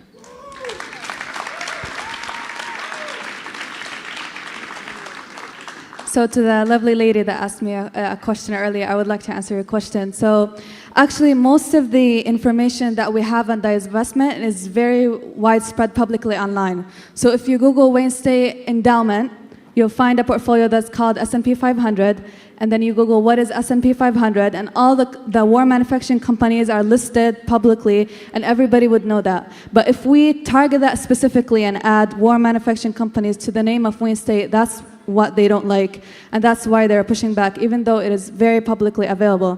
And then you mentioned something about a whistleblower, and that reminded me of a saying that says that all wars end on negotiation tables.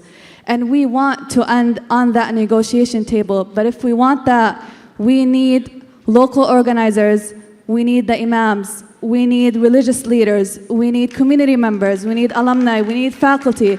We need those people who have the connections to our Board of Governors and our presidents, and I know that exists because we have a lot of powerful Arabs here, and I know that they know Wayne State, and they've been in Wayne State. So if you are one of those people, you can reach out to us and you can help us with those resources. We need negotiation skills. We need those resources. We may need donations.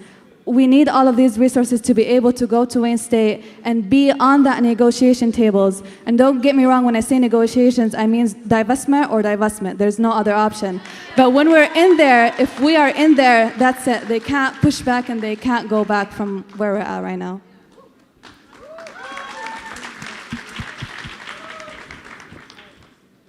Ahlan? Okay. To your point, Mazen, so nationally, NSJP immediately contacted campuses on the ground when the peak of encampment season happened. Does the encampment tactic work for your campus? Does it work for your locale? If not, we try something different. I mean, at the time, the encampments are a trend. We take advantage of that. But given, let's say, like, the lack of community around you or people power, let's shift to something different, right? So you do what works for your locale. As far as different politics, SJP is a vehicle to challenge depoliticization, and it's a vehicle to challenge liberalism, right, and neoliberalism. And so, again, building around that political purpose, first and foremost, even for people with different backgrounds, that is essential before you even build your SJP. And with an SJP comes an accountability system. It comes with internal conversations about how do we navigate as individuals around this shared politic and around this shared purpose. So these conversations are always happening. There are rifts always happening, and there are always repairs happening at the same time. That's what it means to be a part of a political organization. I don't know if that precisely answers your question. Feel free to talk to me after. But NSJP is always a resource for campuses who are isolated and feel isolated. You are not isolated regionally, and you are not isolated nationally. And so there are folks from different universities, maybe in Ohio, that can come to Columbus to support. I don't know if the Ohio's geography, but I know New Jersey's, for example. Drew, Montclair, all these universities are very close to each other. So if one university needs help, another would be able to grant that support. And I believe one question there was for the Mother Ahlan, like, who is most at risk? I'm going to say SJP is, the SJP organizers are of different backgrounds. Mainly our Black organizers are at risk, our Palestinian organizers, and our undocumented organizers as well. And so we must highlight that they are also at risk because of their citizenship identity and their status, and also race is a factor as well. I just wanted to highlight that. I don't know if that was your question, but let me know.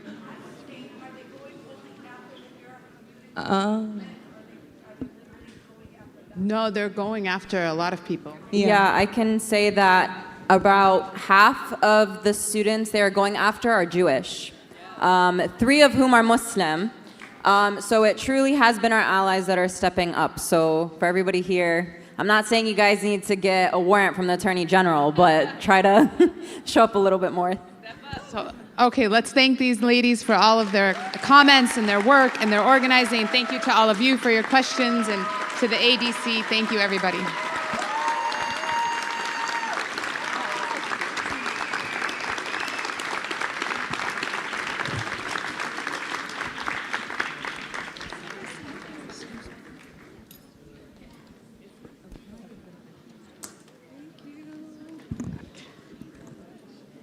Thank you. What an incredible panel. Thank you, Dr. Khalil, Nancy Khalil. Incredible moderation. Thank you. Thank you all. Well, that was an interesting day. Thank you, everybody, for coming out. Just a couple housekeeping items. I know we had some unfortunate news that Dr. Finkelstein's session is not going to happen today. There was a timing issue and a flight issue, which we unfortunately cannot make it happen. For those that are in Dearborn and Michigan, we are working on rescheduling this hopefully within the next month or so to have him here for the community, and I promise you that we'll get something organized and get that moving. We do have a couple more sessions tomorrow. This finishes us off for the day here. There's the Saturday banquet at the Vintage Bay Cultural Center on Prospect Road. There's shuttles outside for those that need them that take you to the hotel. Doors open at 6:30. Program starts hopefully at 7. It's a great program. We'll be recognizing Doctors Against Genocide, a local Amity Foundation, National SJP, and Macklemore, and we'll have with us Dr. Cornell West, who will be giving keynote remarks. So that's going to open up, doors will open up at 6:30 at the Vintage Bay Cultural Center. Thank you.